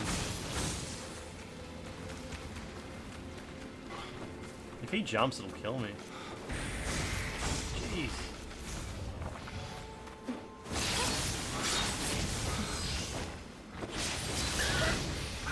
Lucky. You got poop throw +1.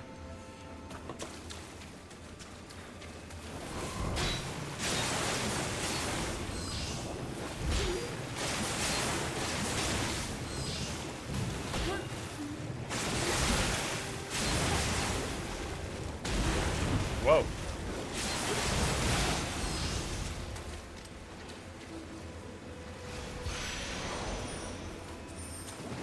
Jeez, did not see him there. Lucky.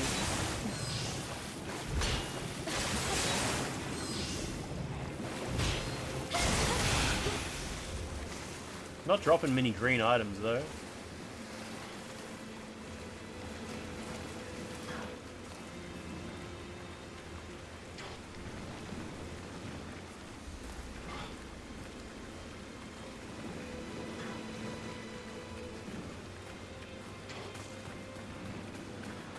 Alright, so this is just up here, nice.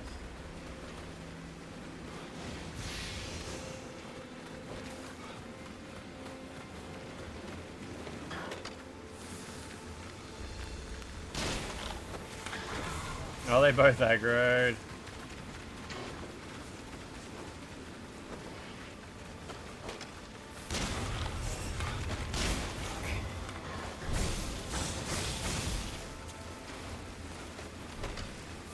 Oh shit, there's 3 of what?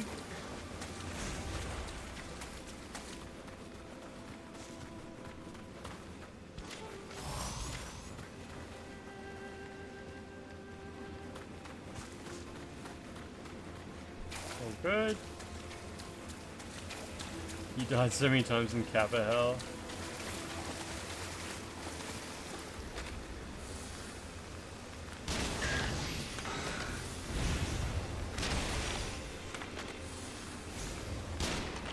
Guys, alright.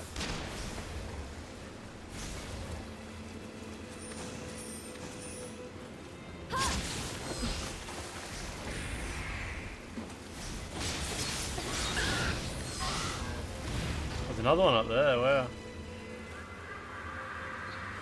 Whew. They always run away and try to paralyze you from a distance. What's going on up there, though?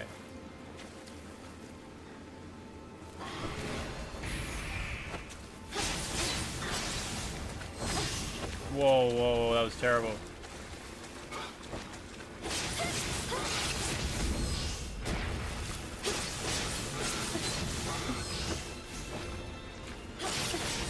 Ooh, nice, nice, lucky. Could have used an elixir though. I'll take this though, that's good. Switching targets with keyboard and mouse is really finicky.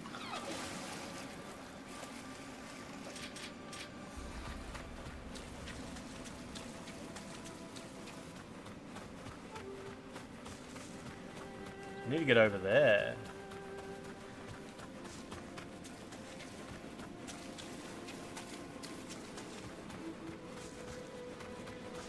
Oh, here we go.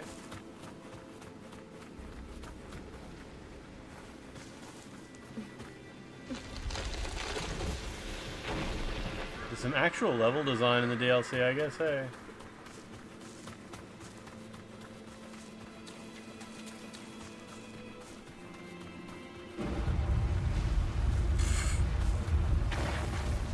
Hey, where'd my quick change go? I think resting in the pool got rid of my quick change.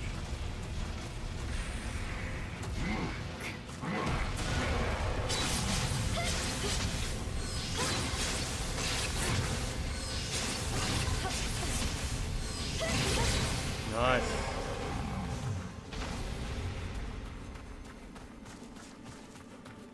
It's not that different from the normal levels. I don't know. So far, this has at least been nice.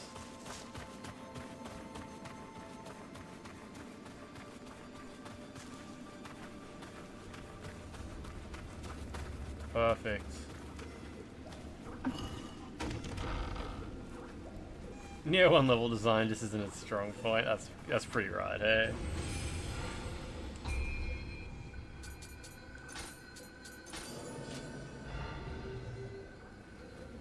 The Umibozu level is alright. We got through it. As a family.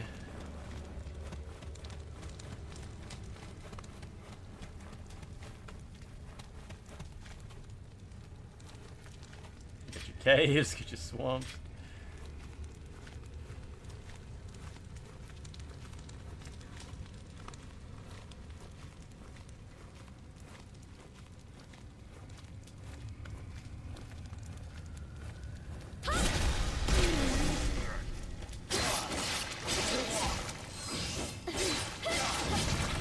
Nice, cracking the shit.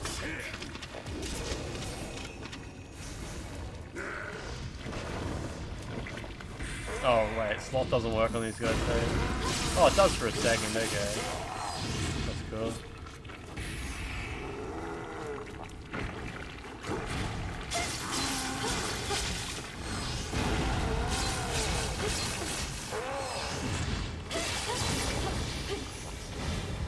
Man, I'm really low on heals. Pretty bad, pretty bad. Haven't seen me play Nioh 2 yet. Yeah, I haven't played Nioh 2 in years. And I never got very far in it, but figured we could try to do Nioh 1 first before going back to it.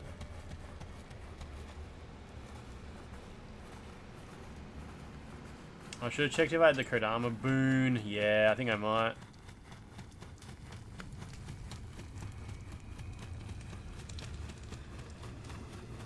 Obviously it'll respawn these dudes or whatever.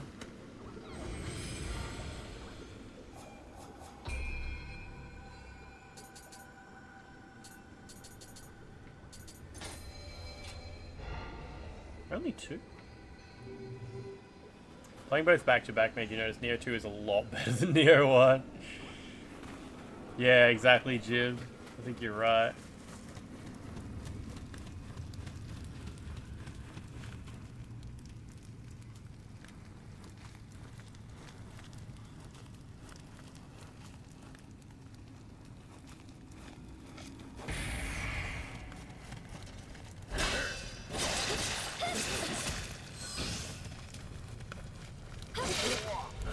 Ah, fucking hell, dude. Rolling backwards.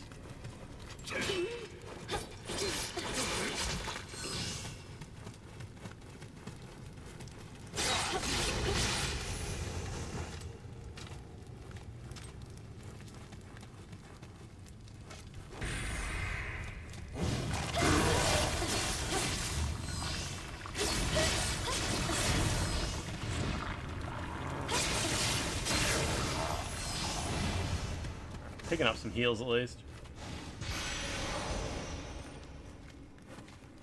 Yeah, unless you want story, there's no reason to play Nioh 1 when you just play Nioh 2.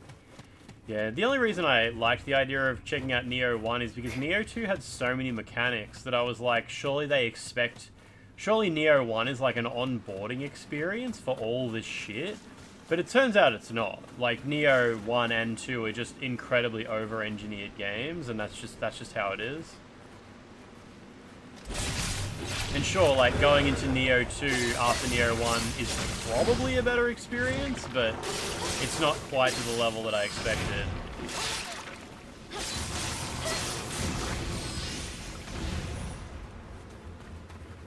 I thought Nioh 1 would, like, carefully, slowly introduce systems and stuff like that, but nah.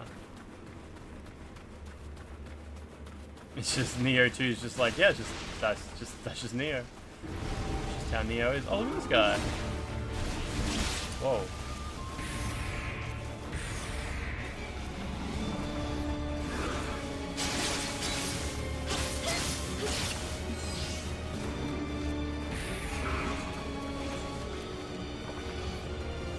Sorry, he doesn't respawn, so it doesn't matter if I use all my Omnio on him.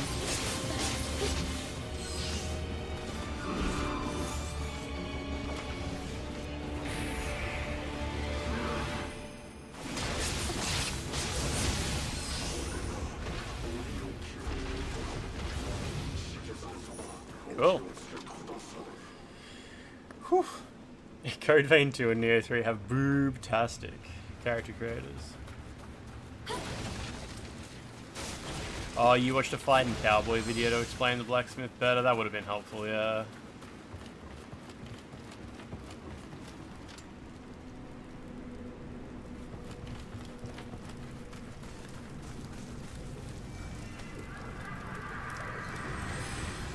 Have you seen the creatures in Nioh 3? The little long cat things that you collect? I can't remember what they're called. Just call them long cat.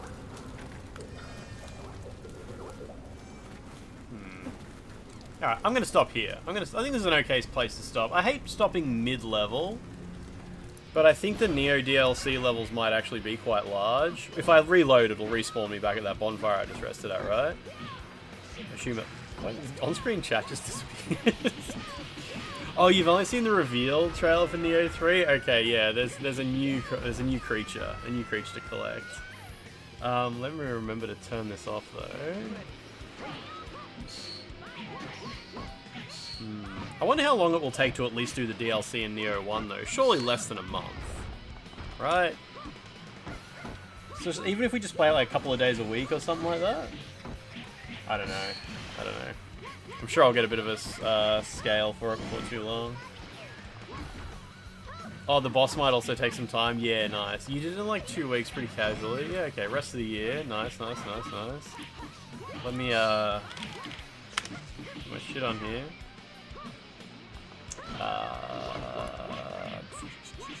Sorry, I'm just having a quick look at the internet here. Yeah, nice.